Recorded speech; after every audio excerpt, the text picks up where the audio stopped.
करिए तो. Hello, am I audible? Yes, sir. Okay, good. I welcome you all. My name is Alok.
Hello.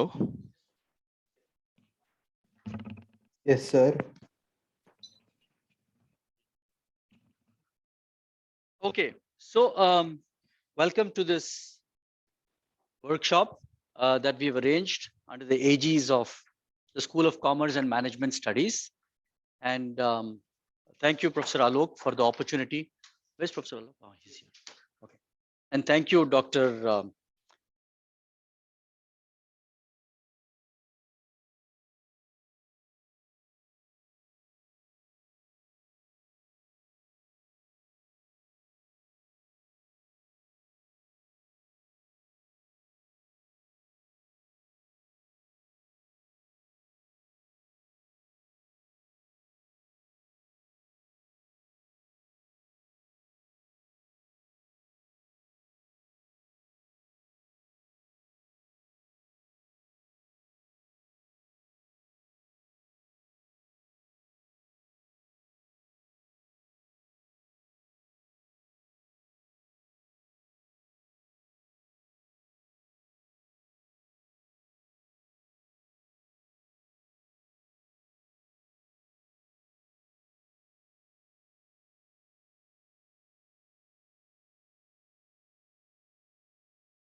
Hello, hello.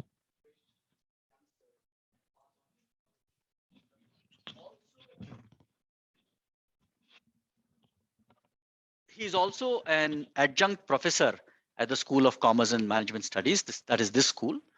And he sort of has taken a few students, or several students, I might say, for internship opportunities in the field of AI. Not easy to come by, but he's been very kind to take them, train them, and so on. So he's a professor, he's a good friend, and I'm happy to welcome him here on your behalf. I'm sure this program is going to go brilliantly well, and all of you are going to learn a great deal. Thank you very much.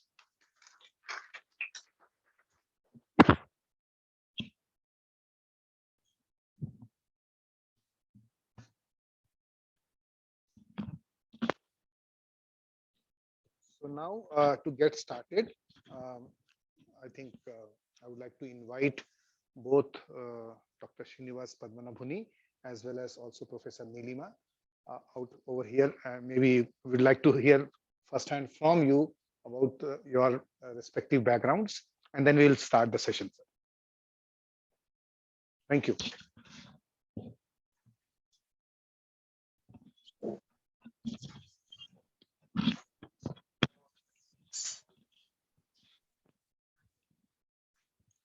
Good morning, everyone. Good morning, everyone. Good morning, sir. That's the energy, you know, when you start, because, you know, there is something called as a half-life. You decay your energy level with every hour. So as you go towards afternoon, so of course we'll have a energy booster in the middle with lunch, but that actually sometimes can push you down. So let's start with high energy, okay? So myself, Dr. Srinivas Padmanabhuni, I am also an adjunct faculty at SCMS here, teaching AI. I don't know how many of you are students of mine here in any of my courses. Any of my students here? Not yet? Okay. I think some of them will turn up. Okay. So, yeah, I know they're all graduating because they're so, and also one thing which I have been passionately following is this whole area of AI. So just one question for all of you. When do you think the concept of AI was invented? Any of you? Any guesses? Any guesses? Any guess? Take a guess which year it was invented, this concept of AI. Around 2000. Okay. Any other guesses? Guess, I guess. Any other? Exactly. It was coined as a term in 1956 at the Dartmouth Conference of Computer Scientists. John McCarthy, who happened to be MIT prof in AI, he invented this term. And it so happened that I worked very closely with our erstwhile Infosys CEO, Vishal Sikka, who happened to work very closely with him as his student. And he was giving very great stories about those days when AI was still thought of as a concept in computer science. But what made the difference? I'll come to the history and all of it, but what you feel is it's a new technology. It's not. It's a very old technology, but given a very new life in 2012, when there was a marquee disruption in the way computation in AI was being conceived and getting done. Okay, so my background happens to be all through in AI, right from BTech.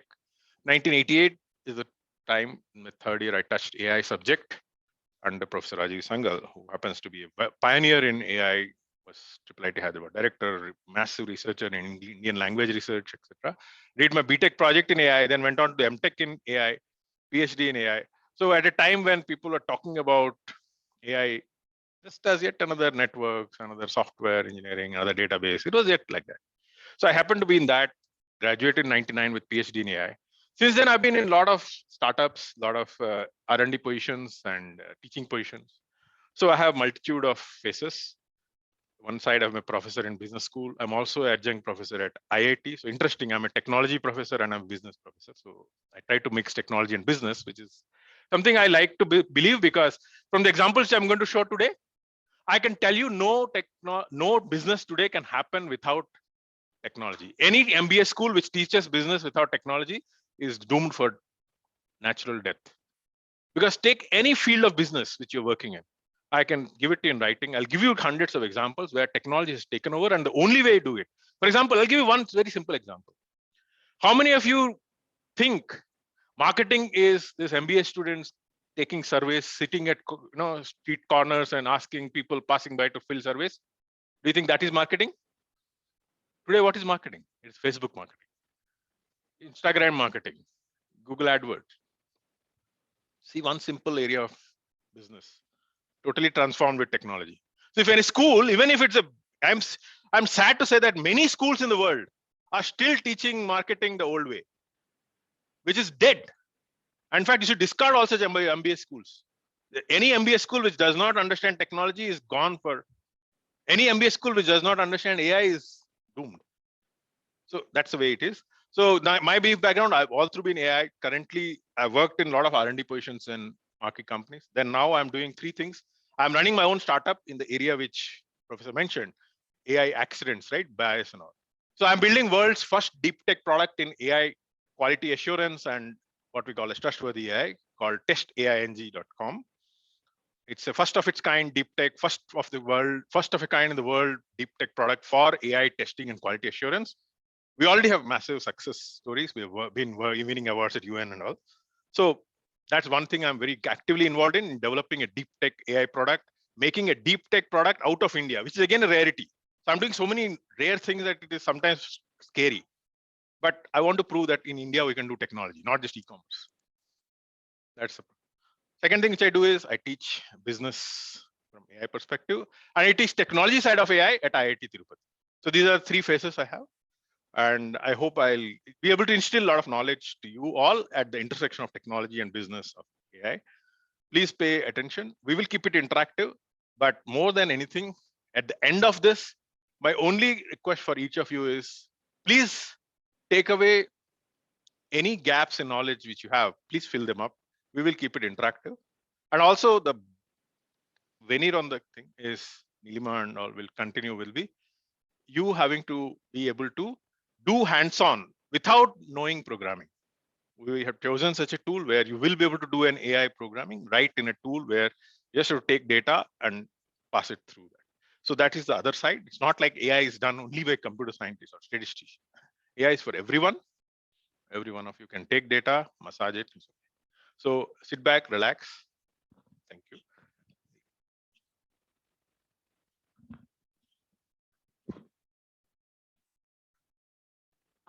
Thank you everyone for giving me this opportunity. I am a BTech graduate, long time back graduated, okay, and then did my MBA like you all guys did. Till then, I had a passion for technology because I'm a technical graduate, right? But again, I had a passion and interest for business. That didn't stop me. My BTech did not stop me from doing my business just because I had that interest. And so did my MBA from Symbiosis Pune and then from IIM Bangalore too. Then started my own company. The reason I'm telling you all these things is initially when I thought I have to solve a problem using technology, I was thinking you need to do programming, right? Even you would have thought the same thing, right? If you want to start up a company on the tech domain, what do you think? Come on, I'm a MBA graduate. I need some technical guide, or maybe it's not possible for me, right? That is a perception all of you have.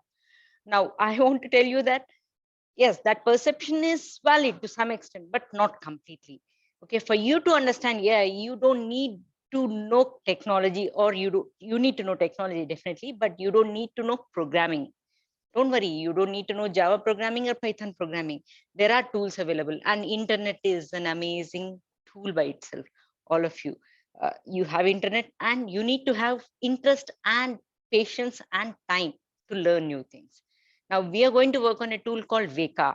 Veka tool is where we'll explain you do programming, we'll help you do programming without any programming actually. It's a tool which will automatically build a program, and you'll understand all the concepts.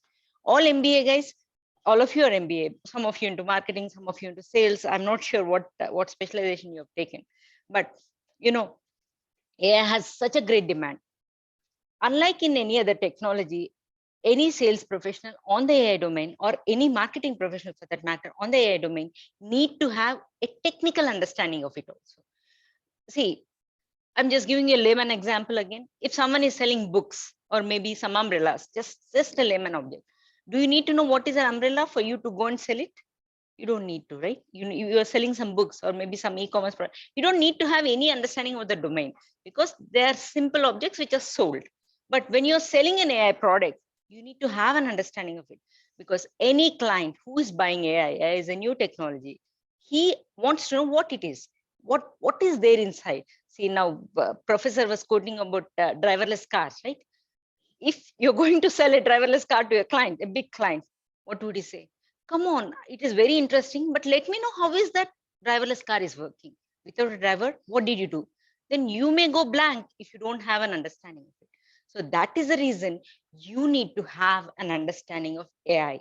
Now, in this short course, I'm sure you will not understand everything, but definitely it will help you build confidence and you can go to some extent. So that is the reason we have put up this course. Only thing I would like to tell you is any query you have, there'll be a Q&A time, or maybe when Dr. Srinivas or me, myself, when we are explaining, we'll ask you. I like to be very interactive. So even the guys who are online, can you hear me? If you're online, please Yes, unmute yourself. Yeah, Yes, great. ma'am. Yes, ma'am. Please unmute yourself or maybe put a text over there. One of our people will help me that you put a question and we will answer it. Just because you people have been learning online from the past 2 years, don't mute yourself. Now has come the day where you are interacting directly too. And guys who are online too, you please open up and ask questions because this is a new technology. Don't hesitate on anything and anywhere. But just hold on till tomorrow when your hands-on session starts. Today is a day where you learn at a very high level what is AI, what all possible things are done by AI. I mean, AI looks like magic right now, but it will not be magic after you finish the session. Okay, thanks again. Thanks for giving this opportunity.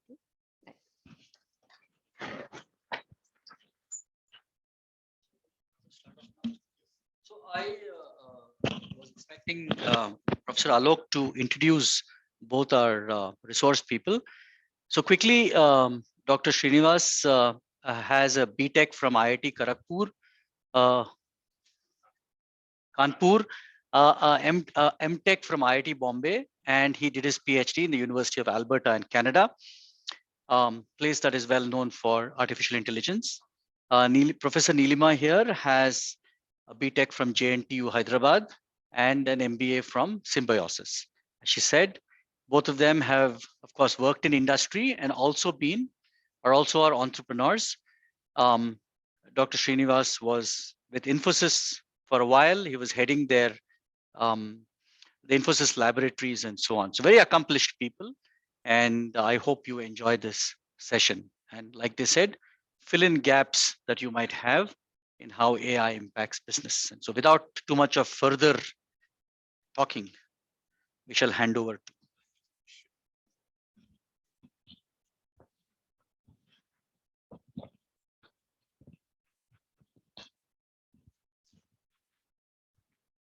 Okay, so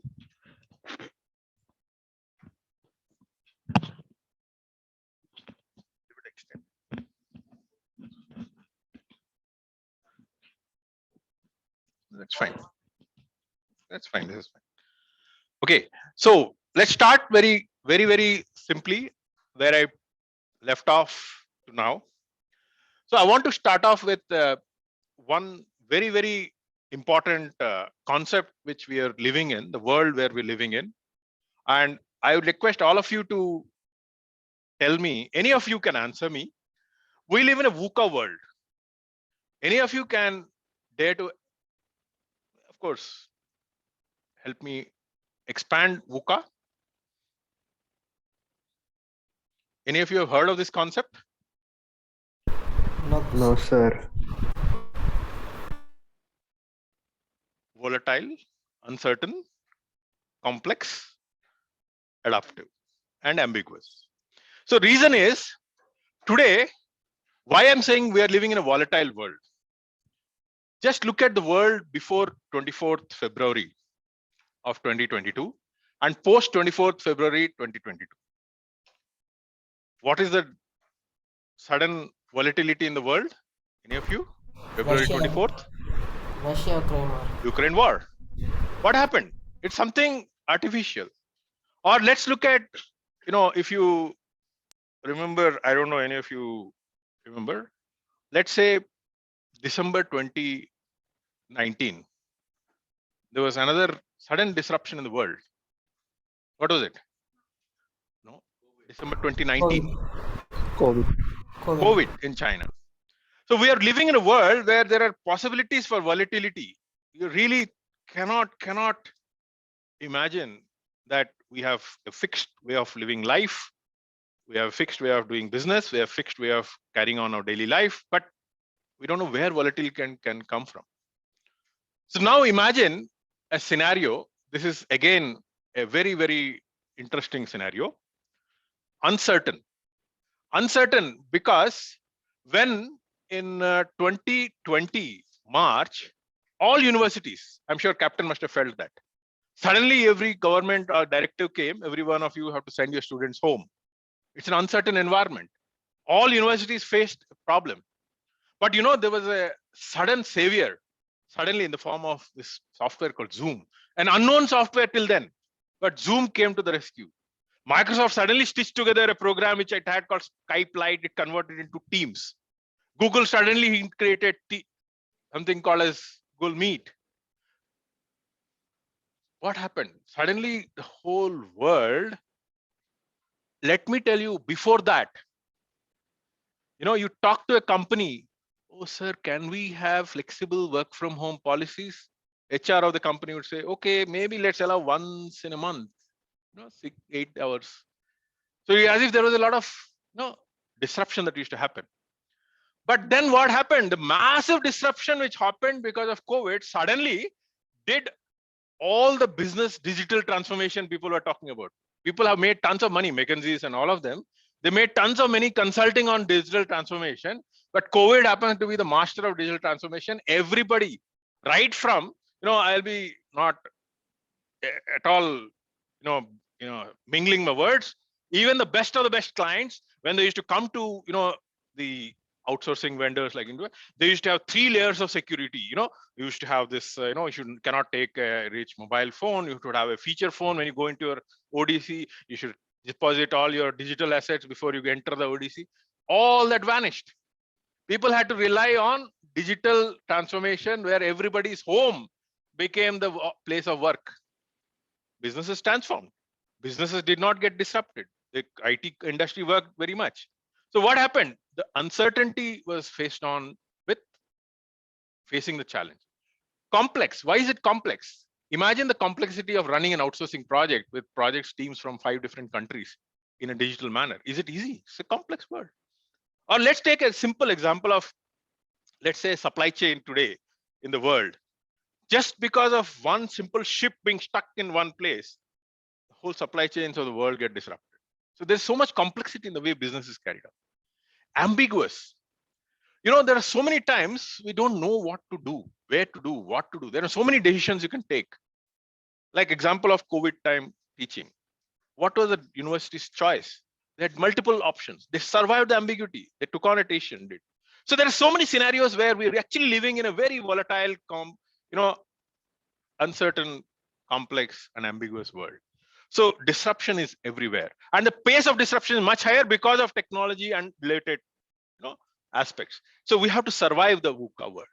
But what is interesting is there are people who have overcome it. Some people have emerged winners. Some people have gone down. So people in the IT industry who could not take on the transformation very easily, they did not survive. Or the businesses which does not understand the disruptive trend, they did not survive. We'll see some examples. Have any of you heard of something called as a Kodak camera? Photo reel? Do any of you use photo reel today? Classic example, right? It did not anticipate what was happening, what is happening. I'll give you many examples. So disruption usually happens on 3 dimensions. Emerging technology is a big disruptor. Emerging technology could be Internet of Things, Internet, AI, 3D printing. early 80s and 90s, when people wanted to develop a prototype in a lab to demonstrate some new product, it used to be a big pain to go back and create a small fab to create some small, But now with 3D printing, you can create a fabulous prototype to the level, believe me, China prepared a, 30, 40 storied apartment 3D printed. Imagine the power of 3D printing. You can prototype in no time. Then you talk about AI. Of course, we're going to talk only about AI today. Then advanced robotics. Forget about Japanese. Even today in India, name a car manufacturer who does not use robotics in the shop floor. Telco, Mahindra, Maruti, every one of them have brought robotics right into the assembly floor because that is something which is prone to reduce errors, increase repeatability, and better quality of the finished product. So there is no going back. And then we have virtual reality. Any of you here active in metaverse? Any of you? Any of you active in metaverse? Okay. Just in gaming. Good. But today, people are selling real estate on metaverse. If any of you want to be future billionaires, please occupy your New York Times Square estate or something like that. Think about it. The possibilities are amazing because people are talking about creating alternate reality in which they want to try out things. And in fact, before even that happened, can you tell me if I have to test a flight for the strength, for the tensile strength, would you go and have a pilot take an actual flight and crash land it? So what is the alternative? Virtual reality, you'll simulate. So virtual reality is there for the last few decades. It's not like, don't think about it. I'll tell you, in 1980s, there was a company called Silicon Graphics, which was leader in virtual reality and all this. They used to have airplane simulation. We used to enjoy doing that. Take a Boeing flight, simulated flight around, crash landing. Internet of Things. Today, there is a whole bunch of IoT technology, whether it's medicine, whether it's intelligent buildings, intelligent transformation, intelligent waste bins, intelligent traffic lights. Every one of them is having sensors and everything. So we call it Internet of Everything. Why is that useful? Today, if you have a shipment dispatched from some remote manufacturing location, in between it has faced some issue, somewhere there is clogging of the traffic, you can dynamically locate and the supply chain can find alternative ways. And that is the power of technology. Each of these are technologies which can really help in what I call disrupting the way we carry out business. So a big important element which I want to talk about is whenever you talk about business today, can you think about talking about business without this dimension of emerging technology? Impossible. It's so intertwined into our lives. So much intertwined to our lives. Look at your own life from the way you started your day to now. Some of you used maybe electric scooter. Some of you may have used Uber, Ola. Some of you may have used some cloud technology like mail to check your email. Everything is intertwined with technology. Now, the second important thing, which is very important, is from the perspective of what is called as business model innovation. Business model innovation is something which is very dramatic and drastic. Why I'm talking about this is because this cannot work. Each one cannot work without the other. When I say business model innovation, at one time, I used to really feel scared that I had to pay $200 for downloading Microsoft Office, though I need to only use a Word for that too, only for maybe 1 hour a day for my assignments. But I still suppose I used to pay $200. Do you think it's worth it? Is there an alternative?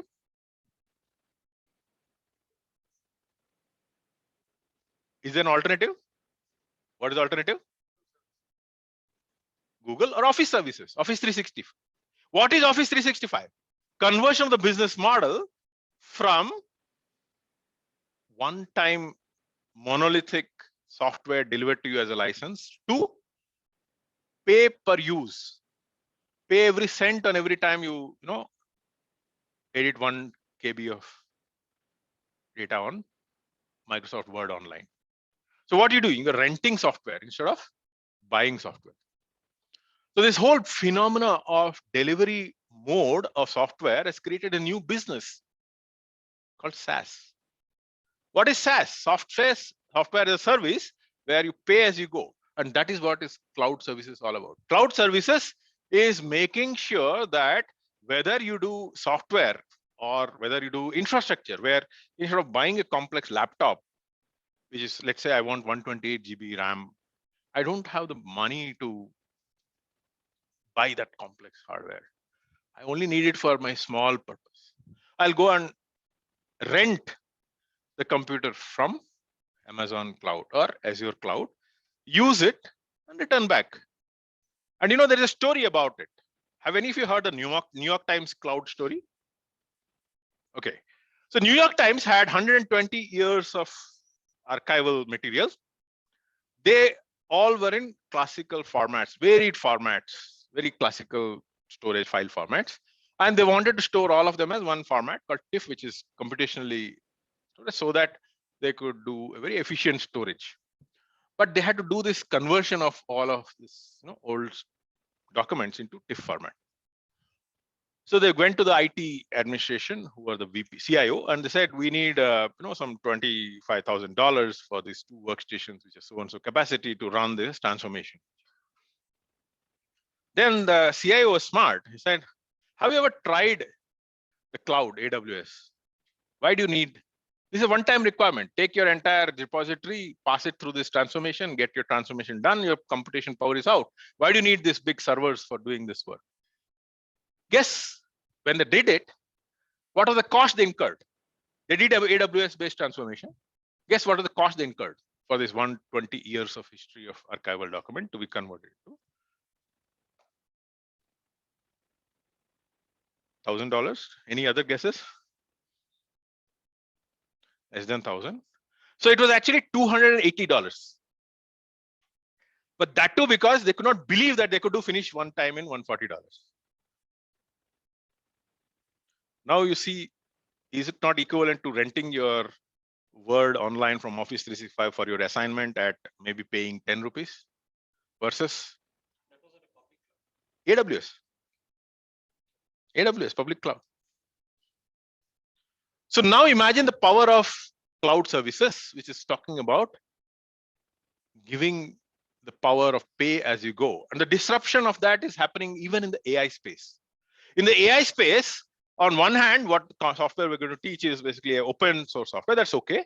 But for people who want more complex AI products from Microsoft or something, they're very clearly telling you, you don't have to buy the whole thing. You can just pay as you go. So the model of delivery of software has changed. So all I'm saying is this dimension of way of delivering software also is important. Then we talked about miniaturization of sensors. This is something which I can vouch personally. When in Infosys about 2012-13, we were implementing on our sewerage systems and air conditioning system, HVAC systems, we were instrumenting for smart rooms and smart sewerage. It is one of the very sustainability conscious companies, very amazing. Huh? So they did very early, much before other companies. The modes which we were working was so big, it was not so wieldy. But today, look at a sensor that's available out of the box. It's very miniaturized. And the way you can put it is very non-invasive. You can practically put it in every small thing out there and start monitoring, getting tons of results. So miniaturization of sensors is going to give you a very important thing. So I'll tell you, many of you are aware of supply chain kind of business problems, right? Today, the power of AI is doubled with the power of sensors. Because AI needs data and the data is provided by sensors. So I'll give you an example of a manufacturing product being done, let's say, manufactured in Goa and coming to Karnataka. In between, let's say, in some place, I don't know, maybe at Karwar, there's some road blockade because of accident or something. And that got real-time transmitted to the supply chain monitoring cell of the company through the IoT sensors. And that information gives them an alternative way to look at by using AI to get a supply chain optimization, try an alternative route. So what is happening? The information real time coming from sensors. On top of that, we apply AI and analytics to provide action, real time intelligence. Today, when people talk about data centers with thousands and thousands of computers, Microsoft has data centers under the sea. Google also has something in architect. Do you think people are there who sit there and monitor these data centers whether they're coming up and running? If there's a problem in the data center in some machine, they have sensors at every rack. Anytime there is a sense of change of some kind of behavior like temperature change, some heated or something is happening, there is a sensor which monitors, and there's an AI engine which monitors for any adaptive event, triggers, and goes and self-heals actually. So it's important that the interplay of IoT and AI is a very important thing. So in fact, I think around 6 years back, I developed a course called IoT Analytics using AI and IoT, which is still available at Manipal Jigsaw Academy. I was very passionate about this topic of combining both. For supply chain, for intelligent cities, name applications, you have combination. Then we talk about computer power. This is again, as we see, computational power, Moore's law. How many of you know what Moore's law is?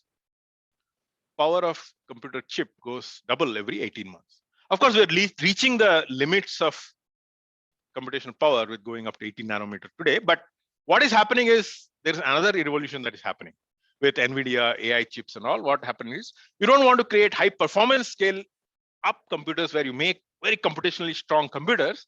Instead, you distribute the load in many, many parallel chips. So you get a chip with 1000 cores, 1024 cores. Those are called GPUs. Any of you heard of GPUs? GPUs are nothing but large scale processing chips where a single chip has 1024 cores. And the idea is take a problem, split it into 1024 parts, run them parallelly, and you get a far more speed up, 1024 times speed up, as compared to doing it in a sequential chip. So the power of graphic processing unit started from computer graphics. Have you seen, any of you seen Avatar movie? Now Avatar 2D is coming up now. Avatar is entirely built on GPUs.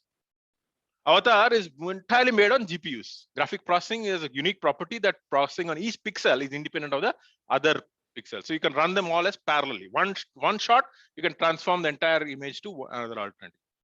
So mathematically, there's a big power of computing. API economy. This is again a very, very important component.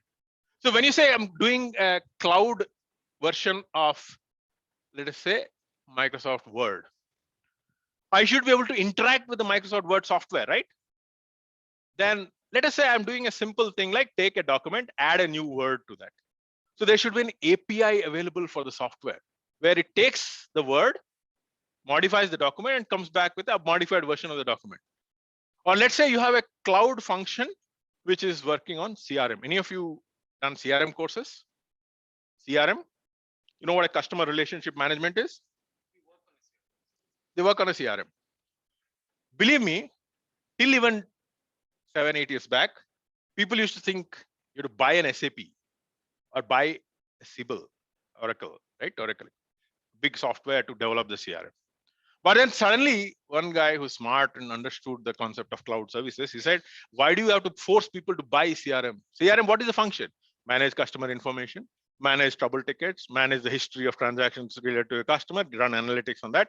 He said, why don't I offer this on per time usage basis? I'll offer an API. What is that company, you know? Salesforce. They all came later. All came much later, but Salesforce was the master, Mark Benioff. He understood the concept of cloud much before everyone in the ERP, SAM, and sales CRM space. So CRM was, you can say, the first of the typical enterprise software. See, enterprise software is typically broken into 4 or 5 typical things. ERP, where you do all the order management, or SAP, and all of that. Then you have CRM, which deals with customer information. Then you have supply chain management, the logistics and all of that.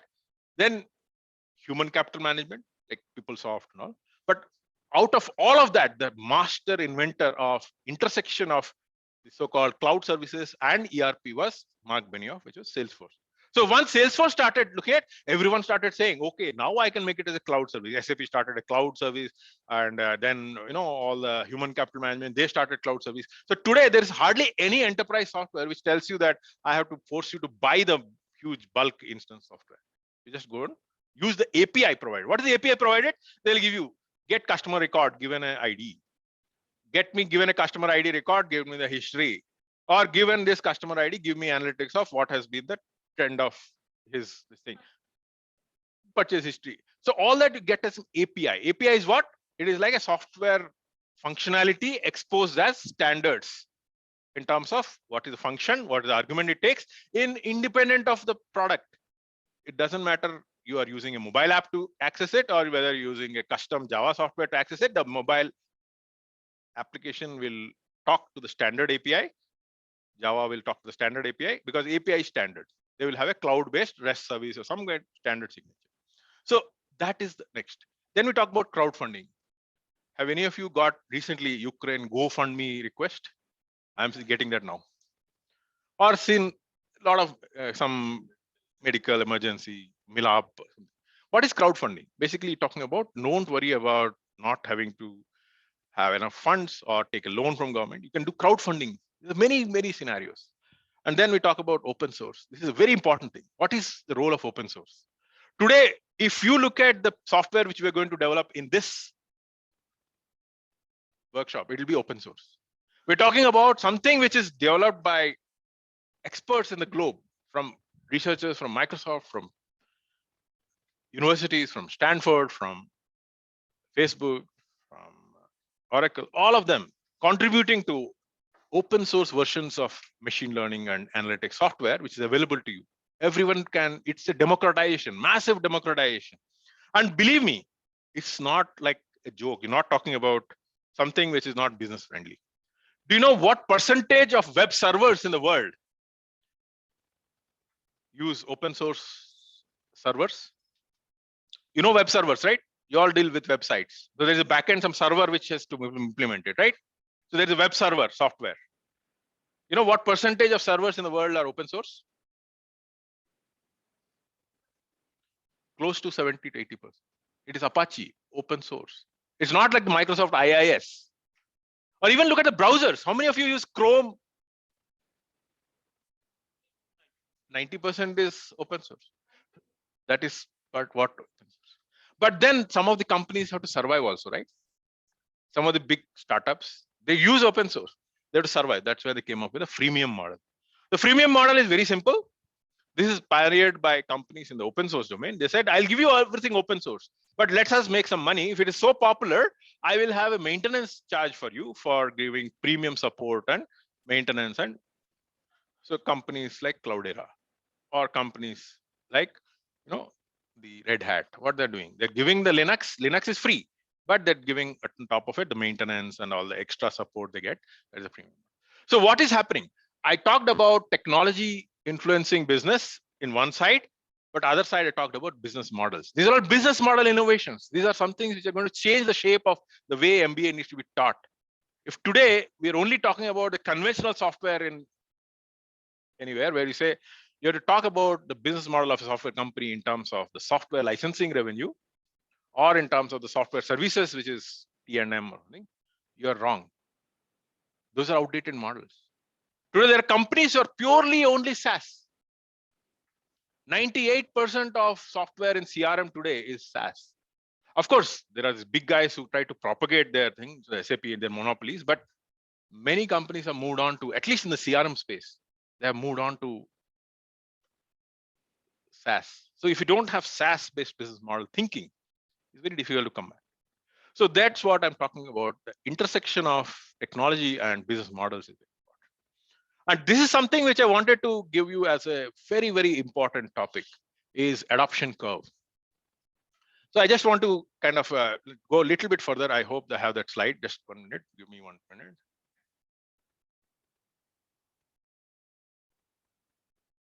Yeah. I just wanted to give you technology adoption curve. This is something which I find amazing. When we started the revolution of telephone electricity, they took 100+ years to penetrate the complete world. This is a very important slide. It actually charts the journey from the birth or the invention of the technology to 100% in the world. And believe me, today when we talk about internet, sorry.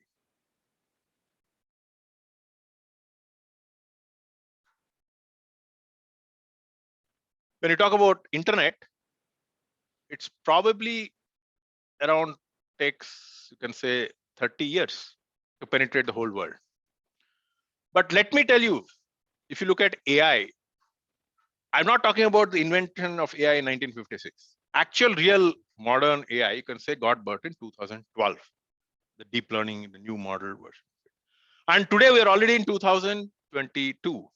In just 10 years, we've seen a scenario where every day you're using Google Maps, you're using Google, you're using Alexa, you're talking to them, everything in your life is controlled. Even when you're writing your mail, you're using Google AI. So in less than 10 years, it has penetrated the whole world. That is what I'm talking about, the power of explosion of technology adoption with AI. And that's why this workshop is important, because AI is penetrating everything and anything that you do, whether you do supply chain, whether you do CRM, whether you do analytics, whether you do simple manufacturing. Today in manufacturing, you'll be surprised at the level of interaction of AI and robotics that happens in the actual what we call as industry 4.0. Any of you heard of industry 4.0? What is that? It's basically amalgamation of robotics, AI, supply chain analytics, and IoT. There's a special version of IoT called as industrial IoT.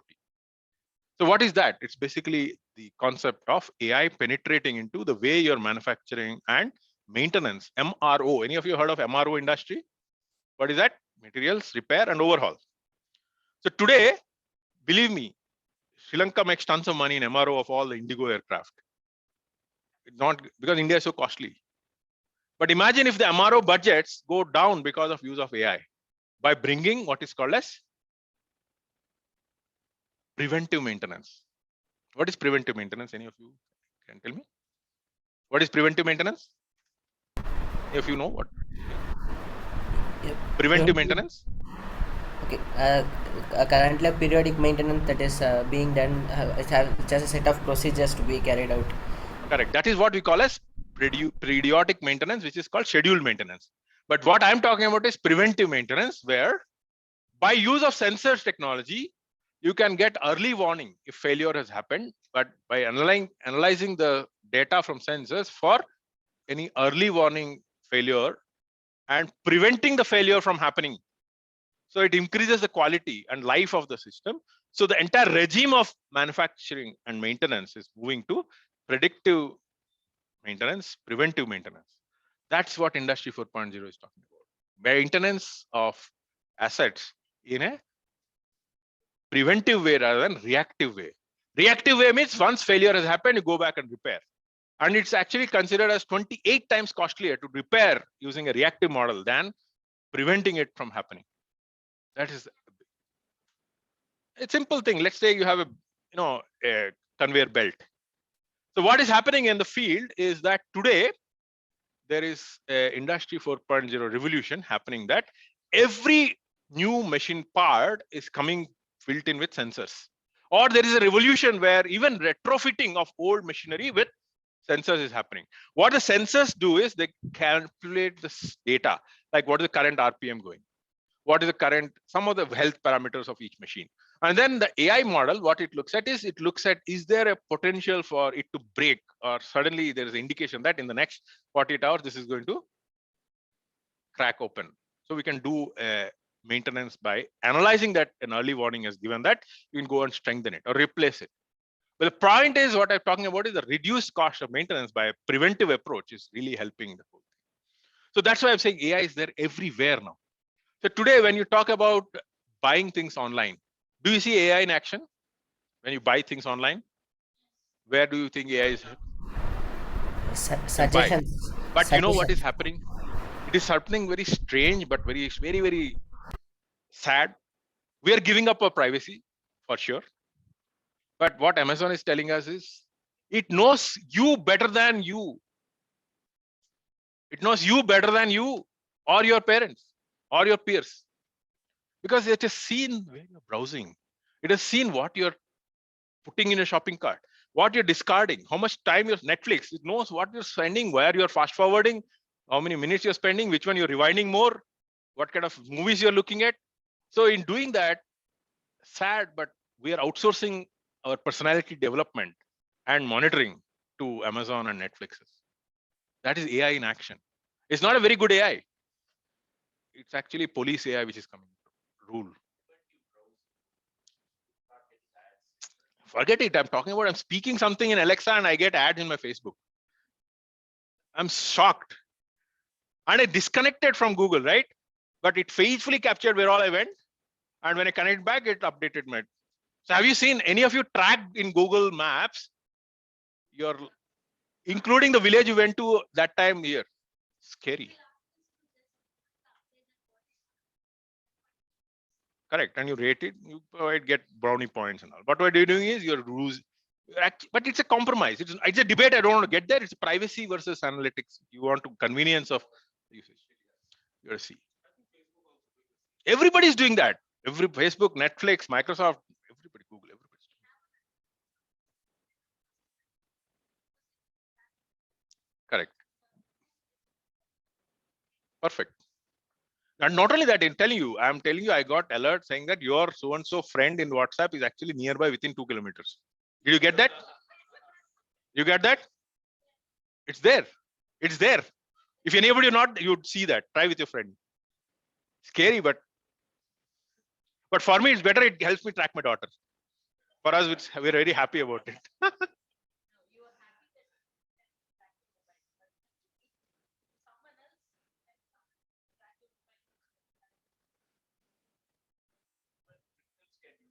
That's the problem, right? So technology is there. It's a double-edged sword.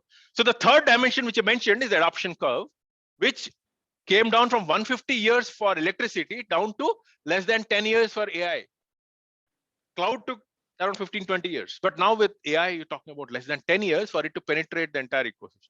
So when I talk about all of this is basically what we're talking about is that disruption is on these three dimensions, what is happening: new technology, emerging business model, and adoption curves.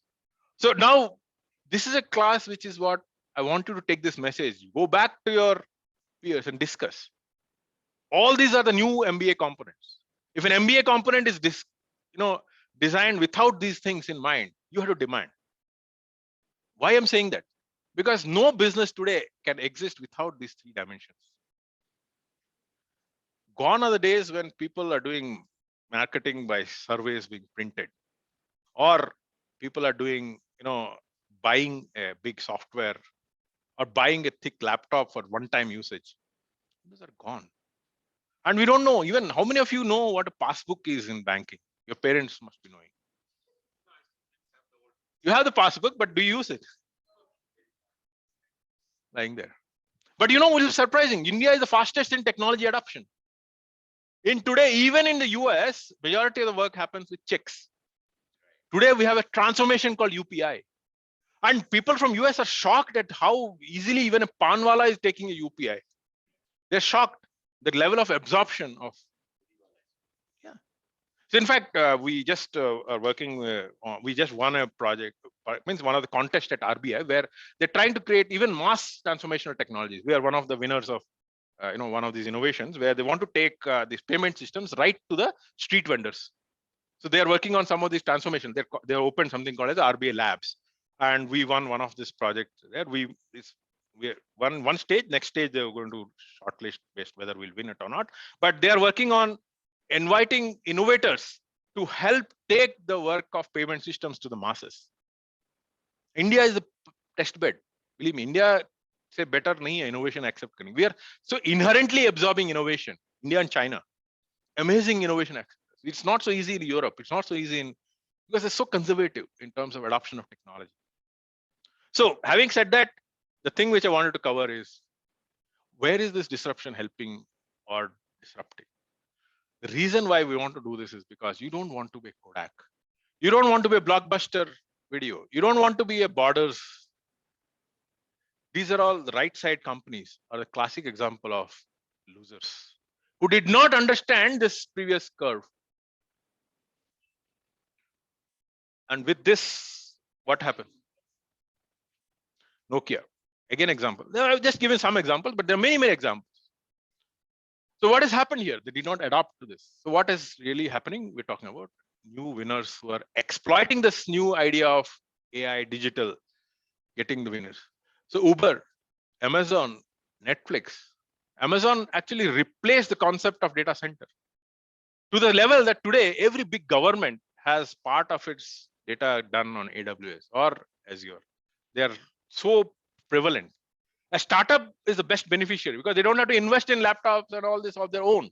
They just have to have thin client, get off the AWS account and start paying as you go. So yeah, any question? Co-works in the world of shared office spaces. Now co-works has gone to one level. Every house is a workplace, right? So cloud kitchen is changing the model of needing a full-fledged restaurant, full service restaurants are going there. So in every sector, we're seeing this.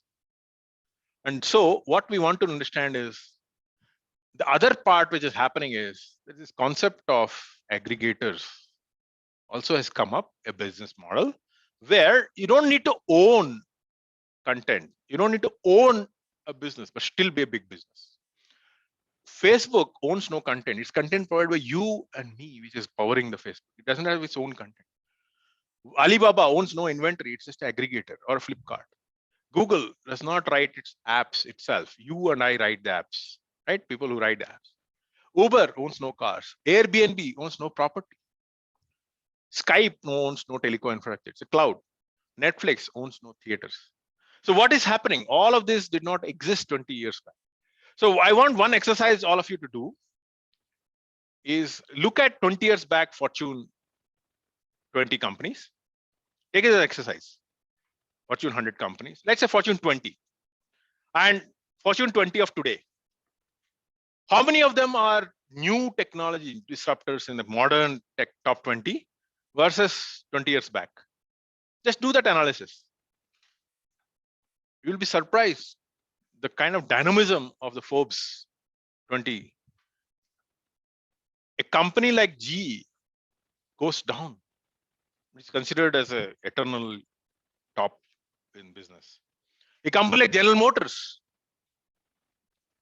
replaced by Uber. Not close, coming down.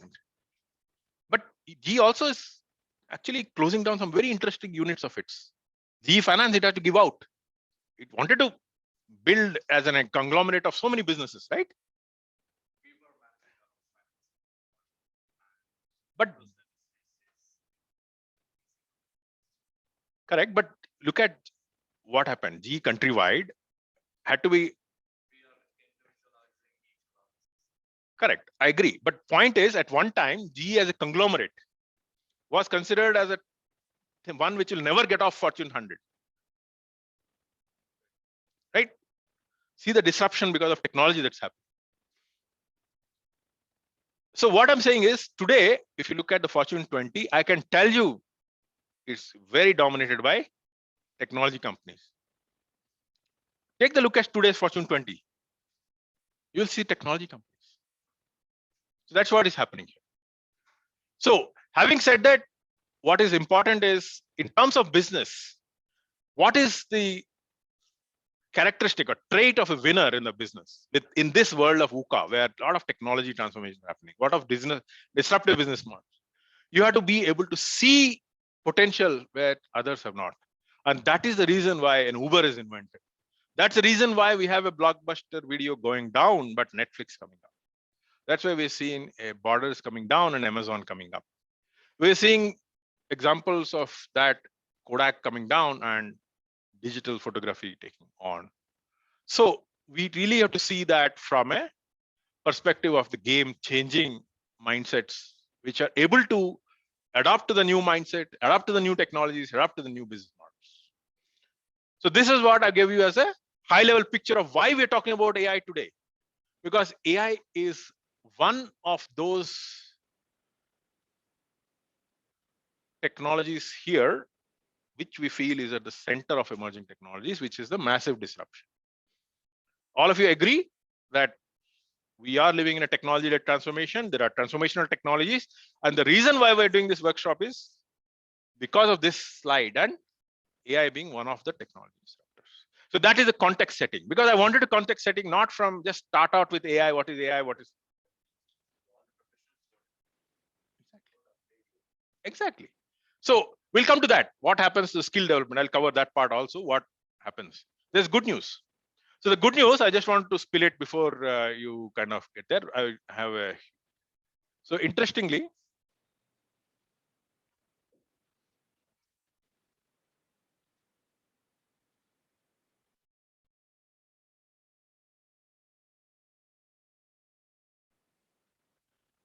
these are all examples I was talking about, the AI basically. Why I'm talking about AI as a technology as part of it.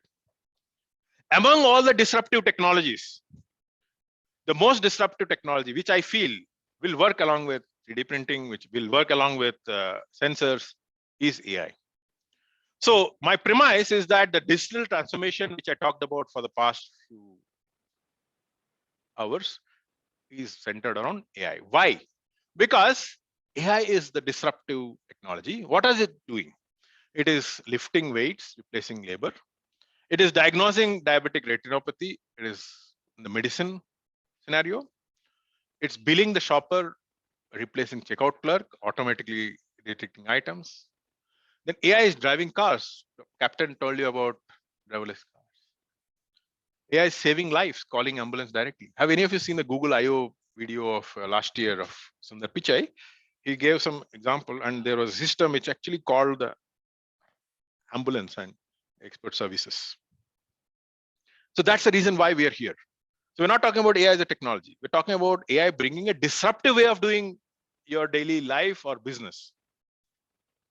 So are these all correct? Can you give me any other example where you feel AI is used? Yeah, Smartwatches. AI is helping you monitor your health. I give you example of Amazon shopping. AI is helping you shop. So what is happening? Everything in your life is slowly outsourced. But even there, the quality assurance is actually happening by some of the AI and blockchain kind of companies, which are giving you certification of automated ticket resolution. Yeah, that is a point which I would like to come back to you. Have any of you heard of this concept called pilot, OpenAI pilot? Pilot. One good news is all of these are going there, but I don't think it's there for next 50 years to replace programmers. Many mundane programs you can replace, but the kind of generality of the software that is required for handling business scenarios, I think it's very difficult to. It's a holy grail, but I don't think it's going.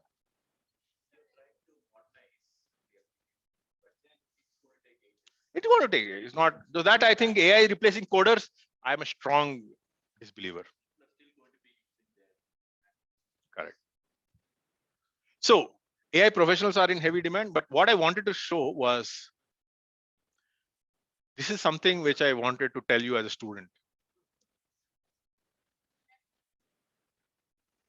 So I'll tell you the example of 80s and 90s when ERP software or core banking software was introduced in Indian banks.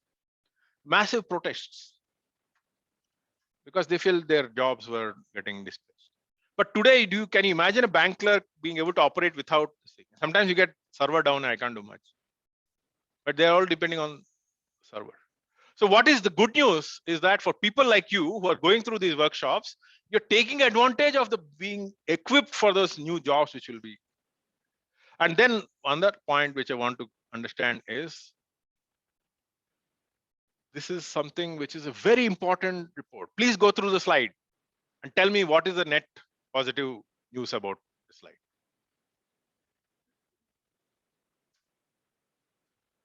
You are creating more new jobs with new technologies like AI. While people talk about destroying old jobs, which is mundane and all, but you're actually creating new jobs. That is the business case for AI. So all here is to motivate you guys to think that don't think that AI is only there as a job killer, but it's actually net, it's a job creator. So Professor mentioned about ticket resolution. There are companies like IPsoft, Automation Anywhere, which are new kind of companies which are changing the way maintenance of software and software incident management has to be looked at. Where earlier you used to do manually understand a ticket and resolve it. Today, instead, you have to become an expert. You have to reorient yourself to be an expert in IPsoft, how to work with IPsoft software, which is the AI software to manage tickets. So the way you work with, earlier there were tons of BPO workers, right, who were doing telecalling or you were doing manual processing and all. Today you have to transform yourself to be an RPA expert, UiPath expert, or Blue Prism expert. What happens? Your skill changes. Earlier you're doing purely manual work. Now you're doing a software which is going to do that work. So nature of work changes, but it's not like it's going to kill all the jobs. But it's changing the way things are happening. Today I have companies who are doing AI-based medical transcription automation. So people who, sure.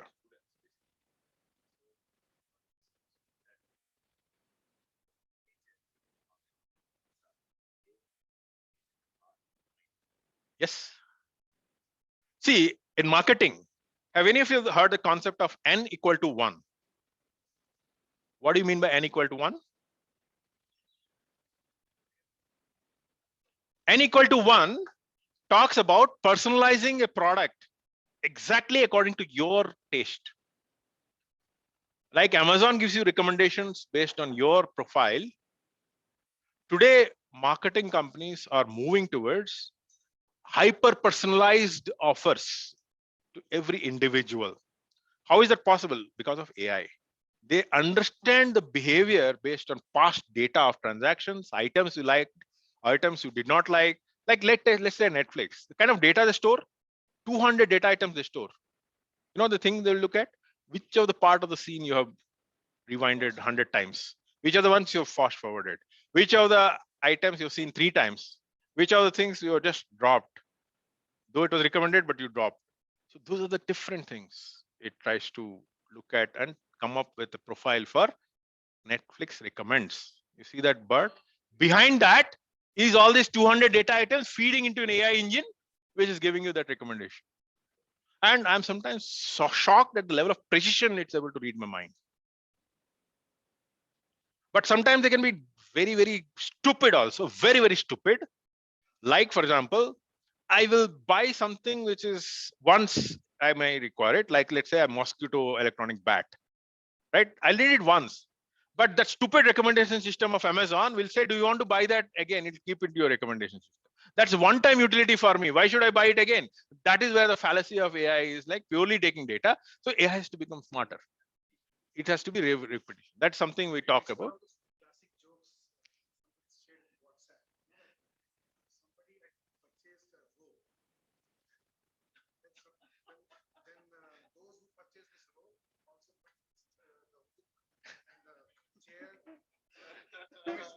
So that's the negative side of AI. Think about it. Though it's not like, so you have to be careful. So it's not like technology for technology's sake or for improvement. There has to be a human oversight. And that's what, when I'll give you a glimpse of our startup, which we do, we call it responsible AI. So now, given this background, I just wanted to give you the background that while all of you are talking about this new kind of things, I just want to give you a very, very good news, which is there are many, many kinds of new jobs getting created by this new disruptive technologies. So I'm giving you this because, see, why you are in this workshop? There's a reason, right? It's not like you want to know how AI is influencing you. It's also about your career. So imagine a scenario where a very, very simple thing like a financial wellness coach, which understands all your investments and suggests that this is the safer thing, given your age profile, risk profile, this is the investment you should pursue. This is a set of financial products. It's not done by a financial expert. It's done by an AI agent, which looks at your portfolio and suggests that. And then I really like this kind of thing, which is, me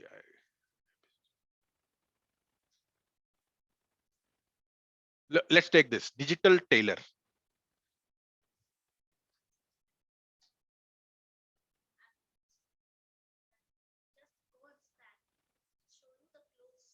Correct. So digital tailor. It's called virtual try-on. It uses combination of IoT sensors and it uses AI-based image generating solution. And then what it does is it does again that element of hyper personalization. It will offer you that personalized fitment. Lenskart uses it to recommend lenses. And correct, based on face curve. See, more important for glasses is apparently I was told it is this, the curve of your internal something that will tell you what should be the profile. So now what is the good news? Why you think you feel happy about this slide and this course? I want feedback.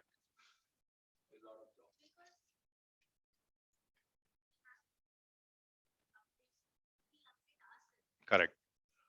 And it is something which I'm not talking about only today. I'm talking about going forward up to 2028. You see, for example, there's something called as genetic diversity officer.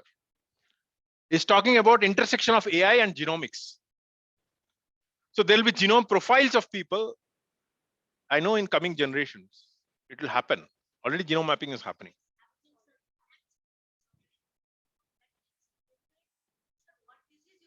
Correct. So imagine that.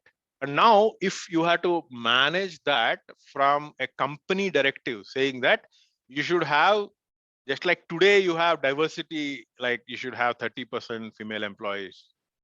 Like that, you should have genetic diversity, saying that you should have so much gene pool of this, gene pool of this. It's not very difficult to imagine.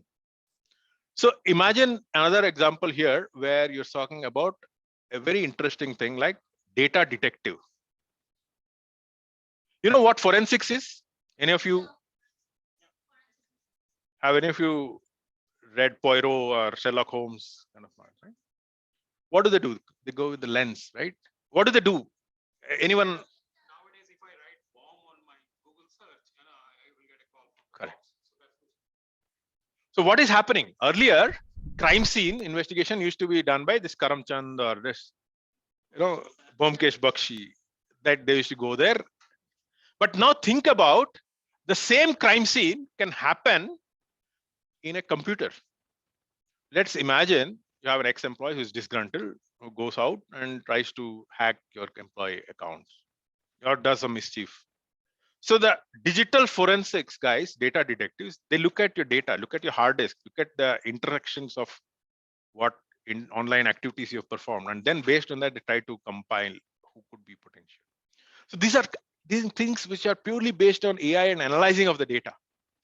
These things did not exist earlier. Earlier, your concept of detective was only that lens guy who's going to crime scene. Today, crime is digital. So there's a new version of Byomkesh Bakshi, who is called as the digital detective. Then look at this. There is another very interesting thing, data curator. What does a curator do in a museum? Spick and span, right? Takes things, puts things properly. So there are people who will be there who want to give right kind of input to complex AI models by curating the data. Data protector. This is very important. Today, whatever I speak, I don't know if my Alexa is listening and passing on to Amazon or passing to Facebook. But I'm sure governments today across the world are very hyperactive about what personalized information, private information, AI systems should be using and limiting the usage to only the purpose for which they're collecting the data, and they should destroy it. They're subject to all these laws. So no, it's not encryption. It's called privacy. Privacy is different from security. This is called data privacy. Privacy is about the protection of the rights of the owners of the data. This is something called personalized information, identifiable information. That is something you are giving it the right to use. But cookie is only one aspect of it. The other aspect of it is the storage of the data which they're collecting from you and then using it for analyzing. For example, I'm sure many of you have seen the things you're speaking And after some time, you'll see ads in your Facebook stream. Is that something acceptable? I don't know. It may be acceptable, but for many people, it's not very good. So what you need to understand is that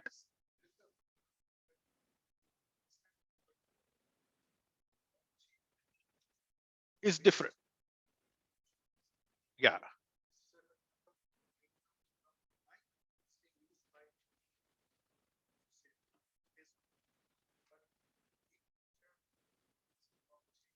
See, blockchain is only a restricted way of controlling your access because you have an handle to it. You'll hold a part of the key and control who will get access to it.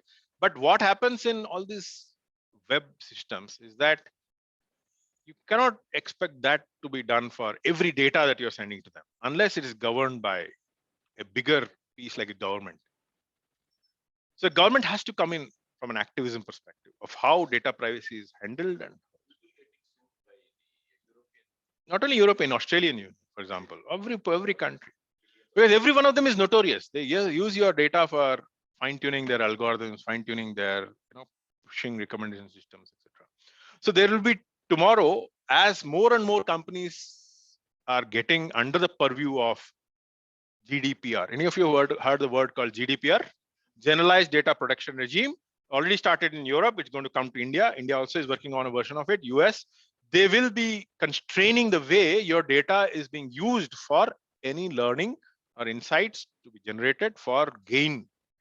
If it is for common good, maybe they will allow. But if it is for gain purpose. For example, if you collected data from a survey, you cannot use it other than the survey intention, which was you have to specify why it was required. If you retain the data beyond it, you can be sued.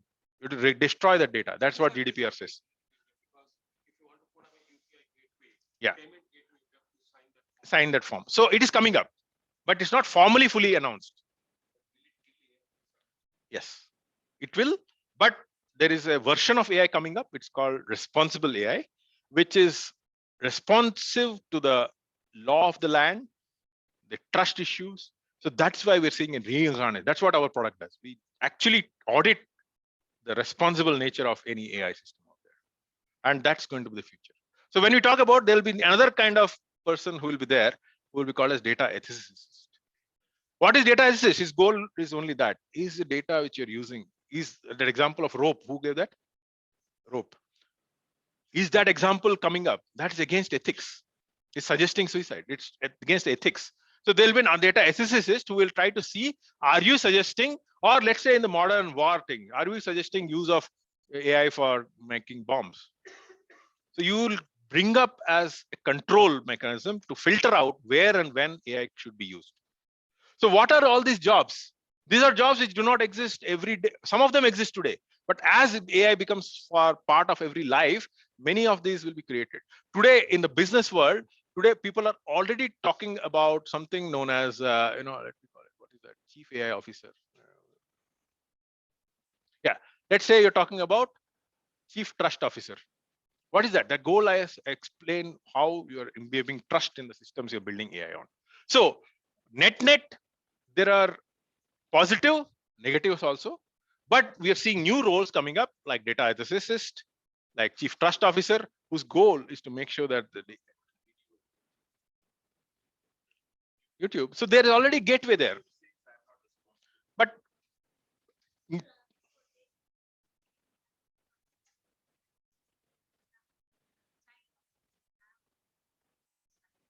that's one example. You are controlling, but more than that, it is about the example like which sir quoted, suggesting a rope, a noose when you're firing a rope. That's something which is not acceptable from human ethics. So this will be the guardians which you look at. So all in all, I'm saying is, while I started talking about AI being fundamental to disruptive business model transformation, but the other good news which I wanted to tell you why it's worth investing in this workshop is there is a lot of new ways of getting your skills recognized in the market with this. Data wrangler is another name for people who try different transformations of the different data before you can feed it into a larger machine learning or an AI program. No, It's not data. It's called data cleaning.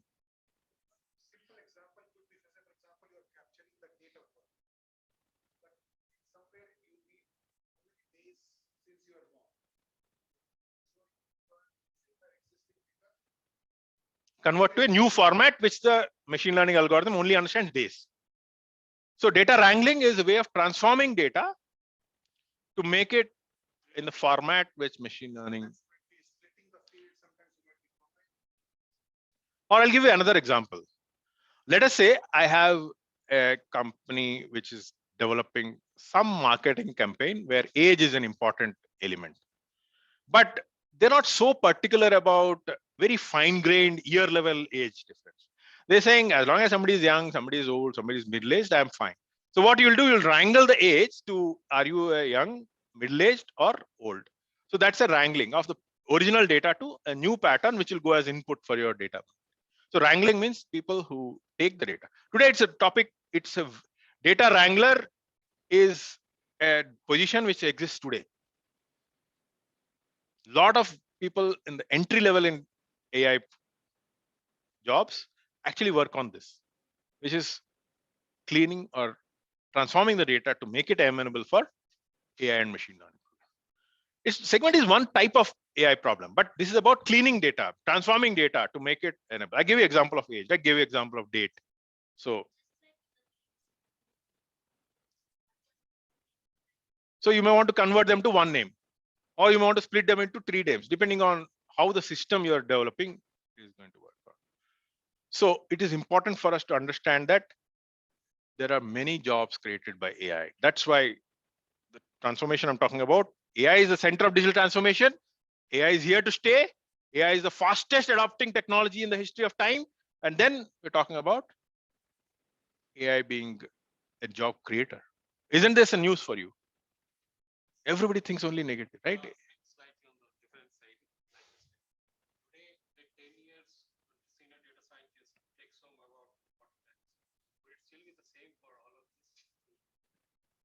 See, with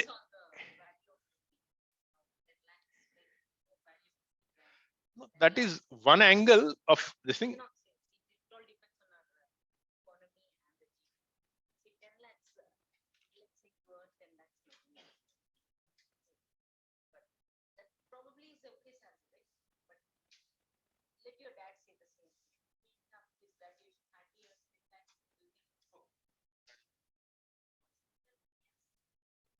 But then also one more thing you got to understand. You see, at mid 70s, when people were developing network programs, they were highly paid. But then networks came into every computer automatically. There was no role for special network programs. That's what may happen with the commoditization of technology. Specialists may get. Okay. So with this, let's take a break. Is that okay? Sure. So I think 15-minute break or 10-minute break. Okay. Yeah. Okay. Let's make it 10-minute break. What's the time now? 11:35. 11:37. 11:47. Let's be back by 11:47. Okay.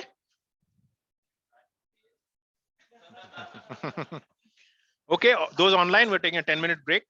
Okay.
I see still many blank chairs. Okay, so now here is a small exercise. Want all of you to have pen and paper ready, or even your notepads is fine. Okay.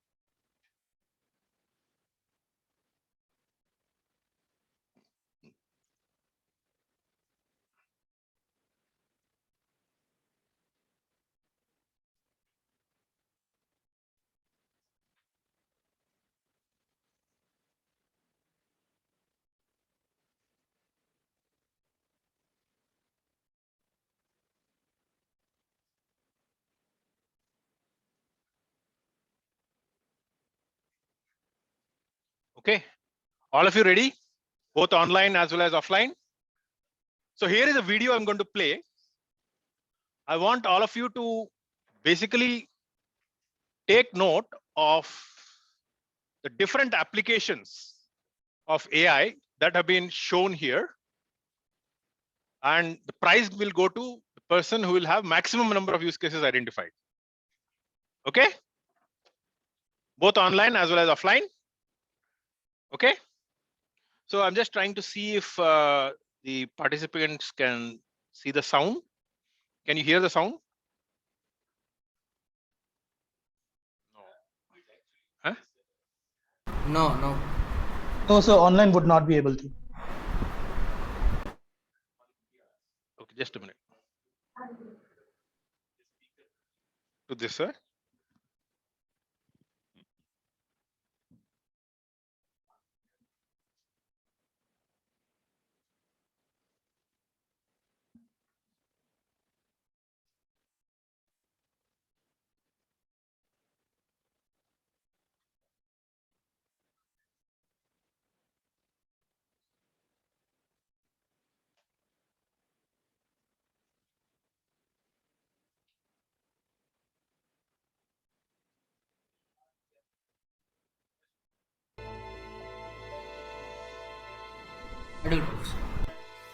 We are able to hear it, so.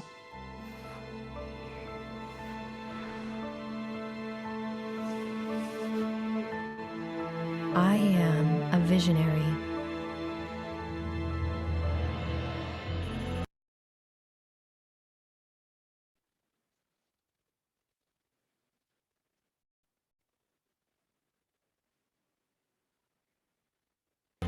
Expanding our understanding of the smallest particles.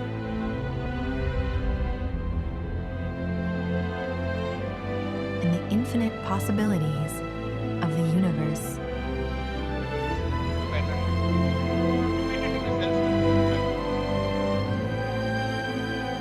I am a guardian,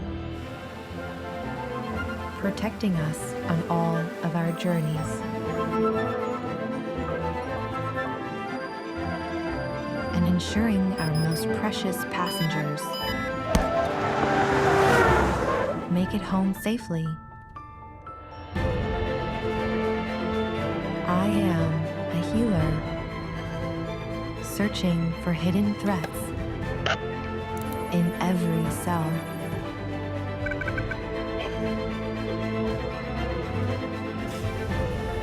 And delivering precise care with every breath. I am a helper, taking on complex tasks in the most challenging environments and giving our crops room to grow. I am a creator, transforming the very fabric of our everyday lives and using the creative DNA of the masters to inspire a new generation of art. I am a learner, taking just minutes to discover how to crawl, walk, and stand on my own. I am a storyteller, giving emotion to words. Und die Sprachbarrieren abzubauen. I am even the composer of the music.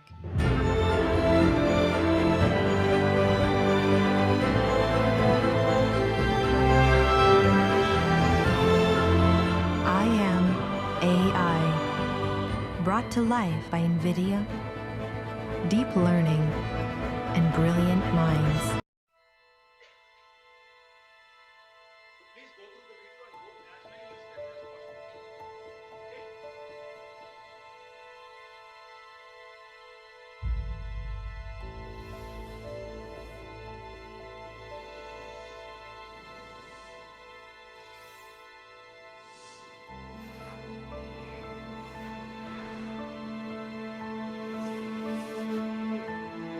I am a visionary,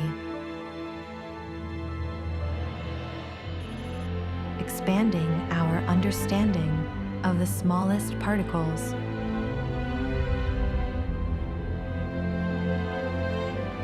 And the infinite possibilities of the universe.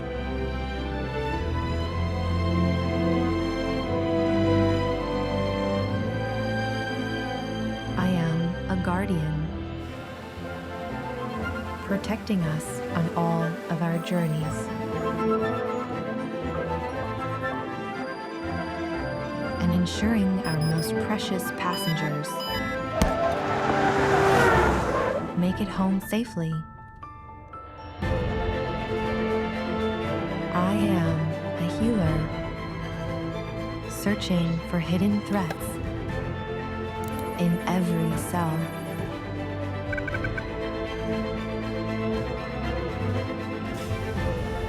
In delivering precise care with every breath. I am a helper, taking on complex tasks in the most challenging environments and giving our crops room to grow. I am a creator, transforming the very fabric of our everyday lives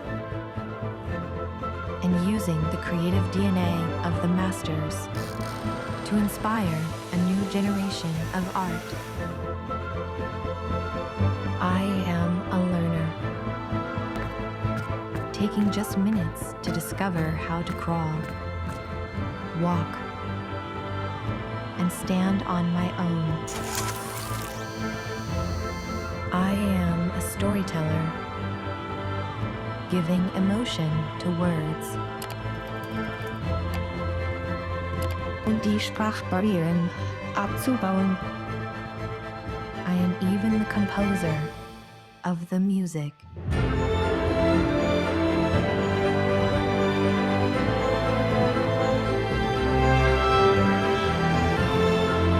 I am AI, brought to life by NVIDIA, deep learning, and brilliant minds. Every Basically, idea is to note down as many use cases as possible. The last one. After this, we have a show of who has got the maximum.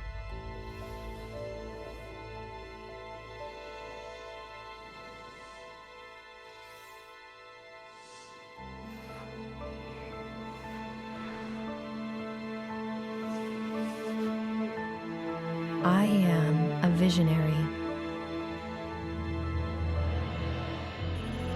expanding our understanding of the smallest particles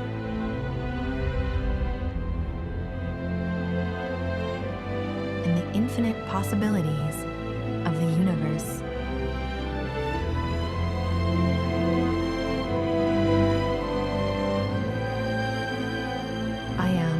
guardian, protecting us on all of our journeys.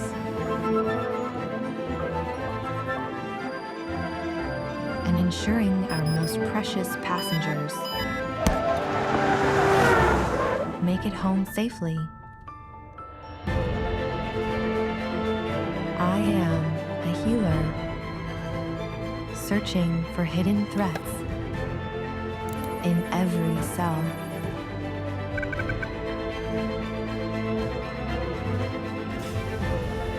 And delivering precise care with every breath.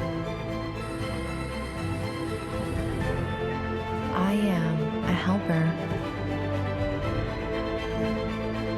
taking on complex tasks in the most challenging environments and giving our crops room to grow.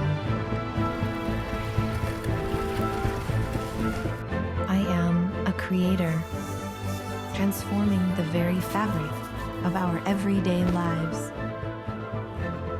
and using the creative DNA of the masters to inspire a new generation of art. I am a learner, taking just minutes to discover how to crawl, walk, and stand on my own. I am a storyteller, giving emotion to words. Und die Sprachbarrieren abzubauen. I am even the composer of the music.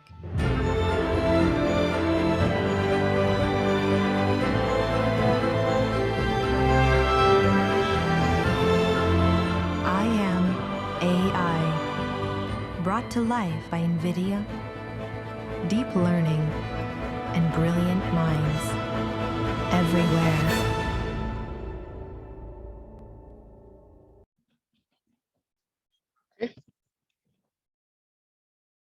Can you hear me, all of you? Online? Yes, sir, we can. Thank you. Yes, sir. Okay, so online people, can you respond in the chat? What are the number of use cases you found?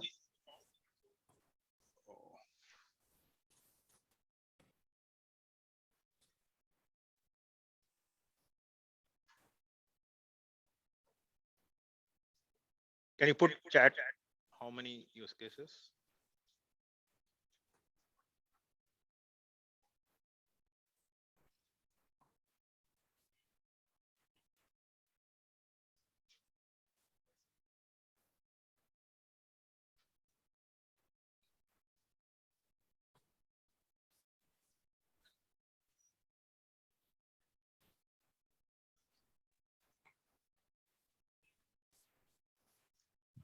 Okay, what are the numbers we're seeing here online?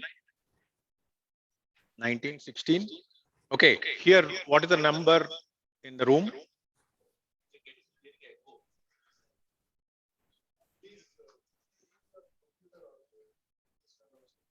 No, I think here I have to do that. Already muted.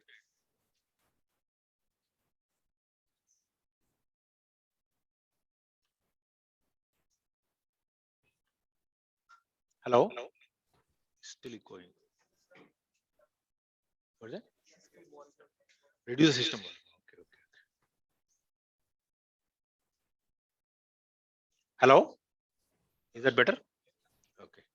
So online we got a maximum of 19. Anybody here who got more than 19? 19. Who got 19? Oh, great. 19. Anybody else? So can you list out the 19?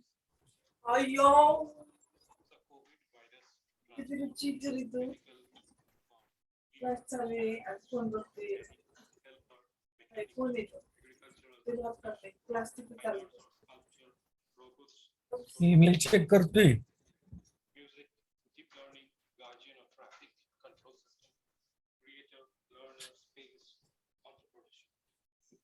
Got it. Those online, can you repeat the person who got 19? Can you Nagendran, can you repeat your 19? Yeah, Professor. It is on biotechnology, DNA, pathology of viruses and chemical derivatives, and space technology, physics, failure analysis of materials, testing of materials, transport, uh, development of process, analysis of atomic level analysis based on physics, uh, transport, robotics, teaching of A lot of machines. noise. Can you reduce your background noise? Maybe I'll type it out. No, that's okay. That's fine. It's okay. That's good. So we have two winners here. Anybody else got 19? 20? Is it something from here? Okay. So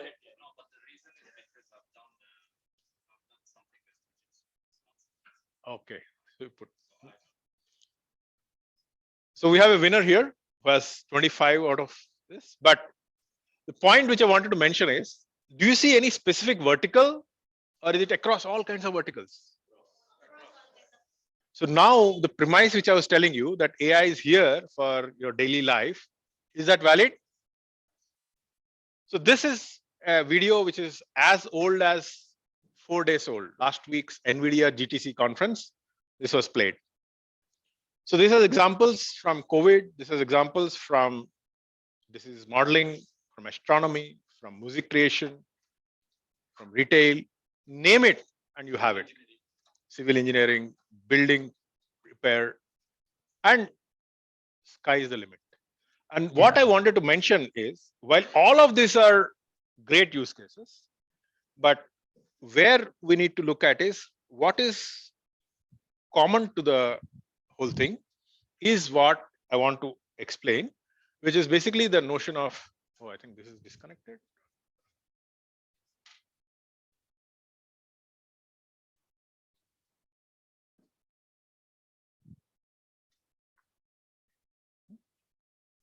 The battery not working.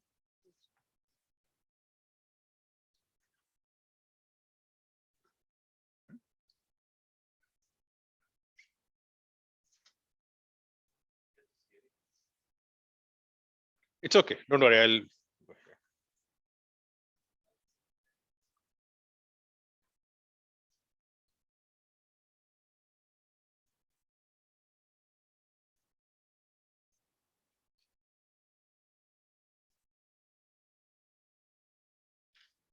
Okay. Yeah, Fine. hi, Dr. Srinivas. I have a question.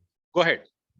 Yeah, I saw that the video mentioned that it can compose songs or lyrics or whatever. I wanted to know if we are at that level where the machine can be creative and compose their own songs or lyrics or create a piece of art on their own, on its own, without any data being fed. Yes. So I'll give you one very interesting art piece generated by AI went for some $40 million. And Okay. there are components of Game of Thrones 10, GOT 10 story created by AI. I'll give you the ultimate. This is something in the scientific community. You know, scientific community, when you publish papers, right? You send a paper for review, a lot of experts in the whole community review it. Then the paper gets accepted after strict review. In one of the conferences, technical conferences in computer science, there was an AI generated paper which goes through strict review, but it is as good as a garbage paper, but it was accepted by the community experts for final publication. Then authors had to come back saying that this actually does not make sense. It's only a very smart collection of English and scientific lingua and all that, which was part of the paper generated by an AI algorithm. So AI is here to stay for generative music, generative art, generative sound, and so on. So much so that in our product, which we talk about AI quality assurance, right? We use this generative capacity to simulate test scenarios for any AI model so that you can create scenarios beyond which the model is trained. So there's a lot of generative AI in action. So what it talked about, right? AI is generating the music, AI is generating sounds. It's also one aspect of AI. It's actually, if you look at it, it's ultimately nothing but glorified simulation. But answer, yes, it is true. We can generate. But all of these use cases, if you see, there's a pattern. And that pattern is what I'm trying to tell you here in this, which is going to define the core of AI. Take any example. Let's take the bridge repair. There's something called sensing. What is sensing? What is human senses? You can see, you can hear, you can speak, you can feel, you can touch. And in all of the AI applications, there is a critical component of what is called as sensing. If you look at driverless car, what is it sensing? It's sensing with the vision, right? Or it has lidars, which is sensing the sensory environment. Or if there is a temperature sensor in data center, it is sensing the heat. So ultimately, a lot of part of AI is the sensing technology, which enables it to contextualize, assimilate data for that context. So that is the first primary requirement for an AI. So the data which collects could be coming from IoT sensors, could be coming from a listening device like Alexa, or could be given as an external, like tomorrow you're going to do in Weka, you will be giving the data as it. So, but the data or the sensed data, it could be manually generated or sensor generated or automatic IoT device generated. But data generation is the primary requirement for AI. Without AI data, there is no AI. Only when you are able to generate data, you can do AI. Generation is what we call a sensing component. Is that true in all the examples you said? Look at all the examples you have noted down. Can you give me some examples of senses in some of the applications? Like, for example, the medical one you're looking at. What is it sensing?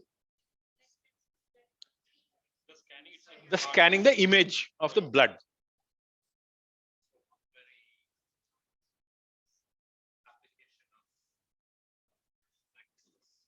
Language. So it.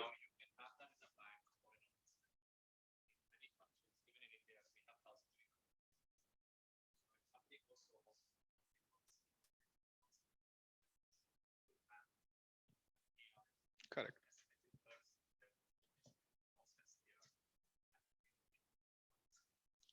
Correct. So it's basically going to remove the last mile accessibility. A very good point. What he's saying is you can make technology accessible to underprivileged, illiterate. Interesting because we actually did a project on this. We have a patent also from my e-commerce startup where we were trying to generate a weighing machine for them, for street vendors who were supposed to sell items like vegetables, etc., without any knowledge of necessarily the items, etc. With the computer vision, we would detect it, and with the weight machine, we'll detect the weights and it would do automatic billing. Basically, the idea was to have illiterate operator who will run a mobile retail store. And similar thing, if you see the examples of, when you are going to a new country like Germany, Japan, today there are ample usage of people using the Google Translate app to take the vision, translate it to language, and then translate it into corresponding signals from the road symbols, for example. So all of this is about sensing, right? What is the sensing? What you're speaking, listening, seeing, sometimes touching, temperature, right? So ultimately, goal is from the sensing, you generate the data for feeding into the AI. So fundamental component of AI is you need data, whether from sensors or from manually generated data, you need data. Without data, there is no intelligence. Got it? So the first component is sensing. The next component is what is called as patterns. And that is where the brain of AI is. Means what is the pattern inside the data? So for example, if I give to a camera a cat image and a dog image, and I've labeled a lot of them as cat, labeled a lot of them as dogs, and given it to the camera. The camera, when I'm giving a new image of a cat, it should be able to tell it's a cat or not. What is happening here? You're detecting patterns which are common to all the cat images. Pattern which is common to all the dog images. And that is, my friends, what is called as the brain of AI, called as machine learning. So the fundamental aspect of any AI is that you get tons of data. Then you extract patterns from the data. So in the afternoon, we'll look at what are those patterns, and then we'll do exercise on what pattern applies to where. So whenever you talk about any AI ML, there are two fundamental aspects: data, pattern. That's what is AI. You don't think there's too much big thing about, like, people talk about human brain and all. Don't worry about that. There's nothing you can do. Even without a human brain, you can have an AI which is a simple linear regression. What it does, it takes data, fits a line. What's a line? Line is a pattern which describes the relationship between two entities. Like, for example, with salary, you will also say amount spent. It has a linear relationship. The higher the salary, you will spend higher. So what does it mean? It's a pattern you're extracting between the data of the salary and the amount you're spending. That's a very simple pattern. On the other hand, when you look at the cancerous X-rays, you have cancerous tumors and benign tumors. Benign means non-cancerous, right? So what happens? You train the model on tons of X-rays which are cancerous or benign. Then you detect a pattern which is going to be repeatable across malignant or benign. When a new X-ray comes, you will be confidently able to tell. So when a driverless car goes to a traffic junction, it sees the traffic light, it will be able to detect, is it red light or is it green light? So the two fundamental aspects which are part of AI is this concept of sensing, either with sensors data, or you can manually generate data and give it. It doesn't, AI does not say that you should need to have a sensor to collect data. You can manually have generated data, curated it, cleaned it, and given it to the AI program. So there's no, so I told you about data curator, right? What is the role of data curator or data wrangler? Their data is that they take the raw data from somewhere, feed it. For example, I'll give a very simple example. Have any of you seen sentiment analysis tools on Twitter? They give you, looking at the Twitter trend, they give you, is it giving positive feedback on the product or negative feedback on the product? And for them, the raw data is tweets. Are there any structured data tweets? They're highly unstructured, highly random. So the role of data wrangler comes. What do? They take the data, clean it, remove unwanted things.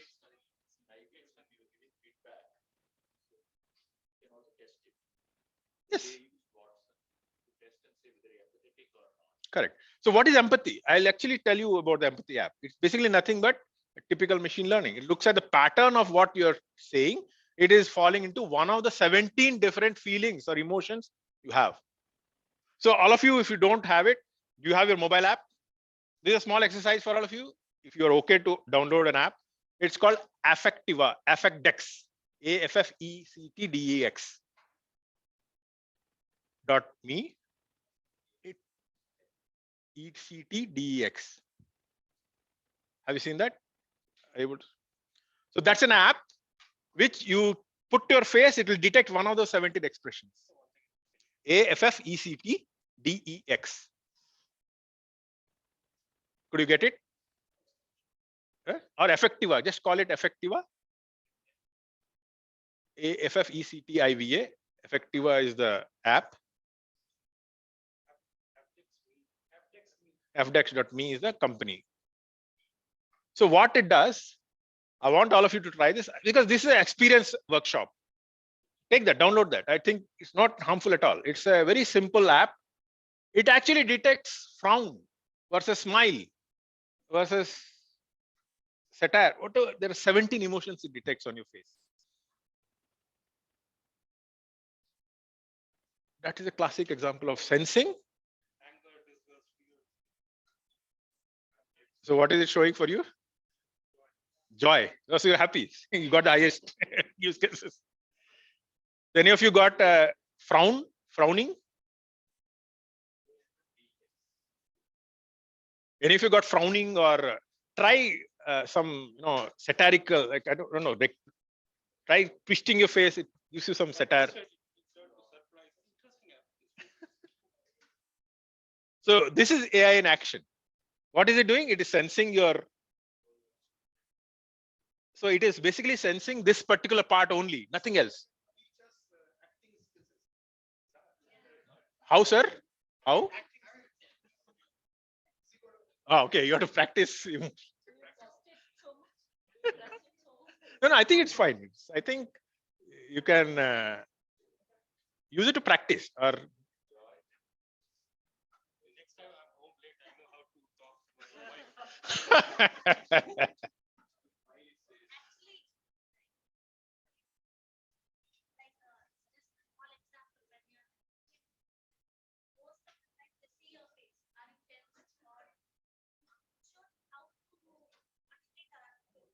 Correct, correct.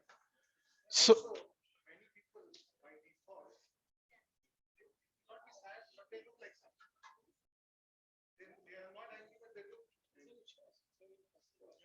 now you see the benefit of attending this workshop. So I'll give you a useful tool. So I want to extend this to one more very divergent use case. Chinese teachers, Chinese school teachers and college teachers are using this app to determine if somebody is attentive in the class or are drowsy in the class.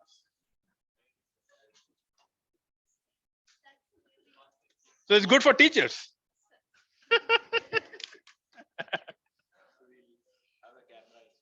Yeah. And then we actually, one of the partners we're working with, Bosch, they're saying they are detecting, they're creating an app called Drowsiness Detector for drivers. That's a very useful app because, you know, what happens, especially I have personally experienced, right? You put a cruise control, what happens? The same speed will continue going, but you may fall asleep. So the driverless car will detect, are you sleeping? Already some of them have it. Yeah, I think. Correct, correct. So now drowsiness, yeah. Okay, the spray. So if somebody can feed me coffee also, then. So now you understand, right? What is the power of AI? The power of AI is about sensing from your input, extracting pattern. So this particular application, we will characterize what kind of pattern we're talking about. In the afternoon, we'll look at what are the different patterns in terms of analyzing data. Then what happens is there is another category of AI where you branch into two parts. One is called as IA, and is called as AI. IA means intelligent augmentation, where action as a result of what pattern you extracted will be done by a human. IA means intelligent augmentation, where the action, the response or action you need to take as a result of analysis of the pattern of the data will need to be done by a human. Or sometimes there is no need for action. It is just about giving information, like this application. You take an action as a result of it? No, it's just a recognition. So the core is mainly the sensing and data input and extracting pattern. That is the core of AI. Remaining part, action part, is optional. But in action part, there are two parts. One is called as intelligent augmentation, where a human takes a judgment. For example, let's say a CEO has started looking at the pattern of sales of the items. He gets the pattern. Based on that, the CEO may take a call that is like, okay, I want to increase my product penetration in remote areas, rural areas. And that is comes under, and again, an MBA course called as MCDM, multi-criteria decision making. Even if you've gone through that, multi-criteria decision making is about expert systems, is about optimization. Is it about taking a bunch of decisions and taking which one decision will take based on best optimal criteria? And that is one aspect of the response where the action is taken by a human. But then there are certain other scenarios where, for example, when insurance companies do underwriting, what happens is they look at the profile pattern extraction from the ML AI engine. Based on that recommendation, they will take a call. How much should be the premium as a human underwriter? next part is it could also be completely autonomous, done by machine itself taking a decision. Can you give me an example where sensing, pattern extraction, and responding is all happening by a machine? Captains are mentioned. Driverless car. What is a driverless car? Where the action is expected by the machine itself to decide on where should be the steering, what should be the speed. On the other hand, if you have a scenario of the CEO who looks at the trend and then decides on a strategy, it's in insurance, I told you, right? There's an underwriter who will look at the pattern extracted from data, and then the underwriter will take an idea about what is the decision to take from sending the right amount of premium. Fraud analytics, basically, you should be sent to an expert, and an expert will take a call. You want to, but at the same time, there are certain patterns in fraud. The system itself does not allow you to do the transaction. For example, you are usually traveling around in India, your credit card is working, but suppose it receives a transaction request from Pakistan. It rejects. Why? Because autonomic action is there where the system has machine learning pattern has said you're usually traveling around in India, but there is an unusual. So what happens? Typically, credit card companies ask you to inform them if you're traveling to certain outside India country, so that you're not blocked automatically. So now you see the dimension. 2 dimensions are rock solid. Data, sensing from sensors or manual data. Data is important. Then comes the question of pattern extraction. And then comes action. Action is optional, but fundamental to any AI object is these 2 things: sensing and pattern extraction. And then action is optional. It can be human, which is called IA. This is my terminology. A lot of people use this term, intelligent augmentation. And some people call action with machine, is call it autonomic AI. So people usually think only AI as autonomic action, driverless cars. But what they don't think is there are lots of scenarios where governments themselves don't allow autonomic action, like a surgeon operating or a doctor being replaced by an AI machine doing a prescription. Though they are capable. Today, there are AI programs which are more precise and more accurate than most experienced doctors also, especially in some areas like breast cancer. They've gone to 99.9% accuracy levels as compared to normal experienced doctors. So what is AI? AI is intelligence exhibited by machines. What is intelligence? Sensing, extracting patterns. That's all it is. So is that giving you a sense in all the applications you looked at in the video? Can you see that there was some data or some sensing coming, some data, and out of that you extracted some pattern? So important thing you got to understand is a lot of jobs, unfortunately, is not in the pattern extraction, which is what we feel is glorified data scientists. It's not. More of the jobs are in how do you prepare the data? How do you sense the data? How do you fit an IoT sensor? How do you get the data, clean it, wrangle it? And that's where most of the jobs are. So preparing the data, writing. For example, I'll give you this simple sentiment extraction from Twitter. For example, I'll give you one thing which Nilima is very following is the Save Soil movement. Any of you have heard that? Save Soil movement by Sadhguru, right? She is a big fan. She's doing a series of tweets every day where she extracts tweets, finds patterns, and then puts a tweet. You should follow her tweet. It will be very interesting to see how patterns generate. So what they do, they take the data, curates it, clean unwanted data, then runs the analytics on top of it, patterns extraction. Then you display it. So a lot of times the data which comes from the sensors or from the raw data is not usable right away for any analytics or any AI ML. So you need to do a lot of transformations. So is it clear what AI is? Is it demystified? So whenever people talk about AI and all, don't think that it's a magic science. There are only 2 parts. There's a lot of data collected and patterns are extracted from data. And for doing that, today, let me tell you, AI has given to a new BPO industry. A whole bunch of BPO companies. Their goal is to collect data, label them. People talked about virtual try-on, right? Fashion. Do you think that comes from native intelligence? It does not come from native intelligence. The company which is developing that, what they've done is They have employed thousands of ground level BPO workers who have looked at different fashion images, tagged them. They're tagged. This is a part of shoulder. This is a part of vest. This is a part of, pant. This is a part of vest. All kinds of labeling has happened. So today's AI is actually dumbest form of AI. Sounds crazy, right? But that's what it is. It requires tons and tons of effort by humans to create clean labeled AI. Only then the intelligence will work and extract the patterns. That also.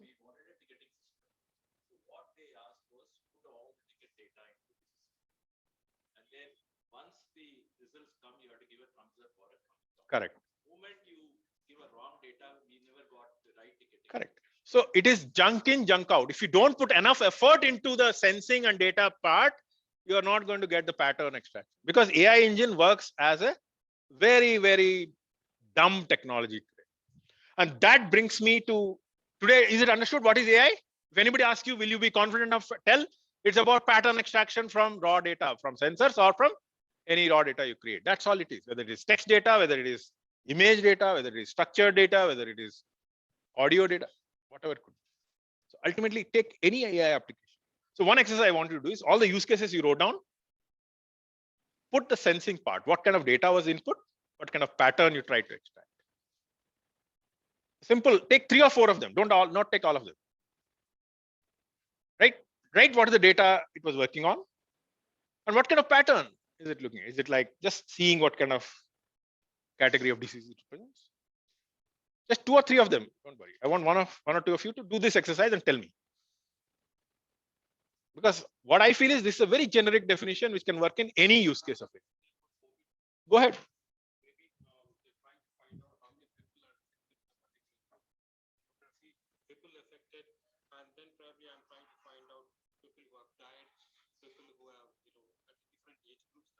So let us say we're trying to find relation between age and death. So what?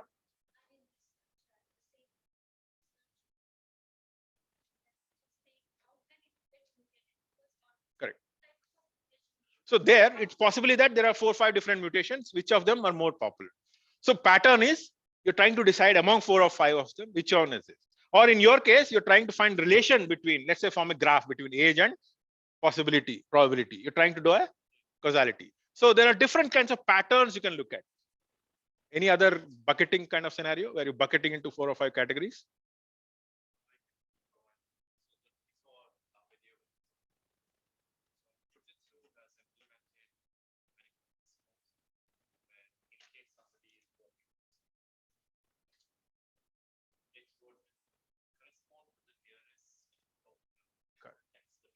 Correct.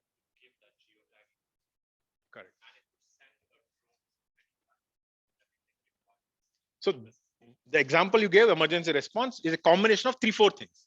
First of all, detection that there is a condition or not. So that's a binary detection that there is a potential hazard. Then issuing to the right nearest medical center. That is another analytics, right? You have multiple locations, you find the nearest. Then what kind of medicine for that kind of a requirement? That has to be packed, right? That is another. So each of them is a pattern. It's a collection of many different patterns. So what you need to understand is if you look at AI, it's only about these 2 things: data, pattern, data, pattern. That's a very simplified view, but many AI specialists will come back and haunt me because they want to give fancy definitions of AI. It's not. I take a business definition of AI. There is data and you have to extract pattern from data. That is what is AI. Anywhere you look at, like look at supply chain, you look at medical scenario, you look at bridge detection. What is the bridge detection? It looks at the image and says there is a fault or no fault. Right? So in the afternoon, when we come back, we look at what are those patterns. So I'm taking a very high level view and a simplified view for you to look at it from a business perspective. Now question is, I said it is dumb AI because the point what is happening is in the world of AI, if you look at the sci-fi movies, Asimov series, AI is expected to do massive things. But when I'm talking about dumb AI, in all these applications you looked at, they're examples of what is called as weak AI or narrow AI. I don't call it dumb, let's call it weak AI or narrow AI. What narrow AI or dumb or so-called narrow weakest form of AI or weak AI does is it produces an AI which is signal and extraction of pattern from that data and extraction of pattern from that for a very narrow task. And for that, huge amount of effort requires to be developed to prepare the data, label the data, curate the data, and then feed it to the AI engine or machine learning engine. Without that, it will not work. So like if you give wrong, like he was giving example, right? If you don't give right kind of inputs to it, it will perform badly. So it is junk in, junk out. So today's AI is primarily based on lots and lots of training data where manual effort, BPO effort, and cleaning effort, some of the script writers effort to clean all the data. Then you come and give it to the engine of machine learning, which will go and give you the pattern. So what is the flip side of it? Flip side of it is if suppose I have given a interesting machine learning algorithm which will predict the next move for say chess, and you take that and ask it to go and play Go. Or let's say your driverless car system which is trained on the US roads and you go and ask it to perform in London. India, forget it. 40 years you don't have driverless cars. I think India, I'm reminded of the orderliness of Kanpur tempos. Man, it used to be nightmare. Kanpur tempos. You don't know which direction they will take. Or Bangalore autos for even for that matter. They'll come like this from one end. To take the right turn, they'll come the leftmost lane. Yeah, so it's very difficult. So think about it. What is happening? Because you're trained on that narrow domain, you can do that. So whereas a human intelligence, if you have learned driving in India, I don't think it takes more than 1 or 2 hours for you to get accustomed to the left-hand driving in US. That's the power of dynamic reconfigurability of human intelligence. So that is what we call as artificial general intelligence, where the expectation is that like a human would understand the current environment and perform and reorient itself without retraining. In the earlier one, we were training for that domain. So AI today is successful only in the domain of narrow intelligence. All the applications you saw, there are examples where you have given lots of domain specific data, clean data, and trained, and then it became smart. Whether it's bridge detection, COVID detection, X-ray detection for cancer, or even for retail, let's say robot walking through the lanes is trained on those parts, or a driverless car in US roads. I'm talking of US roads because again, there can be American Phoenix roads versus California roads because speed limits are different in each state. So when Google launched this the Waymo, they have done this training across all states. They cannot afford to miss out on data because raw data is the primary oil for AI. So AI is hungry for food, which is data. Without food, there's no AI. So when you talk about general intelligence, you talk about no significant retraining required for a new situation, like human. You are surviving here in India, average temperature 35 to 40 degrees, and you go to a country like Norway, where average temperature in summer is 5 degrees, you still survive. That's the beauty of human dynamic reconfigurability, which is not possible in current AI systems. It basically takes collective data. It takes data. We're all hungry for data. We're all bakaras in giving data to Google.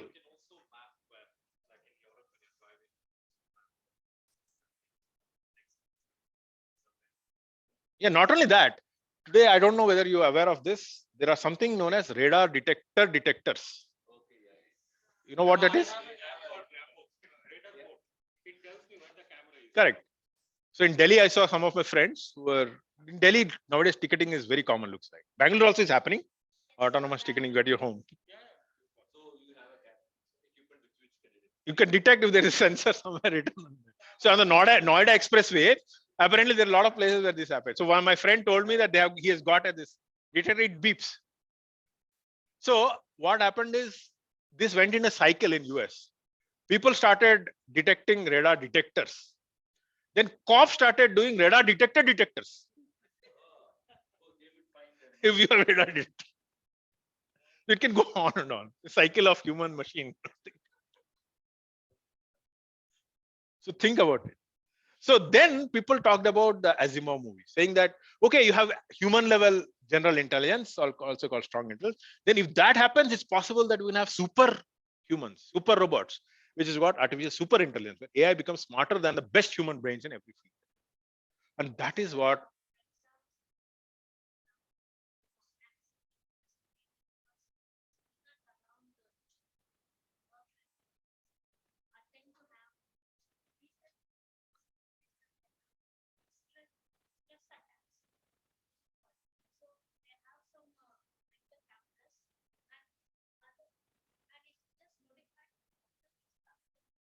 perfect.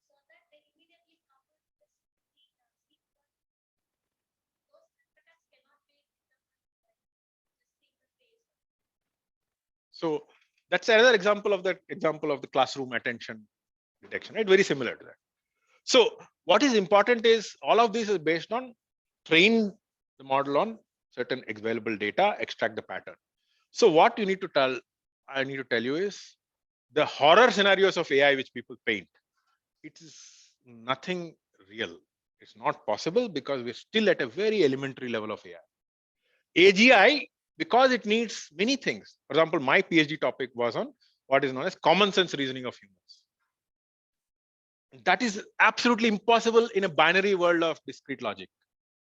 You need fuzzy logic. You need multi-valued logic, multi-valued para-consistent logics to represent the non-monotonic reasoning systems of humans. We are very good at common sense reasoning. We can lie to our parent and we can lie to our friend. So, you know, this story about, I know this is a famous movie scene in one of Telugu movies. So father asks the son, where were you? The son says, I was at this person's, this friend's place. So he verifies with 4 of his close friends and each of them says different stories. So he verifies consistency across the 4 and then he nails him that you're lying. This is exactly what the concept of common sense reasoning is, that there is no 0-1 state like we believe in the discrete world. In the real world, there is multi-valued logic. Everyone has multiple states of truth, like the lawyers, right? You have one for his, one for him. You'll have different arguments. But the fact of the matter is, in the real world, AI has to deal with ambiguity. You cannot have discrete 0-1 logic. And that is something which cannot do in current. So there's some amount of probabilistic reasoning is coming in machine learning, but it's a very difficult thing to imbibe common sense reasoning in current. So only if we can crack some of these gaps, common sense reasoning, or dynamically being able to reuse the trained model for a new situation, very tough in current situation. People are now talking about learning with less data and all. There's a lot of work has to go on. At least 10, 15 year more work is there. We don't know whether it will happen also.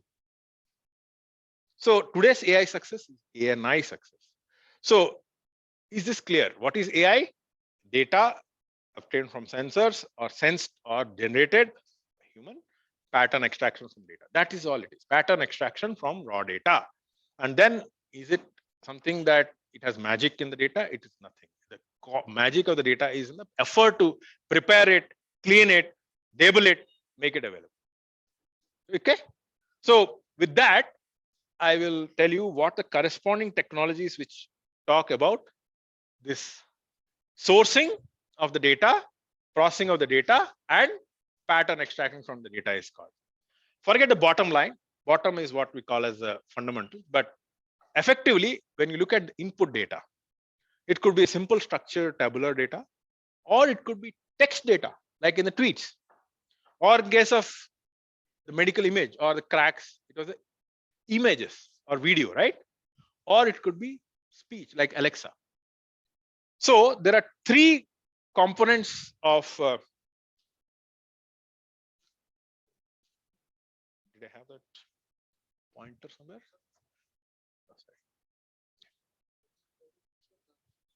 Sure, no problem.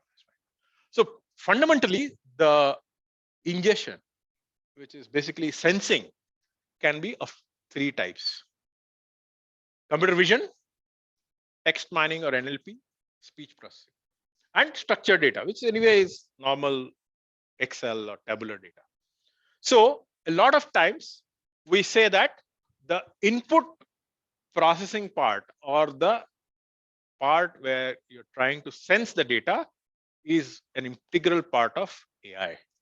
So what are the 4 kinds of data you work with? Structured data or unstructured data, which is about 3 types: image or video, called computer vision; NLP, which is natural language text, which is called as text mining or NLP; and speech processing or speech understanding. So overall, the AI concept itself actually has fundamentally 4 components. The 3 components related to the what you call as the input data generation, the sensing, and the 4th one, which is the brain, which is called as machine learning.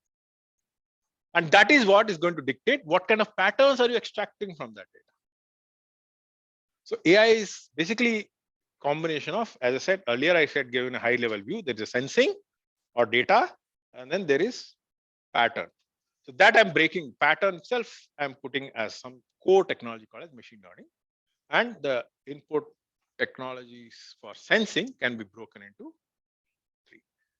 And that is why you must have heard, right, this concept NLP. Have you heard of that? A lot of times people talk about NLP. People talk about computer vision. What is that? It's basically when the input data is an image or a video of the part of the data which is coming in. All the relevant sensing technologies are called computer vision, where you try to extract data from what you see from the camera or a video you see from the computer. So AI is nothing but, earlier I had only 2 parts, right? Sensing, pattern. Now I'm making it 4 parts. The 3 parts related to input data, sensing, and 1 part related to processing of the data. So now in your application, all the use cases you've seen, can you tell me which of the sensors are in action? Can you go back to your notes which you took? Can you tell me for each use case? All of them? Can you give me example? That's a vision, scanning, bridge one. Car was vision. Okay. Can you give me example of NLP?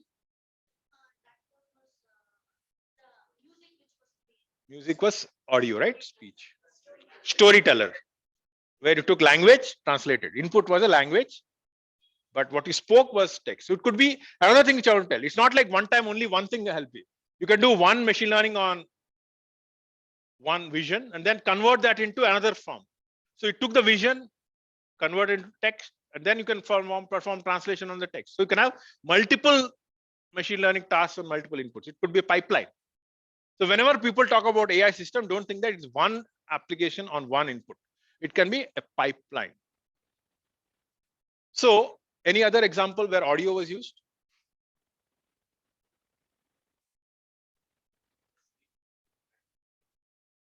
Correct. Speech translate, where text was, after speech was translated to text, it used the translation. What is Twitter sentiment analysis? Input. NLP, right? Where you're talking about text as input. And so when you talk about any use case, you need to understand that it has to be based on one of those input data processing, which has to be the crux or the brain of the what we call as data processing, data cleaning, data curation for that kind of input. So whenever people talk about where are the jobs in AI, they are, for example, for sentiment analysis, there are a lot of jobs in cleaning of the text inputs, extracting important concepts from the tweets rather than all the important ones, or removing unwanted text.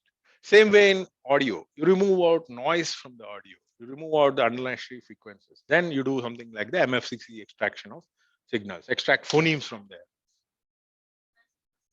Noise cancellation. So basically you cancel out some of the frequencies from there.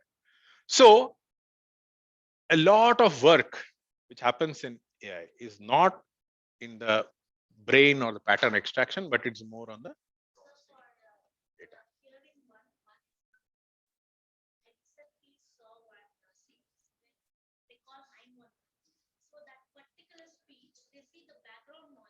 Ah.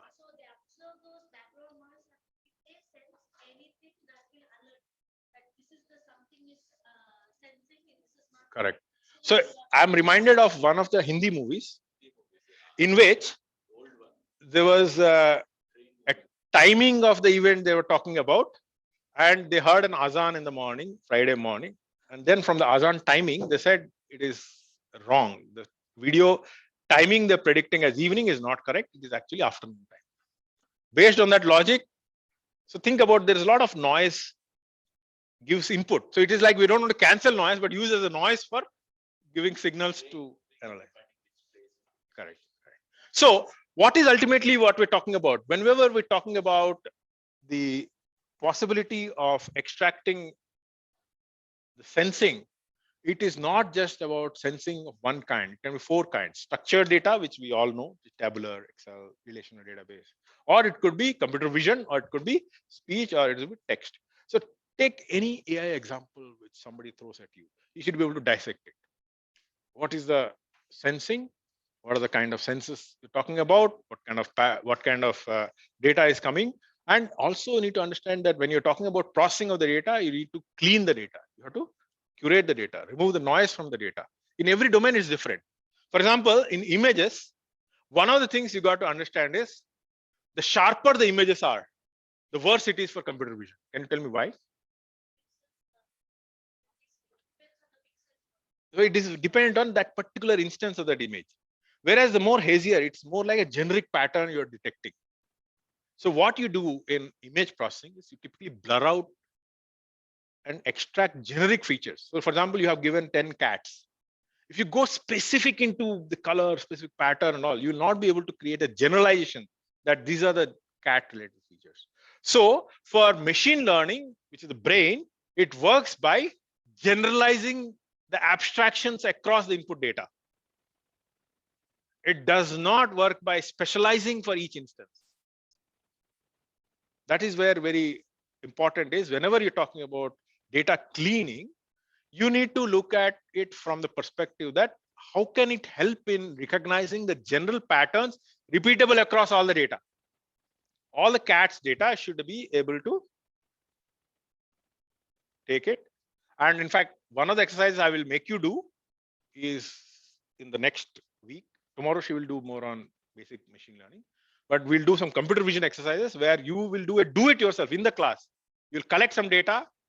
There is an API where you can train yourself and see the AI in action.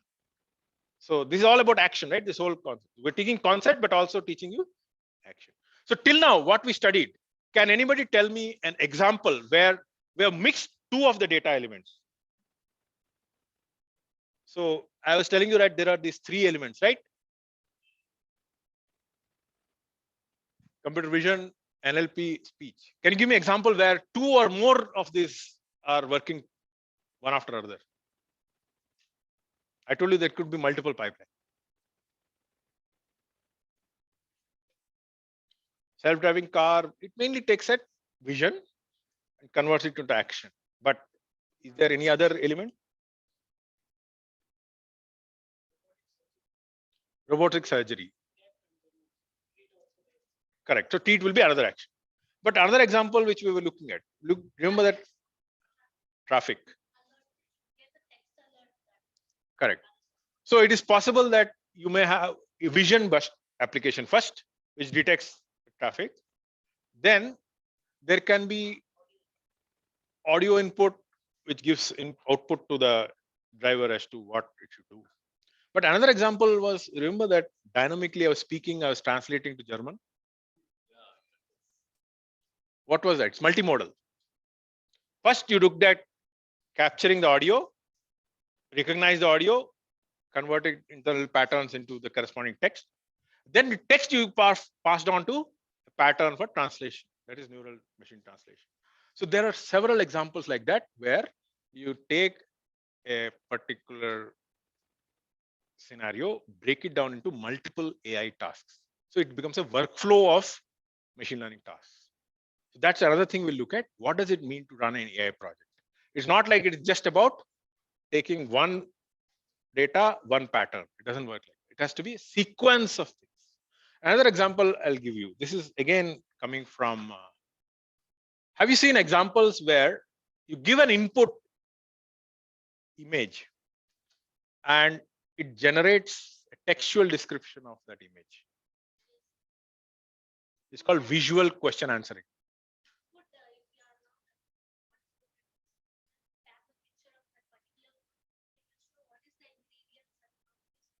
Correct. So what is happening is first you extract the structure of the food, identify it as specific categories. Then you have next one, which is on structured data, taking the category of that and give next level information. So what you need to look at is typically use cases will involve combinations of input and processing tasks. It's not like only one task is enough to do. And within that processing task of the input, there may be several cleaning tasks. Example I gave you is German example, or let's take the tweet example. Raw tweets can never be passed on to a sentiment analysis. You have to convert them by removing unwanted text. Tweets have to be converted into some frequency vectors, part of the data curation. So what we do is we try to create some kind of a sentiment pattern by analyzing the context of each of them. So till now, we started with very high level view of AI important for enterprises and business. It's at the core of the transformation we're talking about to handle in the VUCA world. It's very important for modern jobs. That's another thing I create. Then what are the use cases we saw? Right? Use cases, are they in one domain? No. It's healthcare, in buildings, in construction, in transportation, in astronomy, in entertainment, across verticals. And one more area which I wanted to tell you is people are not only using AI for profit. Not only that, there are companies who want to make profit from AI for medical science. There's a lot of AI for social good that is happening. People are using AI for social good. For example, there is a Vadhwani Institute of AI in Bombay. They are working with interior Maharashtra farmers.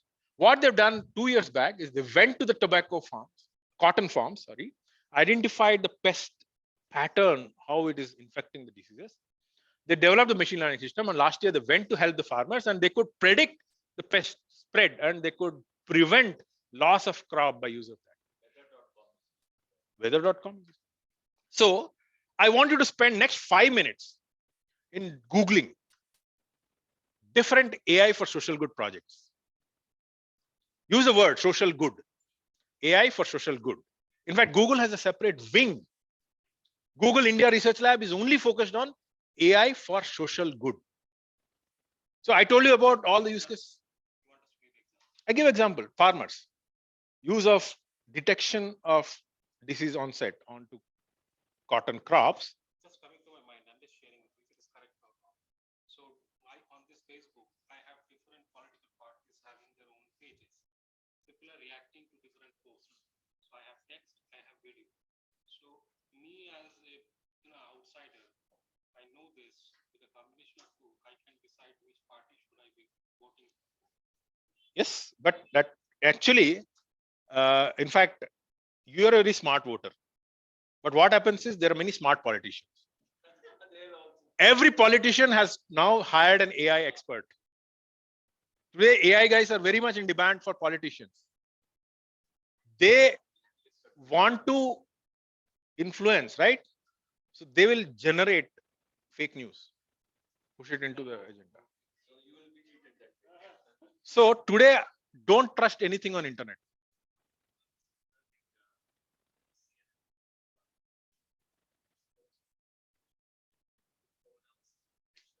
Yeah, I say something's moving. How can that be? It's a fake video. Butchers of the world. I don't know what this is. Yeah, butchers of the world. No, it's not. Basically, it's because of rear view vision and front view vision. That's why they're getting that illusion, but it's not. Reality is they have come. See, there was a cops video.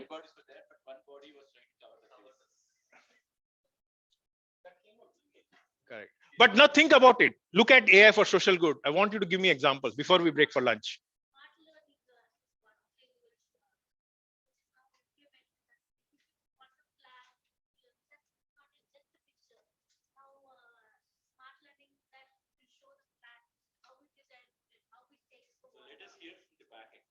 Okay. From the back, I want 2 or 3 use cases. Last benchers.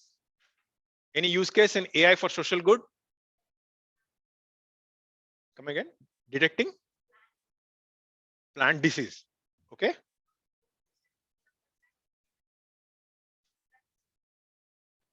Come again. Forecasting weather for so that if there are flood forecasting, right? That's a very important thing. You got to save lives. Global warming related.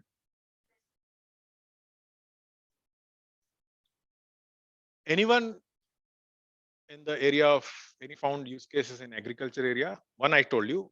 Any other areas of agriculture? What is that? Agriculture. What is that doing?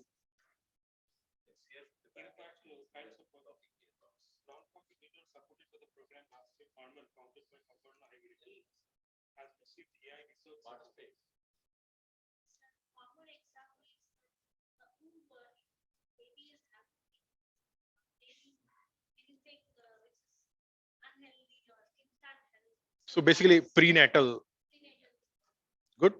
Anything related to sustainable development goals of UN, food security.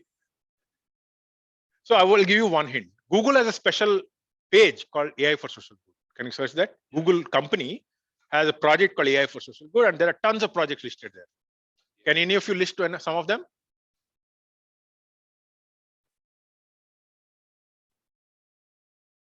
Why I'm saying that is because while we all think AI is for this making profit, running corporations, no, there's a significant. In fact, Government of India, Mr. Narendra Modi, has an initiative around AI purely for social good. How to improve quality of life, quality of agriculture, quality of transportation. It's a part of. There is actually a AI initiative in Government of India for social good of citizens. Animal population, tracking tiger population, for example. This is very important. Poaching, how to prevent poaching. Then people have studied migration patterns, weather patterns, helping farmers, soil understanding using drones and AI together. Drones and AI are very interesting combination. Land mapping.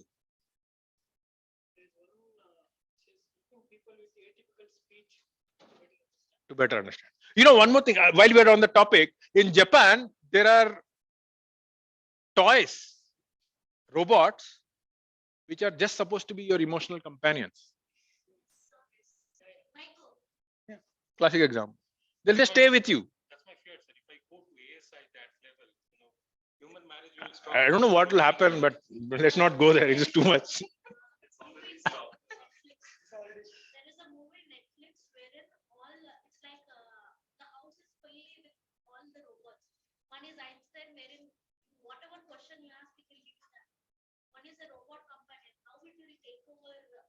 Correct. But think of it from positive perspective, especially if you are lonely. Think about it can really act as NEC has a bunch of robots which actually sit with you, analyze your behavior, be as your companion.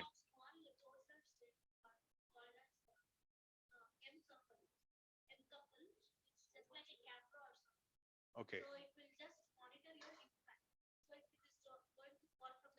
So it will alert. Classic example, vision, right? Alert.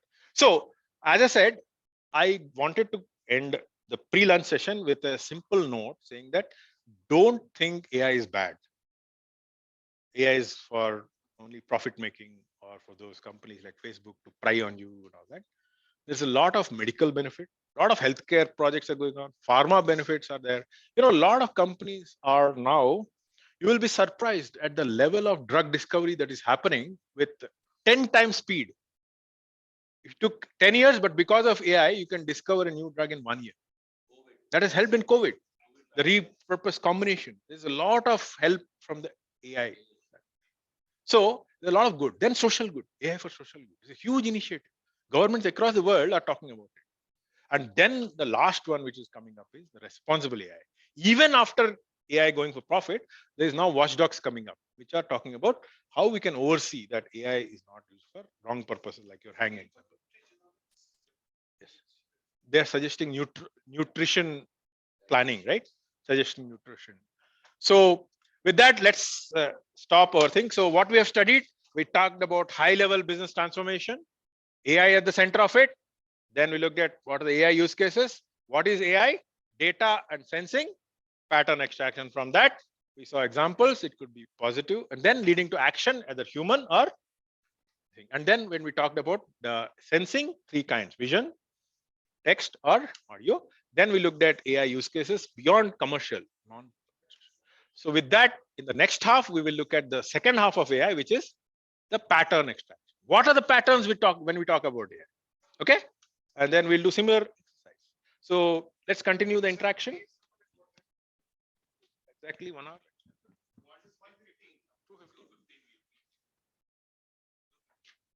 So, sir, we heard a lot of terminologies, but you helped join things together. Yeah. It's making sense. Yeah. See, otherwise, if you talk in AI prof, we'll start with regression equation. I don't want to go there. I just have to tell you, I have to teach Indian academics, or I'm not talking MBA, but tech, the IIT, ISIs. You have to understand the art of teaching to common people. They assume everything is mathematics. Everything is.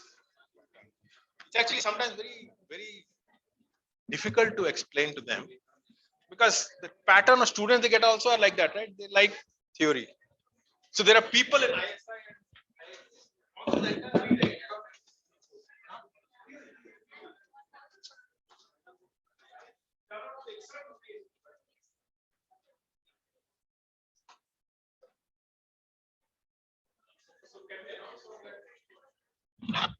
so those online, we are going for break 1 hour, 2:15 we'll be back.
That's it.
Stay involved on all the programs. First day is very easy.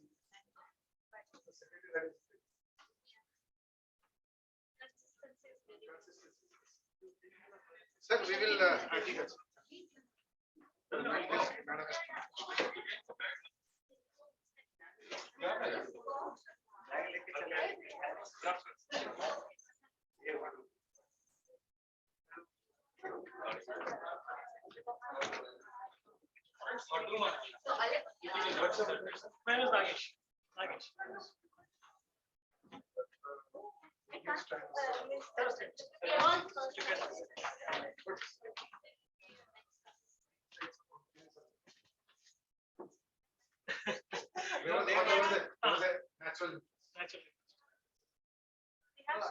The AI, I didn't know anything apart from the full form of it. Very fast. Personally, it has been very learning session. No, we have heard so many terminologies, but we could not join things. Actually, I was working in Accenture. So they implement AI for each and everything. So at that time, when I was using the Excel and everything, I'm into finance right now. So it was very difficult for us to cope up. So they said, you have to learn AI, you have to know clouding, you have to know how it works, what is AI. So the way they had created a model is that it has been explained by Englishmen, or the accent is very difficult, or some things we could not grab it easily. So now I actually I could have correlated so many things which I had learned. In the afternoon, it will be even more clear. Yeah, but a little bit technology. We'll come back. I'm quite curious about that aspect. Yeah. How do Actually, you know how you to know, implement it without Actually, coding? we three were discussing the same thing. No, I want We to know know how, that what are AI those patterns, which now the interest is given the now I want to know what is that, Actually, understanding we from know a the tool's data. point of view. We know how it works, but we don't know how it actually works with the application. Yeah. So, Sure. You give us the overview, sir, we will practice at home. Yeah, that's right. I will give you a site where you have 300 data sets. So,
ಓಹೋ ಜನಸಾಗರ ಅಲ್ಲಿರೋ ಕಾಣಿಸ್ತಾನೆ ಇಲ್ಲ.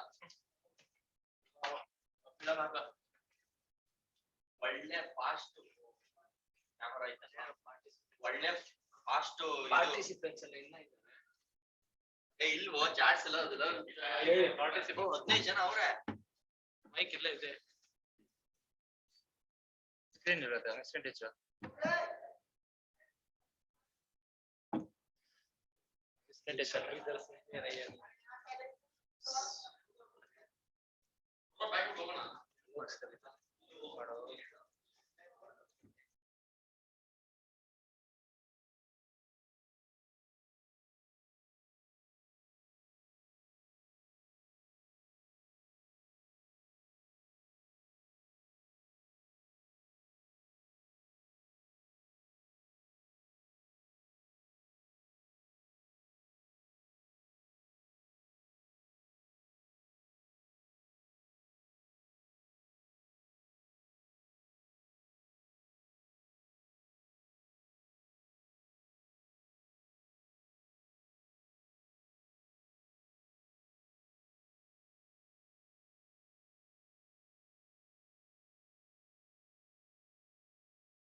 Hello, can you hear me?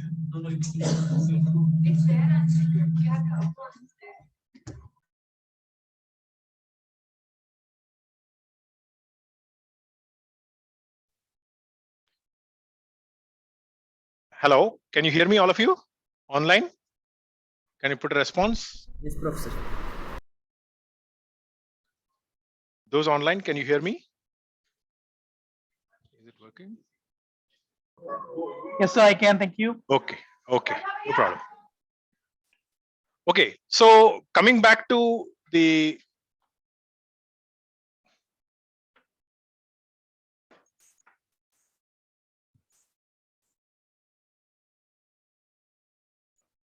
I think the machine is still think we lost the mouse. That's okay. So when we talked about further sensing, we said there could be three kinds of unstructured data: computer vision for images and videos.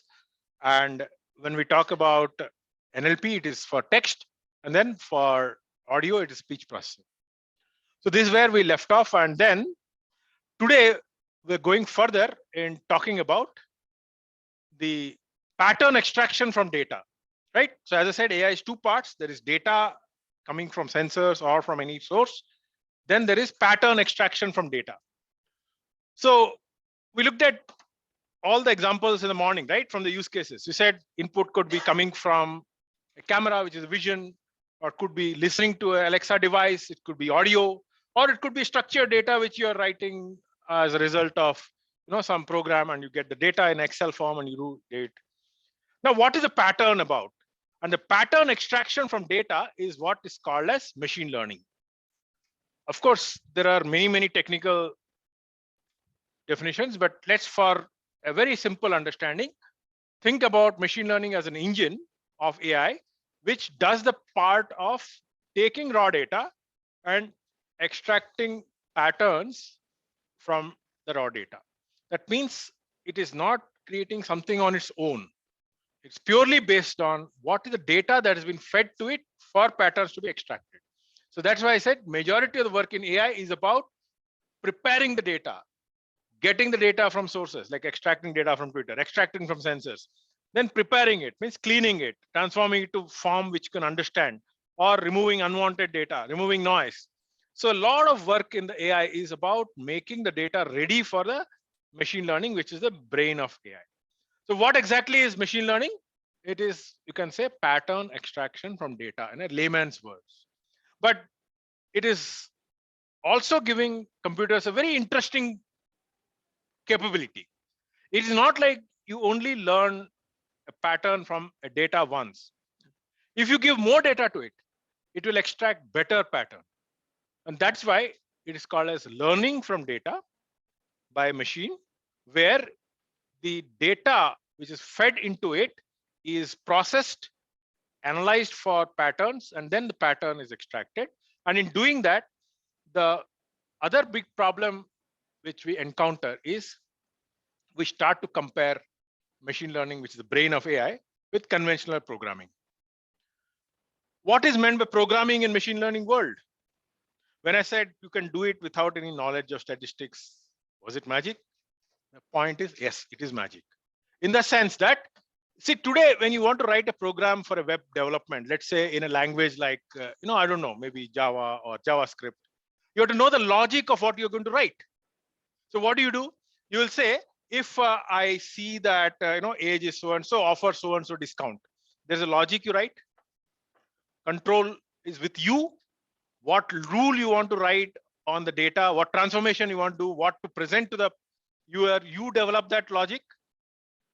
Unfortunately, in the world of AI powered by machine learning, you lose that control. Because the machine learning is like a magical voodoo box. Yeah, come in. Don't worry about it. Just come in and take your space. So what is machine learning? It is basically a way of extraction of patterns from the raw data, which purely depends on the data that is fed to it. And there is no control over the pattern that is generated.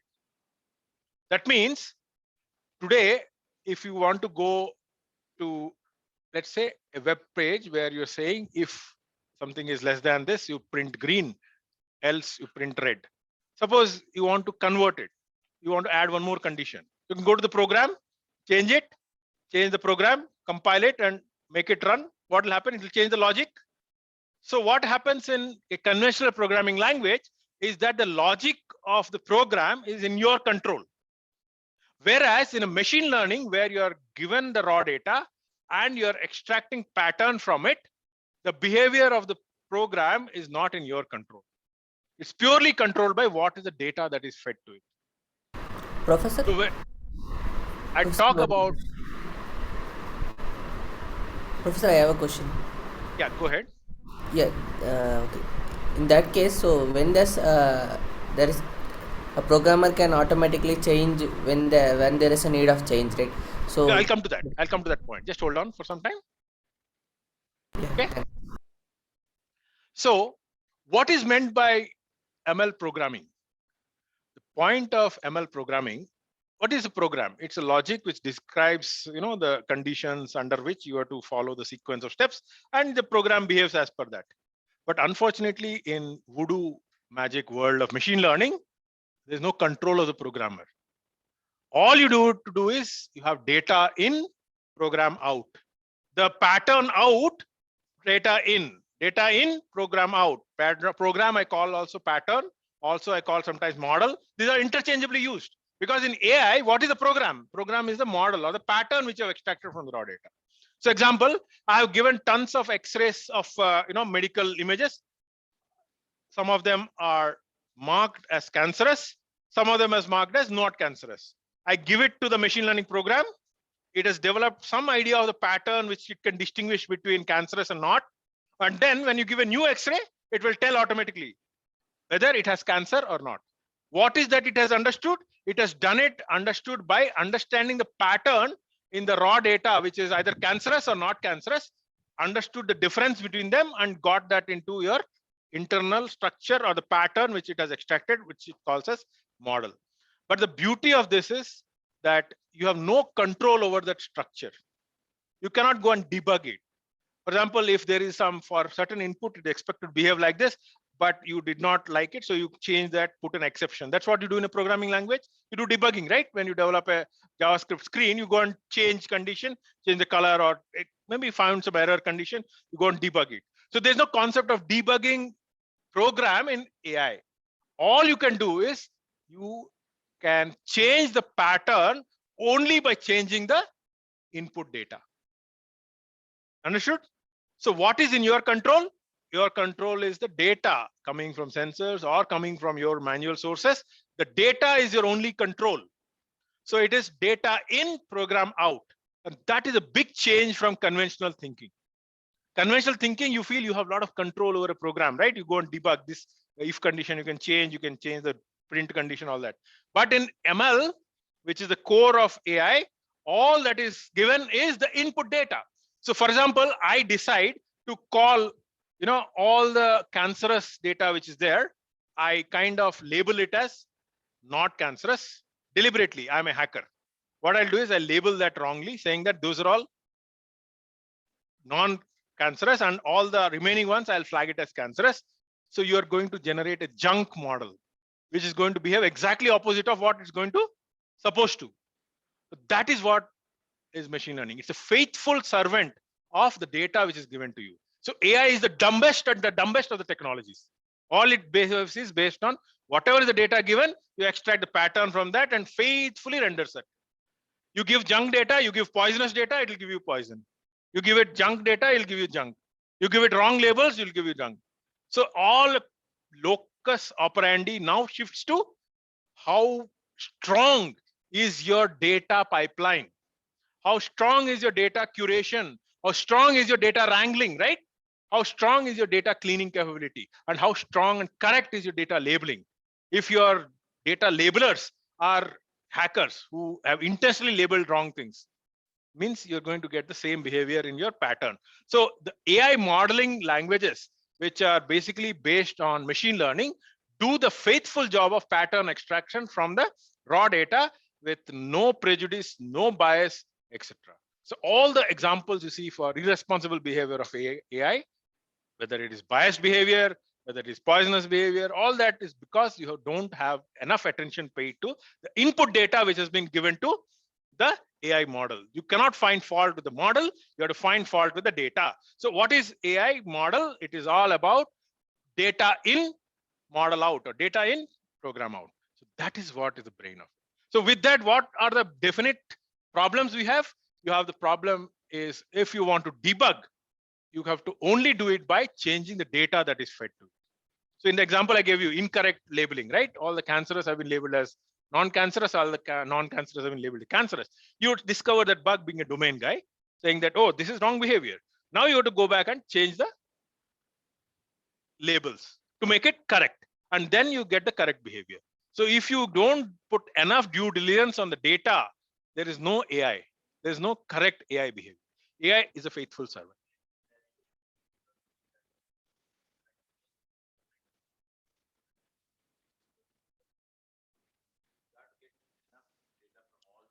Enough data and also sufficiently sized representation of each segment. See, what happens a lot of times is people are lazy to collect data, and you cannot have a shortcut for data collection and data cleaning. As we'll see tomorrow, the major part of the data processing is data, all about that. The part which is glorious, the algorithms for data science, they constitute 5 to 10% of the total effort. And that too, they're provided out of the box, like you will see in a tool like Veka. You don't have to do anything. But the major part will be how do you create that data, clean the data, curate that data, or feeding into a machine learning algorithm. So I hope you understood now the problem of what is happening. You have lost the control over the logic of the model or the pattern. You have no control. Yeah.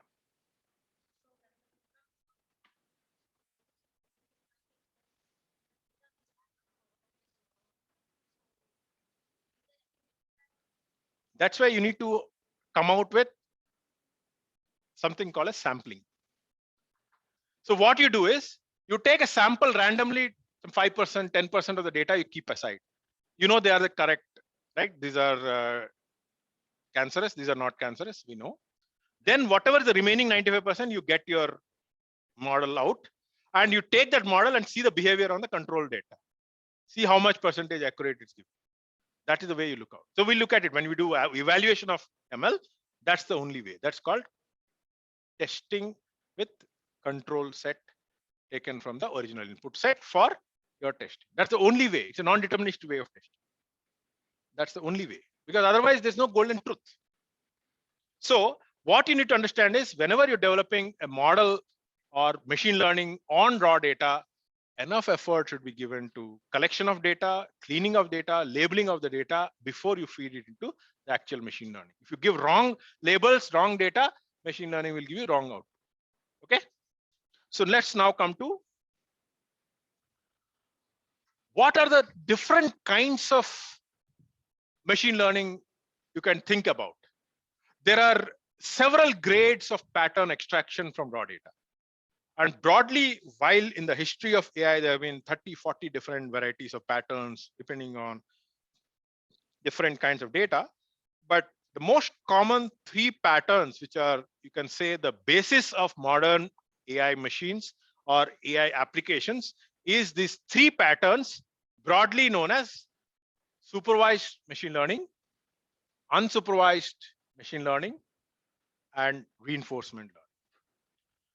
So each of them differ in their complexity slightly based on the input condition. So what I say is the brain of AI is the machine learning, which works on all the input data which you collected. You perform some kind of a pattern extraction. So the pattern extraction can be of 3 types. And the 3 types are based on decreasing level of difficulty, saying reinforcement learning is the hardest, unsupervised learning is the middle, and supervised learning is the easiest. Why I say that?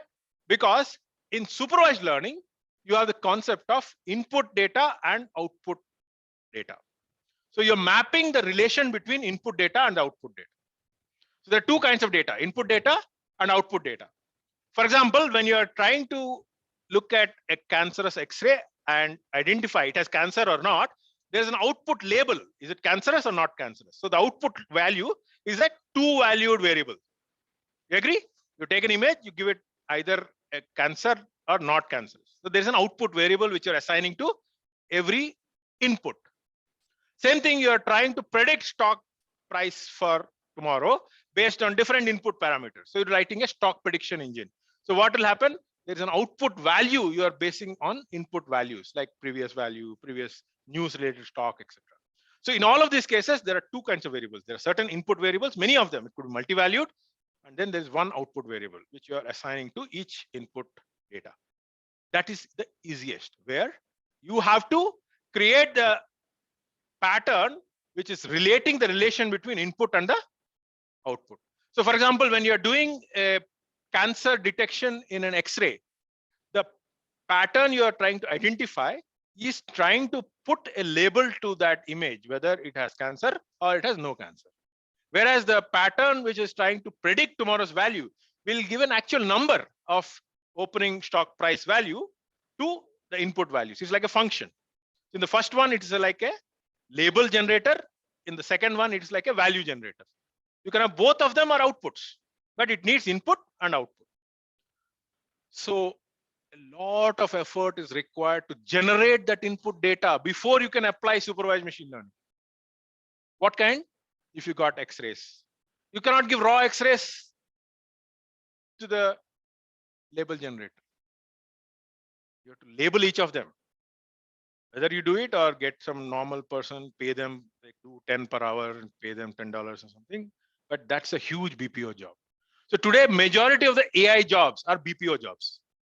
I'm giving you some very random industry notation, but that's the reality. More AI jobs are mundane, dirty jobs. Data cleaning, data labeling, annotation of data. Those are the jobs. Let me tell you, AI is a hi-fi technology, but with low-fi tech jobs. That is the reality. So unless you do that hard work, you will not get result from algorithms. So if any of you think you're going to write algorithms for AI, forget it. Unless you are in the top 0.1% of the scientists who deal with computer science and AI PhDs, you're not going into data science. Let me tell you, that's a frank element. People like me who develop the algorithm because I have a PhD in AI, I go and develop hardcore algorithms. In my PhD, I developed some machine learning algorithms. I did not know that machine learning would be so big today.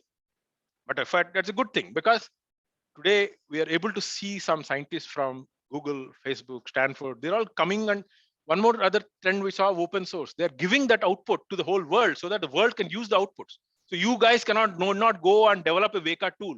There is a Weka tool developed by a University of Otago, New Zealand, I think. Weka, New Zealand. They have done all the hard work and encoded those algorithms for you. So what is coming back to this? If you feed wrong labeling, what happens? You'll get wrong pattern. So where does the onus of producing a correct supervised machine learning come in? It depends on you. Have you given the right outputs, right labels, or the right output values for right inputs?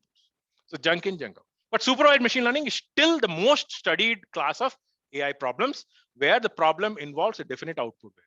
Here again, I want to say there are two kinds where output could be label, takes one or two values, like cancer, right? Cancer or no cancer. Or it could be a value, which is a continuous value, like prediction of stock value. So when you do prediction of continuous, it's called regression. Whereas when you predict only few labels, it's called classification. So when you look at the overall picture of AI, today 90% of the machine learning problems or AI examples, which you saw in the morning, they're all in these two categories, mostly classification or regression.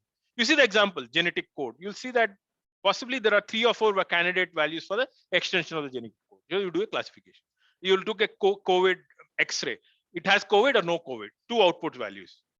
So if you look at majority of the classification, or in some cases, it's about predicting, right? We want to predict, forecast sales volume, predict price prediction. All of that are value predictions.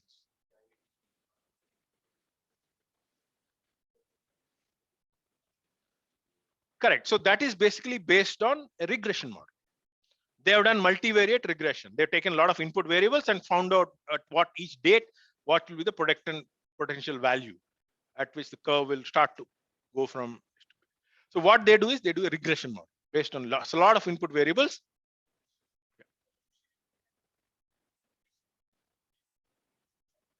Yes. Current will be used for training the model. See, what is the role of current? Current data is used as a background for predicting that model, which will predict your future value. Past values also, past and current values become as the training data for the regression model. And you can check how good it is by checking the current values and against what is actually it's predicting by taking past as input and output. You see what is the value. So we'll come to details of how you measure that. But more important thing is, do you understand that supervised machine learning will base the correctness of the model depending upon how accurate is your output corresponding to the input? If your labels are incorrect, you'll have incorrect classifier. Your values corresponding to inputs are incorrect, you'll not be able to generate a good regression. Then the second category, which is tougher than this, is a bit more fuzzier, where they say, I don't have concept of input and output. I just have input data. And I detect some pattern in there. And that is called unsupervised machine learning. An example he was giving, customer segmentation. It's a very fuzzy idea of segmenting groups of customers who are very similar. I don't know how many groups are there, but all I'm doing is I'm taking a pattern of finding similar customers. These groups are similar. This group is similar. So I may have 5 groups in one data. In another case, I may have 6 groups. I don't know effort. So what unsupervised machine learning does is there is no concept of any output variable, and I only try to identify patterns in unlabeled input data. Unlabeled means there is no labeling. There's no input output. There's no classes. There's no output variable. All you do is you take the data, you find patterns. So then how many types of unsupervised machine learning are there? Infinite, because every pattern you define on any data, it is unsupervised machine learning. I define that I find association between this data and that data is something I find as a pattern. I'll define that as some kind of a correlation. I may call that as unsupervised. Or I find groups of similar data. I find that as a pattern. Or I find that when people are buying this, they're also buying this. I find that as a pattern, right? In the raw data. I have no output, only thing relationship between one part of the data to the other. So there are many, many kinds of unsupervised machine learning out there. And that is something which is harder than supervised because the definition of model itself is hazy. The definition of how good a model is also hazy because it's not concrete like in the classification or regression case. And the last one is most important, which is, yeah.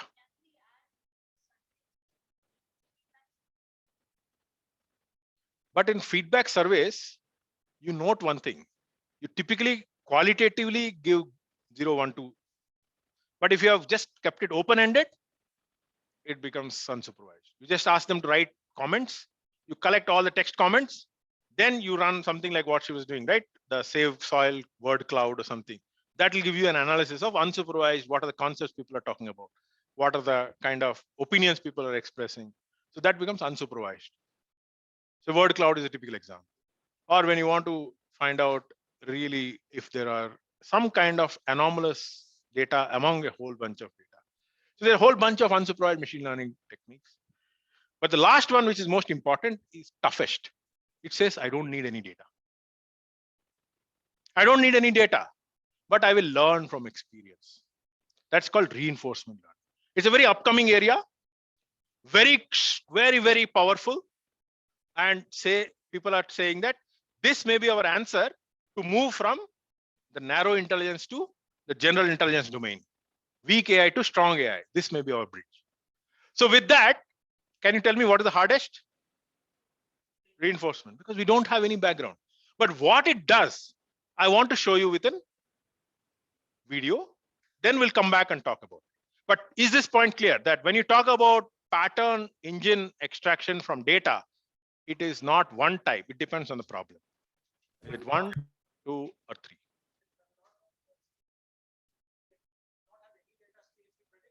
It will not start with any historical data. It will collect data. But you hold on your question on reinforcement learning for some time.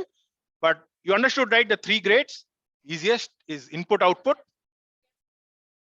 I'm going to start that. I've not yet told you. So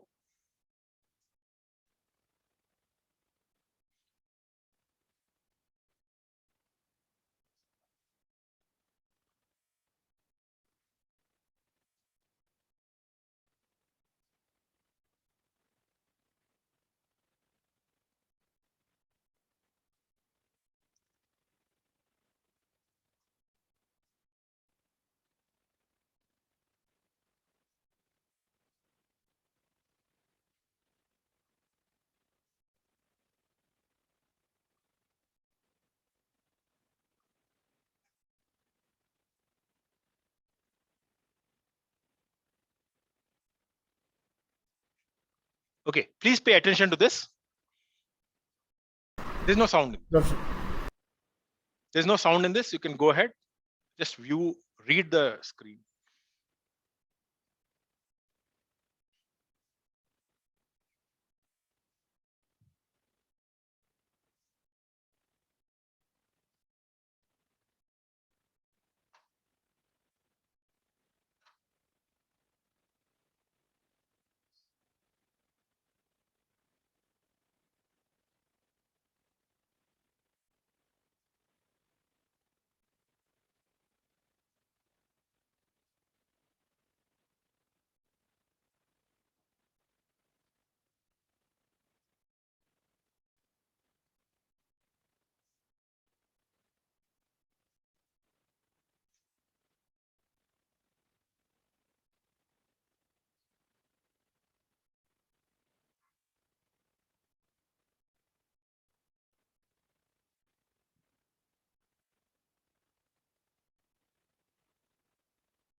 Isn't it smart? But I started with background zero knowledge. So this is called as learning by experience. It's not called as learning from data, but it's called as learning from experience. So I just want to play you a slightly advanced version of this. All of you understood this one? So I'll play you a slightly advanced version of this.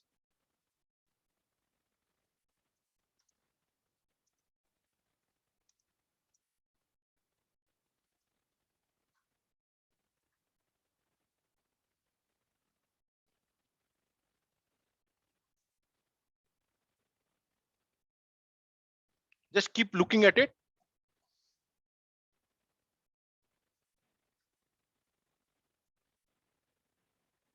So there are hunters and then there are victims.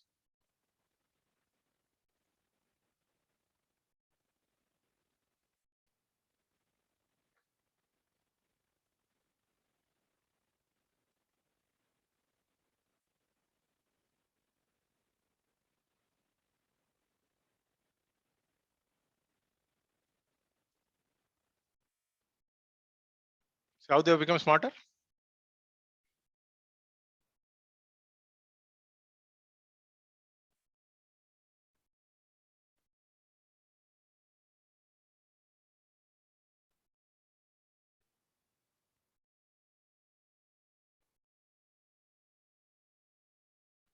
See the other side.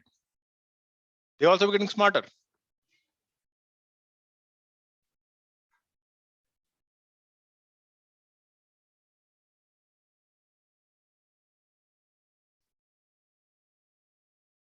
So these guys go and hide that also.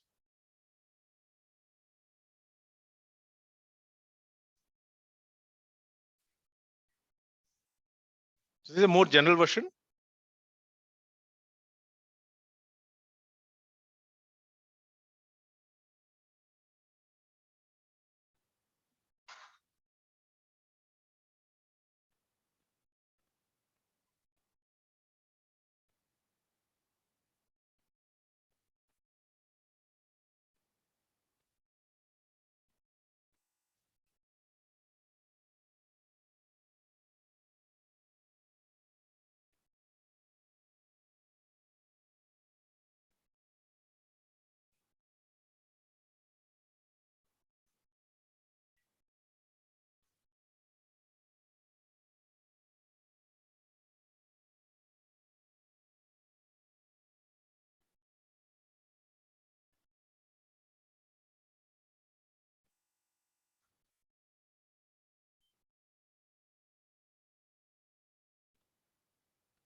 So basically, what we're seeing here is a classic example of reinforcement learning, where depending upon the scenario, what you will see is,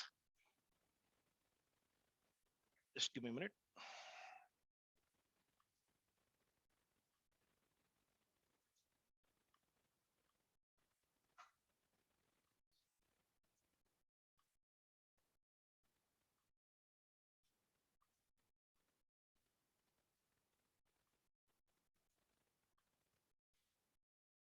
So the notion of reinforcement learning is basically based on the idea that you don't start with any background data, but you let the system run over several iterations. And then, in Hindi, there's a saying when you're learning from life lessons, right? Dhakka maar ke sikha hai. Means you have suffered failures in your life, learn from it. Literally, this is what it is. And let me tell you, as a human baby, they are the perfect example of reinforcement learning. What does a baby do? It falls, gets up, falls. Gets up. All of us did that, right? Remember what we did. And that is classic example of reinforcement learning. The reinforcement learning, the idea is very simple.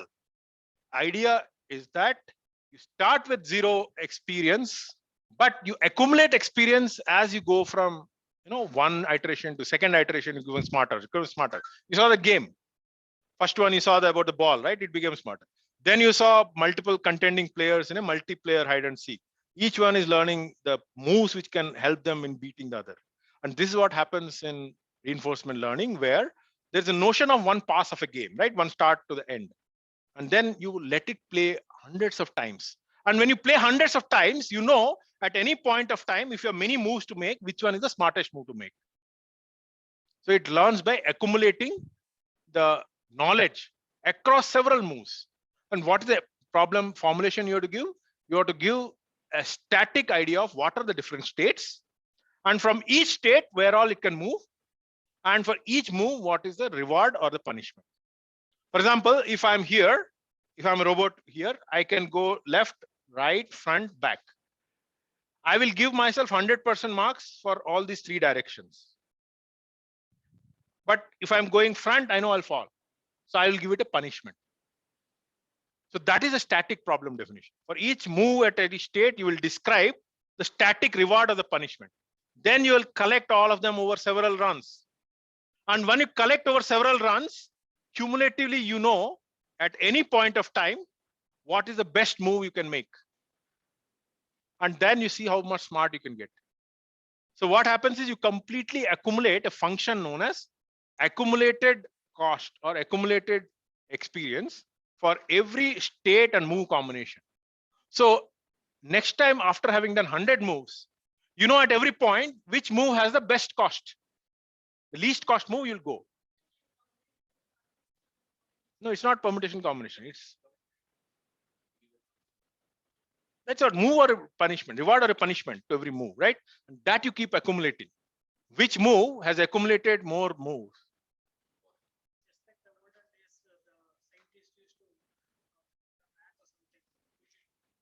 Reward punishment, Skinner's punishment. Many of you have studied psychology, Skinner's. That's actually Skinner's reinforcement learning experience. It's coming from there only. It came from Edward Skinner, actually, psychologist. So the whole idea is you have to define your moves, you have to define your states, and you have to define your reward and punishments. For a robot, it's very easy. You know, if you're falling, it means it's punishment. If you're going ahead, it means reward. So what you do ultimately is, after having several iterations, you know which move is the smartest move. So don't you think this is something which is very innately native to human intelligence, where you learn from failures, you learn from experience, you learn after falling down, which is the way to correctly get up as a child. So reinforcement learning, people are saying now, is the most advanced form of AI, where you can simulate something like a general intelligence. It may not be so hard-coded like supervised learning. Supervised learning is purely based on labeled data. Unsupervised is still also somewhere better, where you're trying to understand patterns. But reinforcement learning, you don't give any actual historical data, but you learn from experience. So now, having said that, what you think is the majority kind of machine learning out there in the real world, out of supervised, unsupervised, and reinforcement? Which one you think is the most popular? Supervised, because that is the easiest. But only caveat is you have to do the hard work of collecting the data, clearing and labeling the data, right? So you saw all reinforcement learning, the different examples. So any situation where you think you're dynamically improving your knowledge by having gone through the experience of several times iteration, you think reinforcement learning is a good use case for that. Okay, learning from experience, not necessarily having historical data. Now let's come to the supervised learning. As I said, supervised learning has the advantage that you have an output variable, right? You have an output variable and an input. But then one thing you got to also understand is that it is also the most well-studied and evaluated methods. Why it is easy to evaluate? Because you know what result to expect. Because you know the Y value, right? Which you're expecting from the labeled data, it's easier to measure. So how do you do that? Let's say the cancer scenario. You have taken 1,000 X-ray, you label each of them by talking to the doctor or the radiologist saying it has actual cancer or no cancer. So maybe around 850 of them have actually no cancer. Around 150 of them actually have cancer. So you have got 1,000 samples correctly labeled, and then you feed it to the machine learning program. And then how do you evaluate? You take it for granted that just because I've used a complex machine learning algorithm, it's going to behave correctly. You take it for that? No. So what do you do? Smartly, out of the 1,000 samples, you will randomly take, let's say 50, 5% of the data randomly out. Some of them will be cancerous, some of them will not be cancerous. You'll keep them outside as if you only had 950 data. Assume your 50 data never existed randomly. You take them out, put them out, call it the control set. Now this 950 data, you use it to run the machine learning model to generate your program or the model, right? That's what you use for training. Now you have a wonderful tool to measure how good that model is. How? Because you have that control data. 50 samples you had kept aside, and for each of them, you know the output class, right? So what you will do is you will take that 50 out and then take the whatever is the model you've generated from the remaining 950, you will apply it on all the 50 which you have kept aside. You'll get some result. Some of them it will predict cancerous, some of them it's not cancerous. But you already know the gold standard, what is expected, what is the actual label, and you see what percentage of them it has correctly classified. And that is why supervised machine learning is very, very, very often advised, because you have well-defined metrics to define how good your model is. So how do you define your model accuracy? Accuracy is defined as percentage of test data or control data you have kept aside. It has predicted correctly. So now you see why supervised machine learning is preferred. Correct. So in this case, classification, you're talking about exactly matching. But if it is predicting a stock value, what you do is you don't predict exact matching. You predict distance. So suppose I wanted it to predict 101 rupees. It predicted 103 rupees. So there's an error. 2 rupees error. So across the 50 training data which you kept aside, you'll find out what is the average error. That's called mean square error. So for regression, you can use mean square error. For classification, you will use accuracy. So that way, supervised machine learning is well-studied case of how you're going to apply a control set carved out of the original set to determine how good your model is. In classification, you will say how much of the data labels has been predicted correctly by your classifier. In case of regression, you will see how much is the error of the predicted values from actual values in the control set. But in both cases, you're doing the same thing. You're taking a certain part of the data for training, and then you're applying it on some part of the data, which is control data you kept aside. On that, in classification, you measure as accuracy. In case of regression, you measure the standard error or deviation from the expected. So in case of supervised regression, as you can see, we are typically talking about an output variable being continuous. Means it's a value you predict. You're predicting a stock market value. Or let's say you're predicting a risk rating score, credit score, right? All of you have credit score based on different transactions. You're predicting a score. It's between 150 and 1000, I think. That's where the credit rating score is. Or let's say you're predicting fuel consumption, how many kilometers per liter, based on how many cylinders it has, how old is it, how many kilometers already it has run.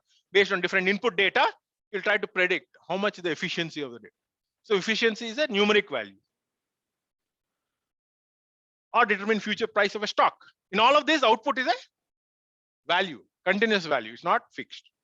Whereas in case of classification, you're talking about a categorical output variable. Means fixed values, 2 values, 3 values, 4 values, 5 values. No fixed number of output values. Each of them is called as a class. So that's why it's called a classification. In cancer case, how many classes? 2 classes. Let us say I want to help you in recognizing, say, let us say digits.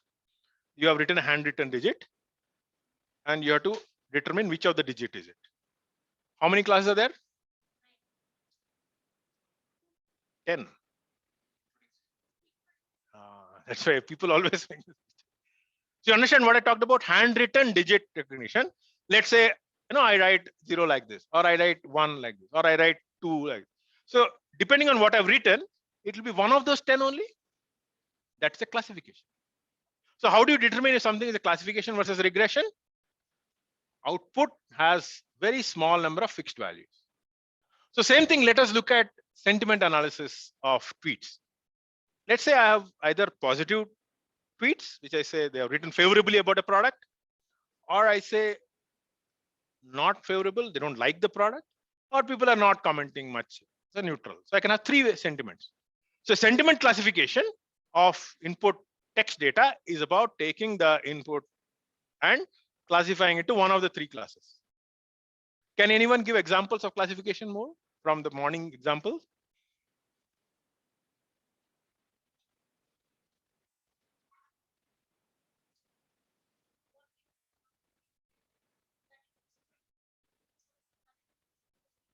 Correct. So it is a correct or incorrect.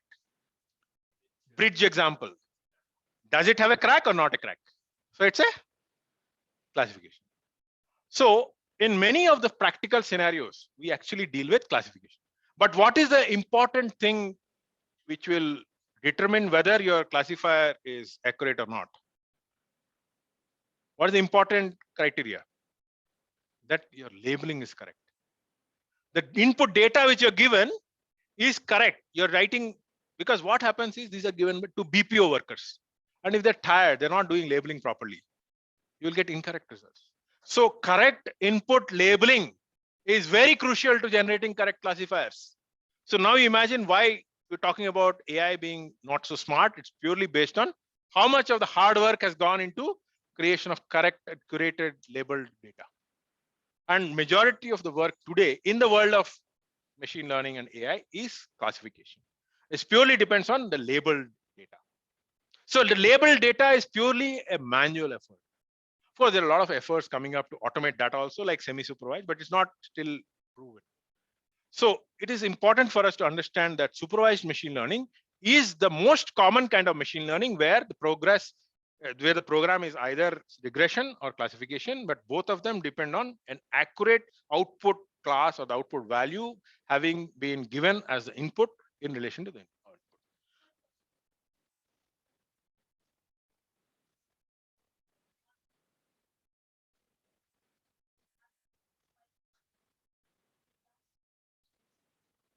So what happens is there is multiple levels of intelligence you can build. The simplest one is called as FAQ bot, which is a simple classification. You know, there are only 4 or 5 questions which are typically asked. So it will take your question and map it to one of the classes and generate you the automatic response. That's why bots got a bad name, because they're not being made smart enough. Ideal responsive bot should be using a lot of unsupervised machine learning in determining what are the concepts being talked about, what are the relations between them talked about. So there's a lot of intelligence you have to build by unsupervised machine learning in bots than the current classification based bots. Of course, I don't blame them, but because they want to get it out in the market, but there's a lot of value in doing unsupervised machine learning, like what you using tweet examples. What are the top concepts being talked about in tweets? So you have to do a lot of pattern mining from unsupervised data, not necessarily pre-build those classes of responses. If you're pre-building, then you'll get those categories of response only. You cannot have any new kind of response. Think about it. You said my response can only be these 4 queries. Can you do anything more? You cannot do. Only thing, anything you'll get, you'll try to bucket into any of those 4. And you'll approximately give the appropriate response. So the smartness is not from supervised machine learning in such scenarios. Of course, they do a lot of training of each one, but it is constrained still by the number of classes you've trained it for. So you have to constantly keep increasing the classes, constantly look out for any new classes of response it has to come up. So it's a very constantly evolving bot. That's very important. So let's come to unsupervised mechanisms. What is the difference between unsupervised and supervised? In unsupervised, we don't have any output variable. All we're doing is take raw data and form patterns in that. The simplest of the pattern is what you start: segmentation, grouping, clustering. What is meant by clustering? Take similar data, form groups. Like for example, let's say Hindustan Lever as an organization which is very much into retail products like toothpaste, soap, Lux, all that, right? So what they do market research by talking to a lot of people who try to understand their products and their needs, and then they segment them into different buckets. So there are these people who are very conscious about organic, being natural products, For them, they create the neem toothpaste. Then there are people who are very worried about each time they buy, they won't find value for money, very cost conscious. So for them, they are the 1 rupee rinse sachet or 1 rupee shampoo. How did that come up? It came out of market research by segmentation. Then there is another group of people who are absolutely not worried about any quality, nothing. It's the middle, anything chalta hai. So what have they done? They've taken the market research data, put it into different segments. And the segments they're discovering by raw data, they're not doing any pre-judgment of how many classes are. See the difference between the tweet sentiment analysis, where you know there are positive, negative, and neutral, predetermined. In clustering, I don't know. I may discover there are 4 groups. I may discover there are 5 groups. All I do is I do the grouping based on similarity. So the idea of unsupervised machine learning is grouping the items close to each other. So what is important? You have to identify how do you say which item is close to each other. And that is a challenge in unsupervised machine. That's called distance measure. How do you measure something is close to something? That becomes the challenge. How do you say this item is similar to the other item? So how do you do that? You can form different metadata related to it, like color, kind of average cost, typical length of it, different metadata you'll cover. And then based on some kind of similarity matrix between the different features, you try to form the data. So the big difference between clustering and classification is that in clustering, we don't know how many clusters can come out from the data. The raw data will tell you in one case, let's say you have done analysis of a segment in Bangalore city, you may get only 2 clusters. Whereas if you do across a whole state, where you have villages, you have small towns, you have large towns, you may get 5 segments. There are people who are very conscious health-wise, organic, people who are only cost conscious, then there are people who are price conscious, then there are people who are, volume conscious. Do you get substantial variety of amount get or not? So depending on that, you may form 5, 6 segments. And depending on the segment, you may have different sales strategy. So for example, today, what happens is in the concept of ideation of products, these FMCGs and all, actually, some of them, they take a lead in certain segments that threatens the competitors. Before 5 years back, HUL and all, PNG, they were shaken by what Patanjali brought to the market. What Patanjali brought to the market was a segment which was conscious about Ayurvedic, natural. And these guys had no clue of how to do that. And then suddenly they came up, oh, now I can do a neem paste, HUL. Now all of them have versions, right? So now what is that? That's because they discovered a new segment which was known to Baba. Now it is, right? So what has happened here? It's a new segment discovered by Baba Ramdev. And suddenly everybody is talking about this new segment. They started addressing them also. Electric vehicles.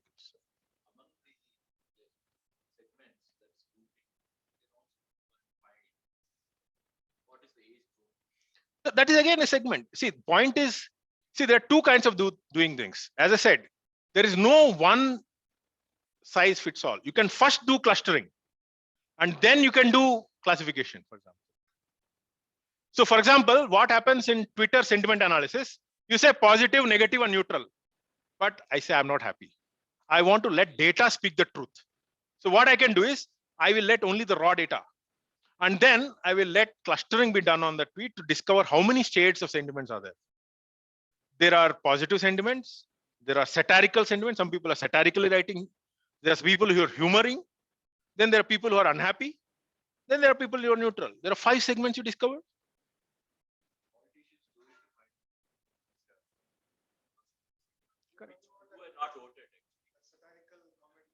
Correct. Indigo one, right?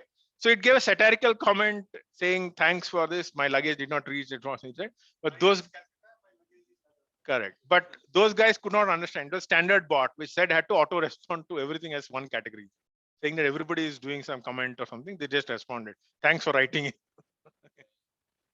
So it is important for us to understand that there is a lot of merit in not always hard coding classes like in classification. You can let the classes be discovered with clustering.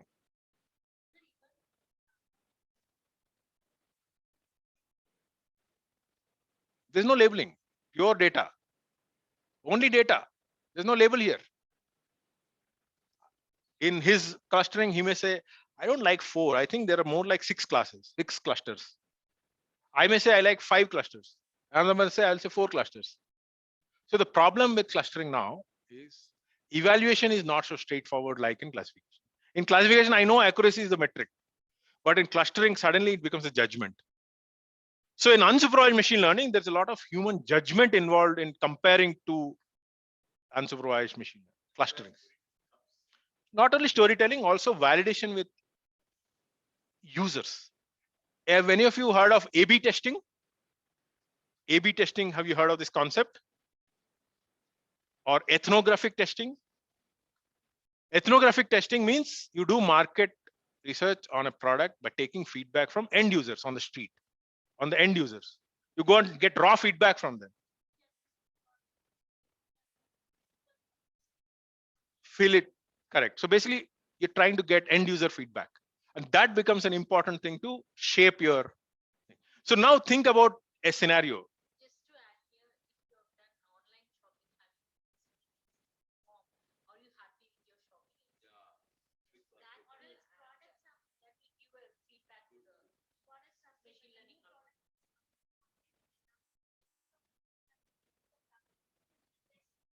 Correct.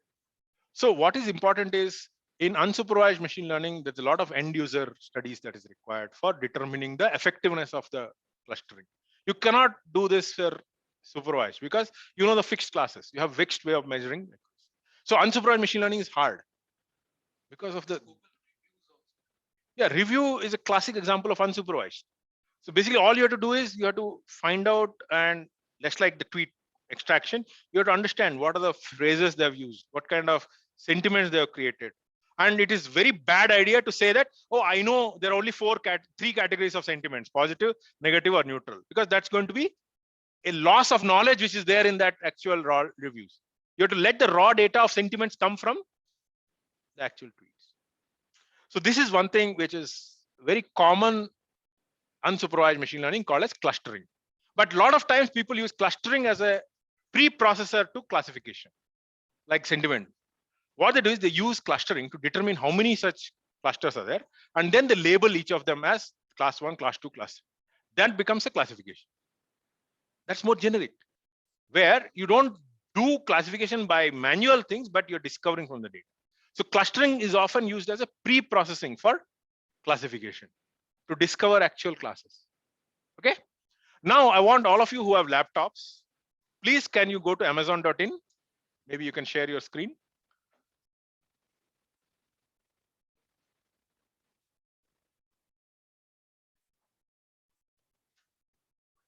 Yeah, you can use them.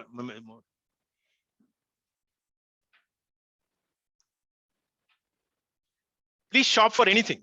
I'm not constraining. Please shop for anything. No login. Just to amazon.in. Just not browse. Just search for something which you want to find. Let's say, for example, I am trying to search some Harry Potter.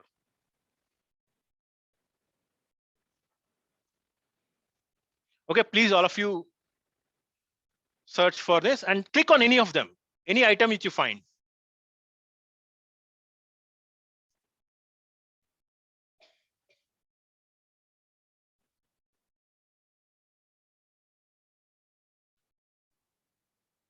And I want all of you to go to that part of the product where you see there is some comment which says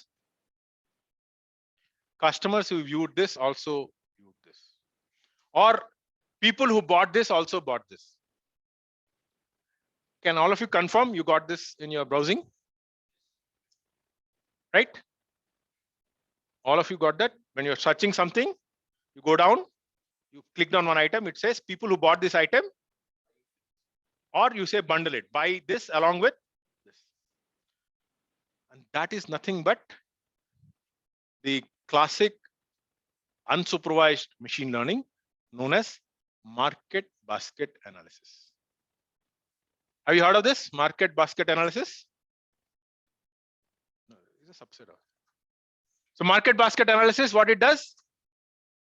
It does a very, very simple thing. It looks at all the transactions which people have done. in one go.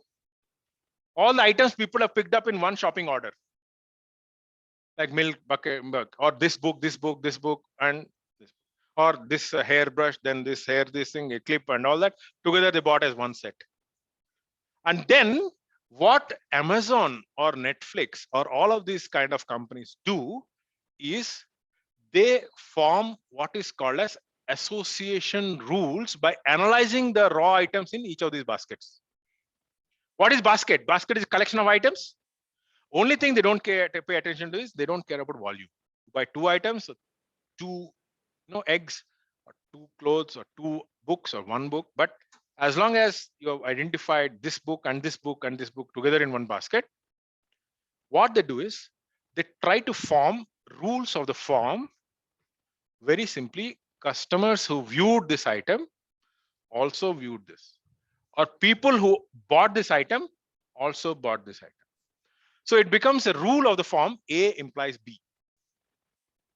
If you're buying A, then they'll recommend B, saying that people who bought A have also bought B. B need not be 1, it can be 2, saying that because they bought 3 of them together, if you bought 1 of them, they'll say you buy B and C also. So what is this giving a benefit to Amazon? People are buying more. They are burning deeper pockets. They are emptying your pockets more. And you know the amount of volume Amazon sees by investing in this one machine learning algorithm? They hired the best database data mining researcher, Rakesh Agrawal. And believe me, this became a cash cow for Amazon. Their profits increased, I don't know if it is 200% or 300% after introduction of unsupervised market basket analysis. It's a very simple analysis, right? What is the raw data? Transactions, collection of items bought together by hundreds of people. So if some people say, interestingly, one of the first rule which Rakesh Agrawal discovered was, I don't know the relation. Yeah, those are the guys. Yeah, this is the Wisconsin Madison. So interesting, the first relation they found, I don't know the reason, beer and diapers. Apparently, men who go and buy beer, they also buy diapers. So the conclusion was, wives go out for fun, leave their husbands to do babysit. So for time pass, they go for babysitting for diapers and they go and buy beer to spend time. These are the first tests. They come together. Actually, they use that. So now you think about, any of you, have you seen during checkout counter at Big Bazaar? What are the items kept at the checkout counter? Chocolates, lottery tickets. If you go to US stores, you'll see lottery tickets, lotto numbers, small tissue papers, candy. You know why? Because these are elements of many baskets they found. So they do a lot of analysis. What items should be toys? Yeah. So if you say so now think about how subliminally they are trying to use a machine learning algorithm to empty your pocket and becoming rich. So machine learning is a capitalistic technology. That's my view. Though of course there is social good projects, but inherently machine learning is a capitalistic technology. It is something which is used by all e-commerce companies, all online OTT companies. You know where Netflix is using this?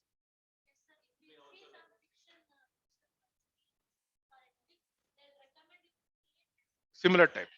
Because there's another category, we'll come to that. But can you imagine now, if we did not give this data to be stored with them, we said we wanted to delete this data. Imagine all their analytics would go down. They would have nothing to recommend to you. So now think about unsupervised machine learning. Why is it unsupervised? Because you don't have any output. Input data, what you're giving is transactions, right? Collection of items in baskets, which you have bought. That's what it's collected. And based on that, what is the pattern it is extracted? A implies B comma C, something. It's a rule. It's also called as association rule mining. So association rule mining can be basically idea about items bought together frequently. Identify items occurring together in shopping carts. Or let's say you're talking about, imagine that people are trying to use similar payment types in financial technology. Fintech companies are trying to use. So if somebody has used this kind of payment order, this kind of. So a lot of examples where co-occurrence becomes the extraction pattern. So what is the pattern? In the previous case, it was about grouping similar items. Here it's about finding patterns which is related words which are occurring together. That's the idea. That's what we're calling as if you bought one, recommend the other one.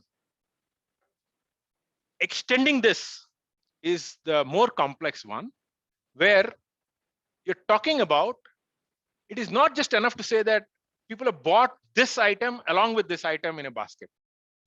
There is a possibility that I can do a better recommendation by use of two things. One, I will find similar items based on similarity. If suppose she was telling, right, fiction I've read book. If I know I have 5 candidate books to recommend, I know majority of the times he reads books which are fiction. So I will recommend a fiction book to him rather than a non-fiction. So that is called as item-based collaborative filtering, where you're looking at characteristics of the item. And among candidate items you have to recommend, you'll find the item which is closest to items he's already bought. So item characteristics should be similar to items he's already bought. So similar items. So Netflix uses this massively based on items you have watched. Genre, you like mystery, you like kind of Henry mystery, support Alfred Hitchcock. They'll recommend in your life. So now go back, all of you remember your Amazon Prime or Netflix recommendation. Don't you see what they're doing is item-based collaborative filtering? What is that? Based on what you have watched, they look at characteristics. Is it mystery? Is it language, Hindi? Is it Telugu? Or is it comedy? Or is it like based on older generation or new generation or very new? Then they go and Netflix recommends or Amazon Prime recommends. So now you know what is going behind that? Item-based collaborative filtering. But what is the challenge? The challenge is to identify the metadata for comparing items. So for example, if you have a book, you may try looking at, is it a fiction, non-fiction? Is it old, like more than 10 years old, or is it by this popular author like Harry Potter series or not? Or is it like available in 4 different languages or this new language? So these are the different dimensions you have to capture. And then based on those dimensions, you'll find out similarity of the item with many of the past records. So what you do is identify distance metrics for comparison of items.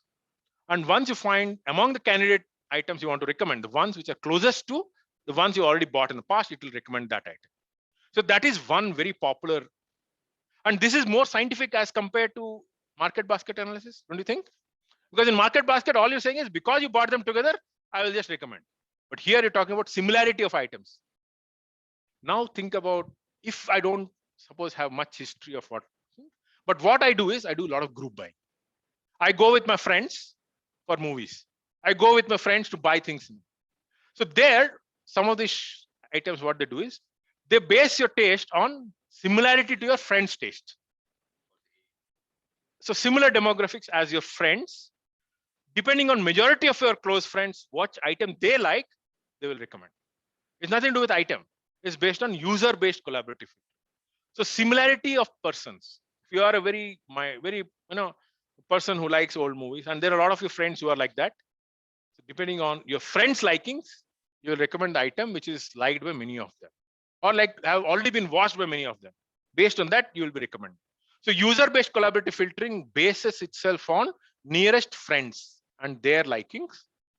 Whereas in item-based collaborative filtering, it's based on similarity of the items you purchased in the bot to the future items. In both cases, it is more scientific than purely association rule mining. That's why they ask you the contact list, share your contact. Yeah. They're very smart. Facebook also does this. Yeah. See, in fact, there was a time when there are at times when companies came up for this. Have any of you heard of Groupon?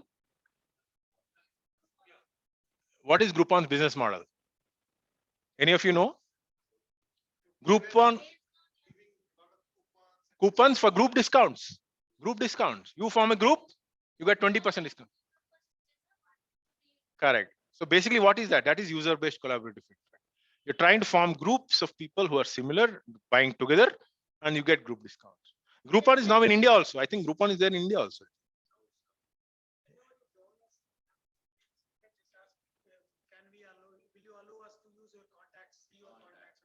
Yeah, that's what, because they want to send some links. It may be simple sending alert also. It's like, see, what happens is, it is basically a very, very, it's like a competitive market. They want to use data. Correct. Correct. So, don't you think this kind of approach is more useful for companies than just using market basket analysis? That is why, you know what? Netflix has something called as $1 million prize for recommendation systems. So if you can develop something which they can increase their overall revenue by 10%, there is a group which regularly, every alternate year or sometime it's there, a Netflix recommendation systems prize. How does it gain by watching more videos? Because you're already a customer, right? See, it bases itself on the differential pricing it gets for content. Okay. So they can find out. Correct. So they can price more.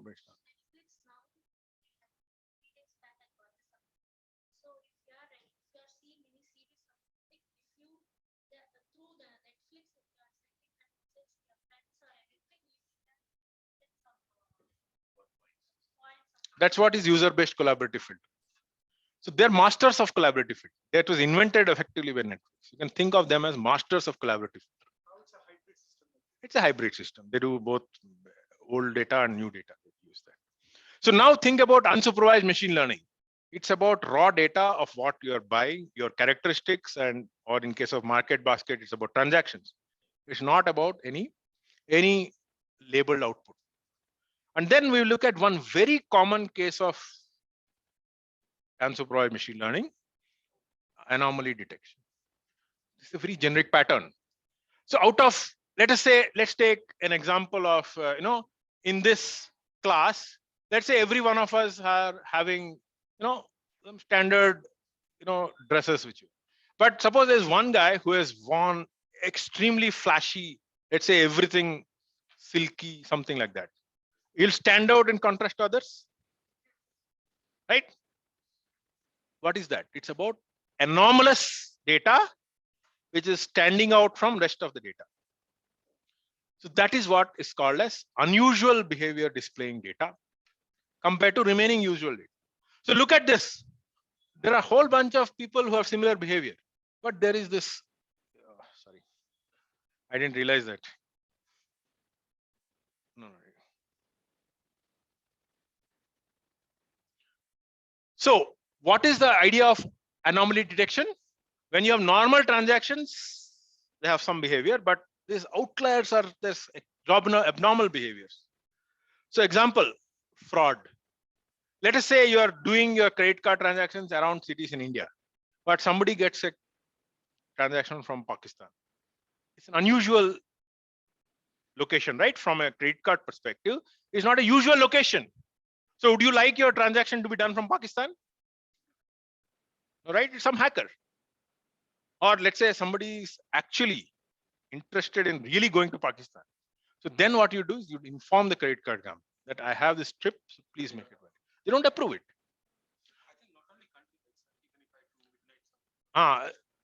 So one of the things which I was told, this I was told by eZone, eZone, I had gone there recently. And this guy said, sir, please split your transaction. It was about for a large transaction, TV, which I was planning to buy for, 50, 60,000.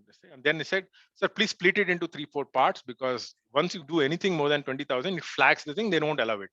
Because apparently credit card thieves, the first thing they splurge on is electronic equipment. Think about it. So they said, okay, credit. So when you pay the credit card bill, you get some cashback.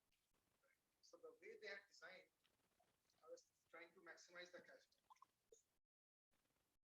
was paying multiple times. Instead of paying one shot, I was paying multiple times. Within few minutes, I got a call from RBL Bank.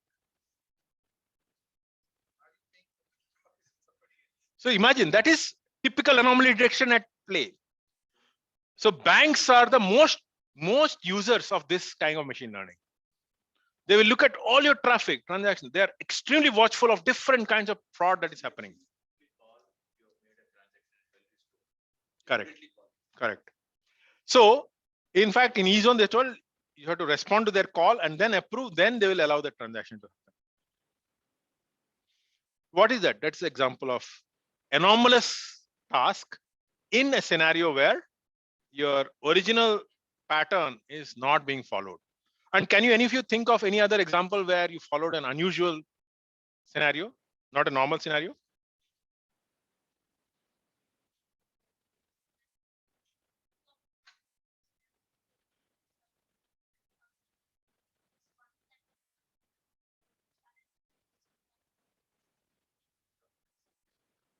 Correct. So income tax, great. Correct. And more than that, you know, SEBI. Any of you know SEBI? SEBI actually has lot of fraud detection algorithms running. They try to identify patterns like, is there insider trading that is happening? Or is there some click kind of trading that is happening, especially in tendering and all that? A lot of interesting things. Anti-money laundering. They base their half of ML in spending in fraud detection. All kinds of use cases they will work on, but the majority spend they will do on fraud detection, anti-money laundering. They will look at different anomalous patterns. So with that analysis of that, we will take a break now. Okay, I hope we have now got into the crux of machine learning. It's not only IA, but to make the system, I would rather not. I would rather not. You should have a man in the middle. Take the approval. Because legally also, tomorrow if they do the autonomous transaction, their neck will be at. So because if you contest a transaction and they can be held liable. Correct, correct. So let's take a break now. I hope you understood what we did. We said, what is the crux of the AI? Machine learning. Machine learning, 3 types: supervised, unsupervised, and so reinforcement. Easiest is supervised, middle is unsupervised, reinforcement. Let's take a break now and come back. We'll come back by 3:45. Okay. 3:45, we'll be back.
Okay, so welcome to the last part of the session today, where it will not be me who will be doing the work, it will be you who will be doing the work.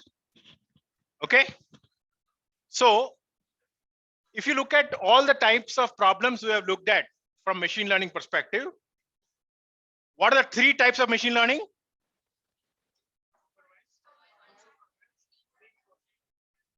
Right? Then again, supervised learning, how many types? Regression and classification. Then unsupervised, what are the things we learned? Clustering, market basket analysis, collaborative filtering, item based, user based, and then anomaly detection, right? So I've given you some real life scenarios. I want you to form groups of 2, or if you don't have a neighbor, you can do it yourself. Or if you have sitting together 3 of you, form 3 as a group.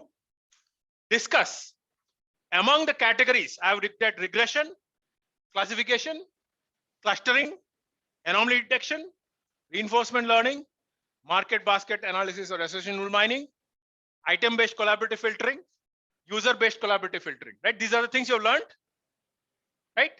And now I've given you descriptions of some use cases, which are real life examples where machine learning is used. I want you to, as a group, discuss. Don't do alone with your neighbors. If you are 3 of them together, sit, all 3 of you sit together and discuss. If you're 2 of you or 4 of you, make it groups of 2. Okay? And if you're only 1, can you join your neighbor? Yeah, can one of you from 4 come here and join this guy? So please take, I would give you 30 minutes to do the judgment of what is the best mapping for each of the scenario, what is the best kind of machine learning technique to be used. Okay? Those online, you can look at the list and form your list, and then we can share. Once I tell you all of you to share, you can go ahead and share after half an hour. But please discuss, don't do alone. Please discuss, argue how you think one is better than the other. I hope all of you can read the screen.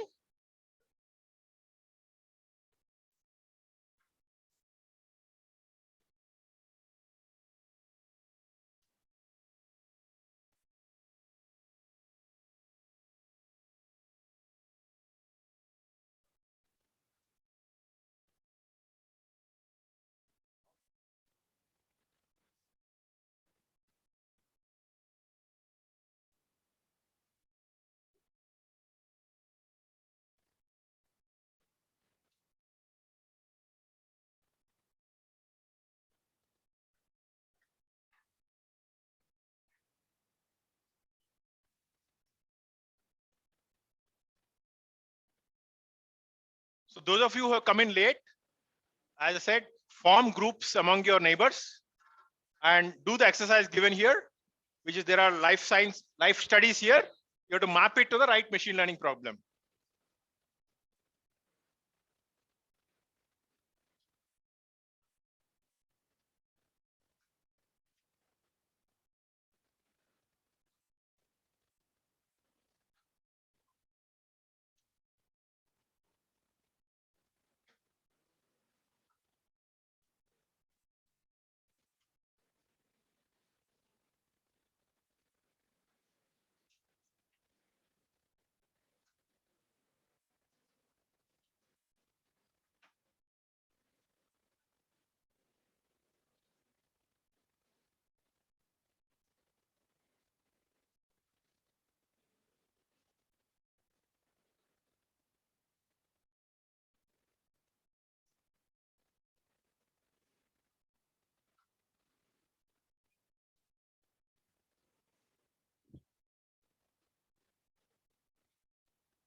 There's no science here.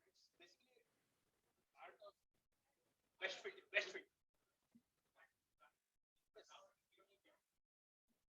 Many of them are very self-explanatory.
3 more minutes.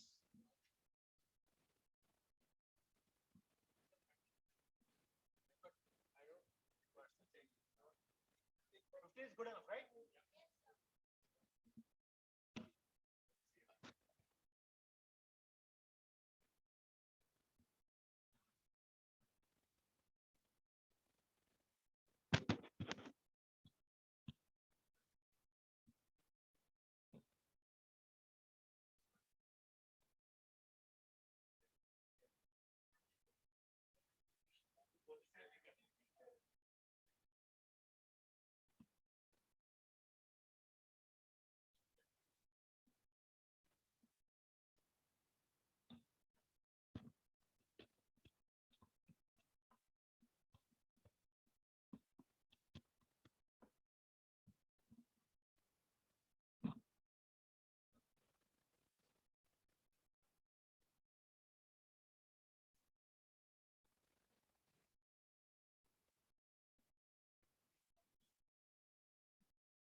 Okay.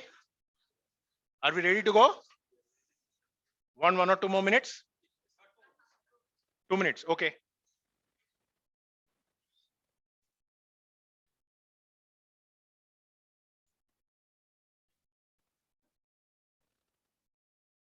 I hope all of you are doing right. Because I'm going to come randomly. I'm going to come randomly to desk, so please make sure that you have your answers.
Okay.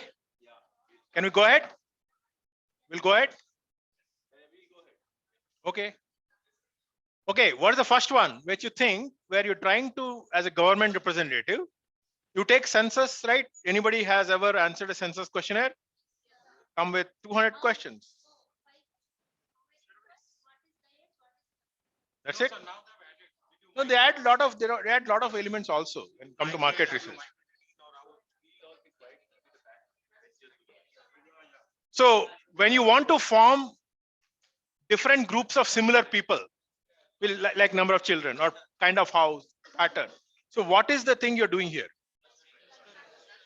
Unsupervised clustering, right? All of you agree? Any opposition? Great. So there is another business term for clustering, which Professor was saying, it's called segmentation. So a lot of times people use the word called segmentation. So whenever you see segmentation, it's hardcore clustering.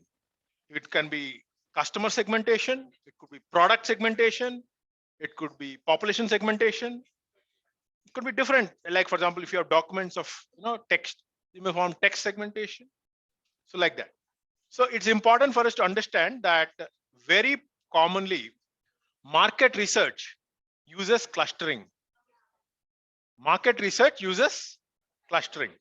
So now whenever in any of your jobs from today or tomorrow, when you go into your jobs, anyone asks you to do market research, market survey, you say, get me data, raw data. I will provide the segmentation for you. Go forward. Done a clustering. Because that is the way people look at every FMCG company. Regularly, every year, they do periodic data survey and then rerun their segmentation of what products what segments are there, what products rehashing they have to do, etc. Okay. The next one, you want to detect sentiments of tweets as neutral or sad or positive. Because we have fixed number of output classes, 3 classes, right? Now, let us say I change it a little bit. I want to find different shades of sentiments in the tweets related to this new product. It's going to be clustering because you will find tweets related to each shade and see how many such shades are there. That becomes a clustering exercise. After that, you can feed it to a classification, for example, name each one as a name and then call it as a classification. So you can use clustering as a class discovery mechanism. So a lot of times in many machine learning applications to business, people try to apply clustering for discovery of classes. It could be for document, it could be for images, it could be for raw data, many different domains. Okay. The third one, you want to prioritize your test cases based on continually looking at how many have failed many times so that they get higher priority every time. Reinforcement learning. What is reinforcement learning? It's about running a thing many times and seeing which one gets the higher priority. So here you want to make sure that the bugs which are most bugging get higher priority. Right? Till now, one which have failed means that have not been addressed. So they should be addressed the most important. So from an analysis of priority information, and people are asking where reinforcement learning is used. Is it in only games? There are companies who are using this for testing, for regression testing, for identifying which are the priority items. Or when they want to look at, using customer data preferences to prioritize which products to sell whom, or what kind of discounts to be offered to which kind of customers, getting priority information. Yes. Churn, we can try to form policies with potentially higher segment. So in fact, there is one startup which was incubated right here in Derby, which was working on using this, and they have now moved out and they are very known. Look at their site, Customer Glue, CURSTOMERGLU.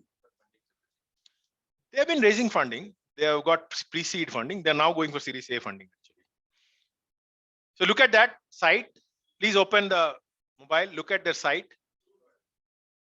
customerglue.net. CUST, earlier they were called Marax, MARAX. Customerglue.net. So what these guys do is internally they have a reinforcement learning based engine. I'm actually their AI mentor, so that's why I know what they're doing. So what these guys do is they try to come up with discount strategies, campaign strategies for retailers, e-tailers. And they use reinforcement learning to understand how customers have reacted to different campaigns. And based on that, they price or divide a chunk into prioritized chunk based on differential priority, which campaign should get more priority. Okay, have all of you opened that? Marash Technologies. So people talk about only using games, but reinforcement learning is now useful in several scenarios where you want to provide differential priority to different moves or different options based on accumulated knowledge. It's not like it's going to be static. This will change tomorrow as customer behavior changes. How the campaign suppose are reacted to differently by this thing. Based on that, they'll provide that kind of a differential campaign. So like that, there is another company which is actually using this. I won't reveal the name, but they're using it to recommend most preferred investment strategy for you. Can you imagine how it does, how it works? So what these guys will do is they will try to see which of the strategies for investments have worked for majority of the people. No, it's not, it's a startup. Don't worry about it. It's not a very famous company. What they're trying to do is they're trying to really use a dynamically learning algorithm which learns from history of the investment returns over several people and provides a strategy which is based on collective learning. And it only improves. The beauty of reinforcement learning is it will only give better and better result with every move. It's not one element. There are many elements. It depends on segment. It depends on the risk appetite strategy. So there are a lot of elements that, so they have created 200 data point strategy. Imagine. It's not one. So when people work in AI companies, let me tell you, their focus is only one thing, data. So they'll try to use as many features as possible, as many data elements they can capture from customers as possible. So Netflix, when you think you're surfing, you're providing 200 data points to Netflix. It could be a simple thing like what part of the thing you have repeated so many times. What part of the thing you have skimmed over? What part of things you have left halfway?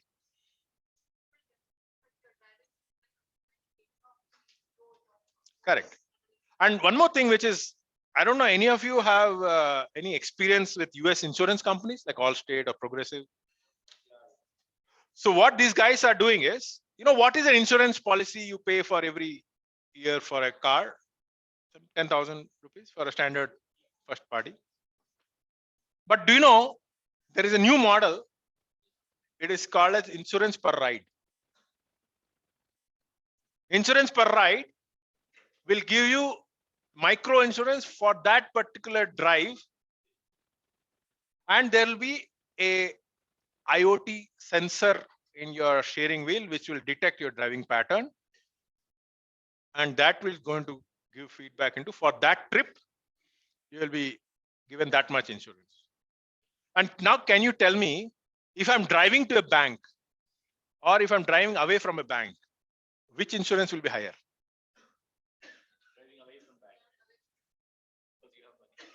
Right? You understand which one will be higher? Driving away from the bank, right? Why? Because you're loaded with cash. Now think about if your teenage daughter learning driving is driving or you are driving, which will have more insurance? Daughter, right? Just learning. It's called TripSense. So imagine what is happening at the intersection of IoT and AI. I've told you in the morning. They're using micro data they're generated by each trip. And then they're also looking at one more thing. They're looking at your braking pattern, how you're braking.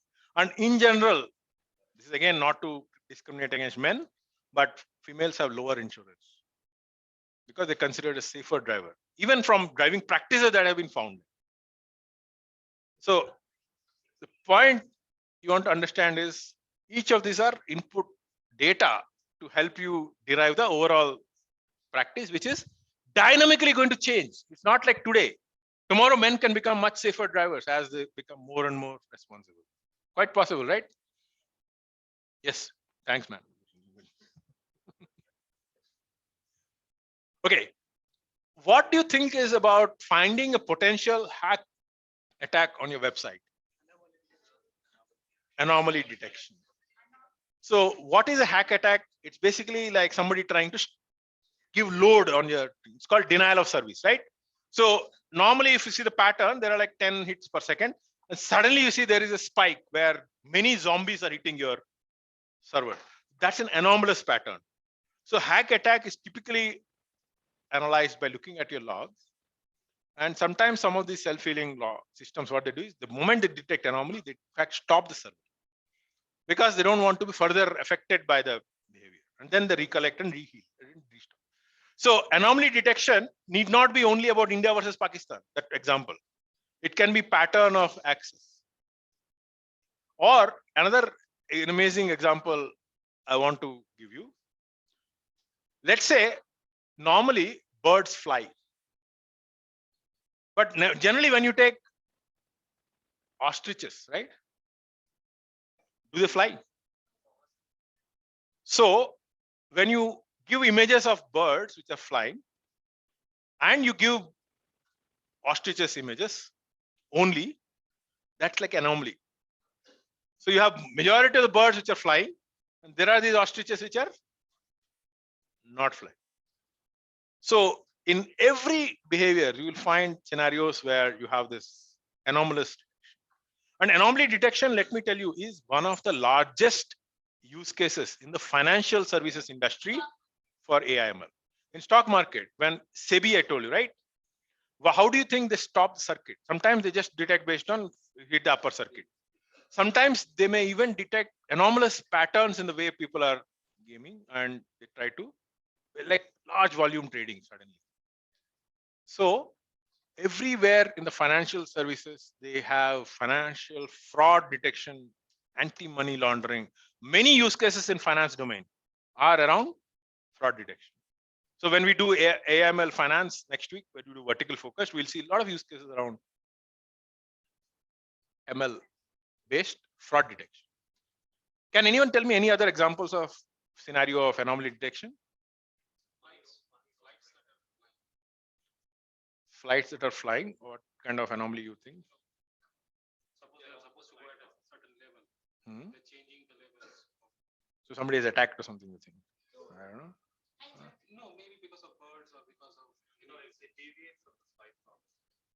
A deviant from the flight path. Yeah, probably that's like normally you'd every day you go like this. It's not very. I think more common is in the example of insurance fraud. Insurance fraud is one area where phishing mails, right? Correct. So phishing mails will normally be considering things like words which are related to click here, or I'm going to, I'll make you a billionaire. How many of you became billionaire here? I'm sure all of you got mails, right? SMS. But did all of you click on that? You're smart. So that's a typical example of anomalous data which is enduring you from normal mails. So anomaly detection is a very common set of use cases across verticals. In e-commerce, one of the things which people often try to use is they have discount per time you transact, right? So what they do is they take small items and do many number of times. So one example who was giving, you were giving, yeah, Alok sir was giving example, right? He said you tried many times to do that. So that's a classic example of anomalous pattern. You're not trying to do standard way. So another example I'll give you. This is actually from a corporate fraud management. All of you know how auctions happen? So what happens in auction is government or any of these tendering process, what they do is they open up a bid and then they generally try to associate with the lowest bidder. So there, a kind of anomalous pattern is what is called a click. You know what a click? What's a click? No. Click is a graph which is all connected. Yeah. So if you have taken an example of mapping of all the companies who have, or directors or whoever have taken the bids, and if you analyze over the past many transactions, you'll see that it's basically rotating around the same four who are rotating among themselves. So it's a clique, means a group of people who are bidding one instead of others so that others remain silent, and it's rotation. It's a cartel. So cartel finding is another classic example of anomaly detection, where they use the graph networks, and in the graph they find cliques. Clique is a completely connected subnetwork in a graph. If you have a graph which is connected networks, if you find a completely connected, every point is connected to every point, that's called a clique. Exactly. And they are doing bidding and they're winning bidding. See, winning bidders, they try to look at the winning bidders across. So it is a very important fraud detection technique. They look at the same repetition, right? If you look at the pattern of 4 people who have got, if you look at the set of people who won, if you find that they are rated as direct, they look at the MCA data. Are the directors on similar companies? That's the next one which is coming. There could be, but I'm saying still there is a lot of corporate fraud detected using this. This is a use case of social media analytics also. Imagine you and me are sort of interacting too much. So let's say we are doing it on LinkedIn. LinkedIn analysis is done. So how many times we have commented on each other's post? No, People are smart. Agree. What you said, I don't say that it's foolproof.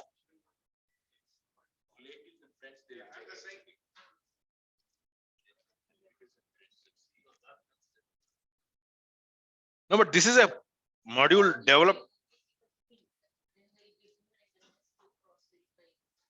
because I myself consulted for the India's largest the commodity exchange software provider called M Junction.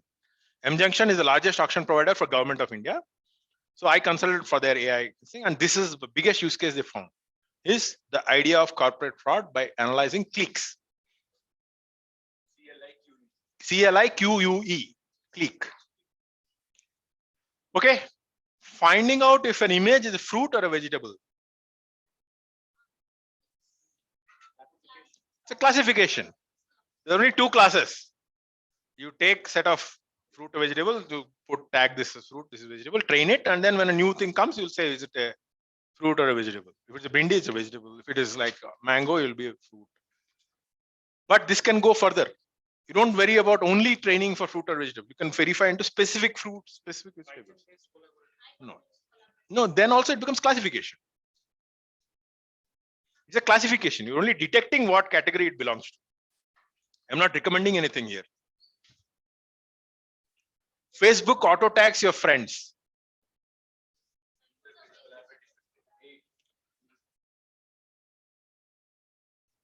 It's not actually user based. I'm talking about simply saying if you are there in the picture, your friend will also be there because you are associated together.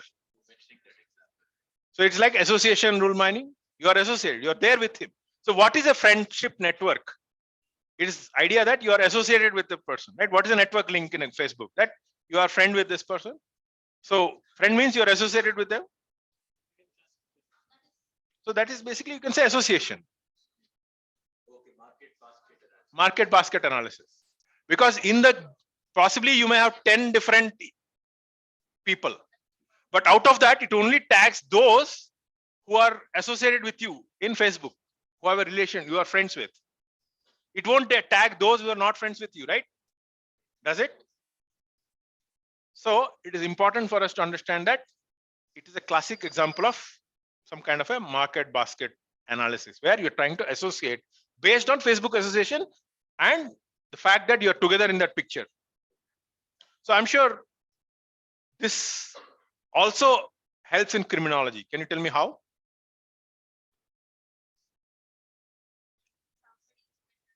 If some criminal you found and you look at his Facebook record, you find who are the people who are going around with him.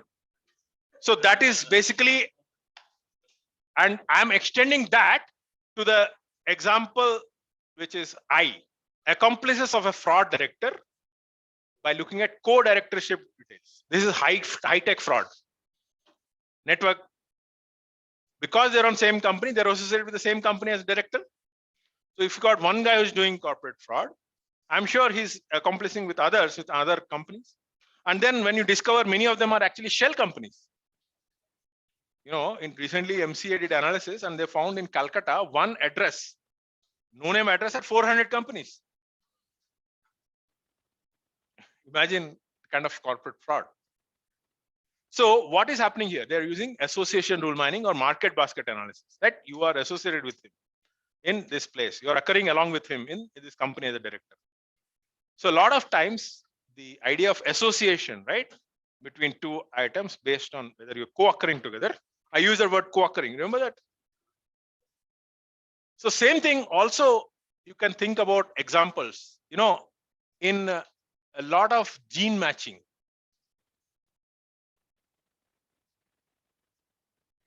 Okay. In gene disease matching. So what happens is disease and symptoms.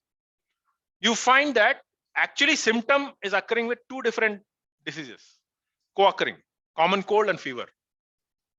So if you know you have one, you should also diagnose for the other one because they're co-occurring often, right? So this has examples in as from corporate fraud, in Facebook, in retail item recommendation, in protein sequencing, in disease analysis. Think about this concept of co-occurring. Another thing, when you analyze a lot of text documents, you want to find which are the co-occurring words which occur often together. Very often they become very useful concepts. Then suppose you're trying to recommend a book based on your close friends.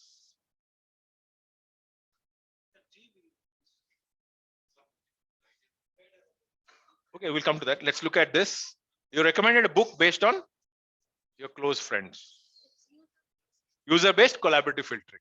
Based on what your friends have liked, what their major liking is in terms of the thing. Okay, user-based collaborative filtering. Do all of you agree? Okay, suppose you want to guide a robot to go from one end of the room to other. Reinforcement learning. Reinforcement learning, because you know at any point you can go in multiple directions, but you will choose that direction where you're most likely go to the end faster by running many times. Otherwise, if you hit a wall, you know that's a failure. That won't lead to you to. So what it robot does is it learns by falling over and then taking over and then tries to learn from. Have any of you seen videos of Boston Dynamics robots? Have you seen? You beat it, it comes up. So basically, these are all examples of reinforcement learning in action. All of you understood why it's reinforcement learning? Learning from failures. So suppose J, you're looking at finding the CIBIL score of a person, which is credit rating score. Usually it's between, I think, 200 to 1000, something like that. By looking at his payment schedule, amount he takes as loan, amount he pays back, all that. What can this be? Regression. Because output is a score. It's a number, right? It's a value you are predicting based on different inputs. Credit score is a number. It's not like a class.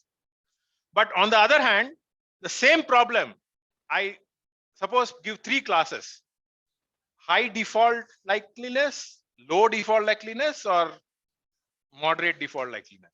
3 categories. That becomes a classification. So there are a lot of times you may want to just do classification. You may not to go to the level of identifying credit score. You may want to just see if it is high risk or low risk or medium risk. Last one, I'm recommended Amazon Prime movies based on my past viewings, what items I've viewed past. Item based, because they're not multiple users. It's on my own items. I've seen Alfred Hitchcock movies earlier. So it's a past historical idea which is based on item characteristics, and based on similarity of characteristics, I try to give this as the input to how I'm going to recommend my actions. So I want to also give you 1 or 2 caveats to this. The example I gave you for CIBIL score, the same problem I could reformulate as a classification problem, like is it moderate risk, high risk? And sometimes I may want to use multiple as a sequence. For example, when I said I want to detect sentiments into neutral or positive, instead of that, I will say I want to detect, what I call as shades of sentiment. And then I will go and categorize the sentiments into those segments. Then what happens? First you do clustering, then you do classification.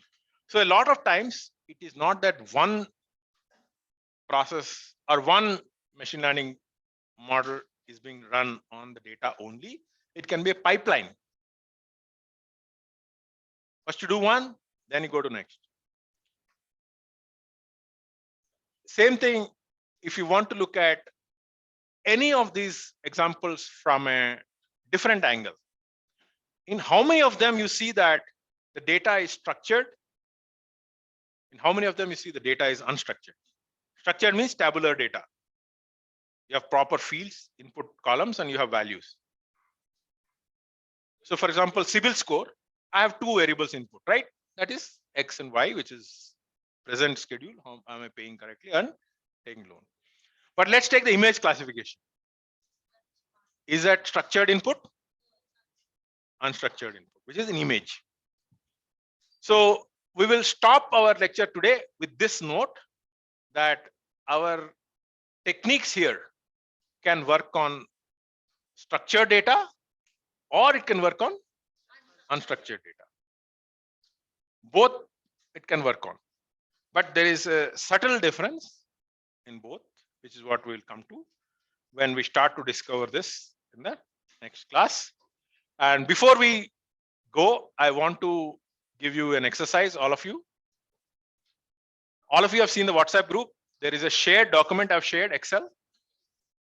In that, I want you, as a task you want to do now or later, I want you to write as many use cases in the use cases tab, right? What you observed here, or what we discussed here, or what you observed from your own experience. But I want it to be tomorrow populated with as many, maybe 100 plus use cases from your group. Okay, the WhatsApp, I have given you the Excel sheet. The second thing which I have done is question. I put a tab for question answers. Any questions which you have, please put in there. Okay, we'll discuss maybe tomorrow or day later class. So please, I'm looking forward to collecting as many use cases from you in that Excel sheet by tomorrow. Can we expect that? Okay, I hope all of these were useful for you, right? From high level digital transformation, your role of AI with machine learning and input, then different kinds of machine learning and using it for actual practical use cases. So tomorrow we will see actual hands-on on how you do classification, how you actually do regression with Weka on some standard data sets. Okay, so that's practical. That's actually, so we're going high level, medium level, then actual ground. Yeah. Okay, see you all and wish you a nice evening.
just randomly ask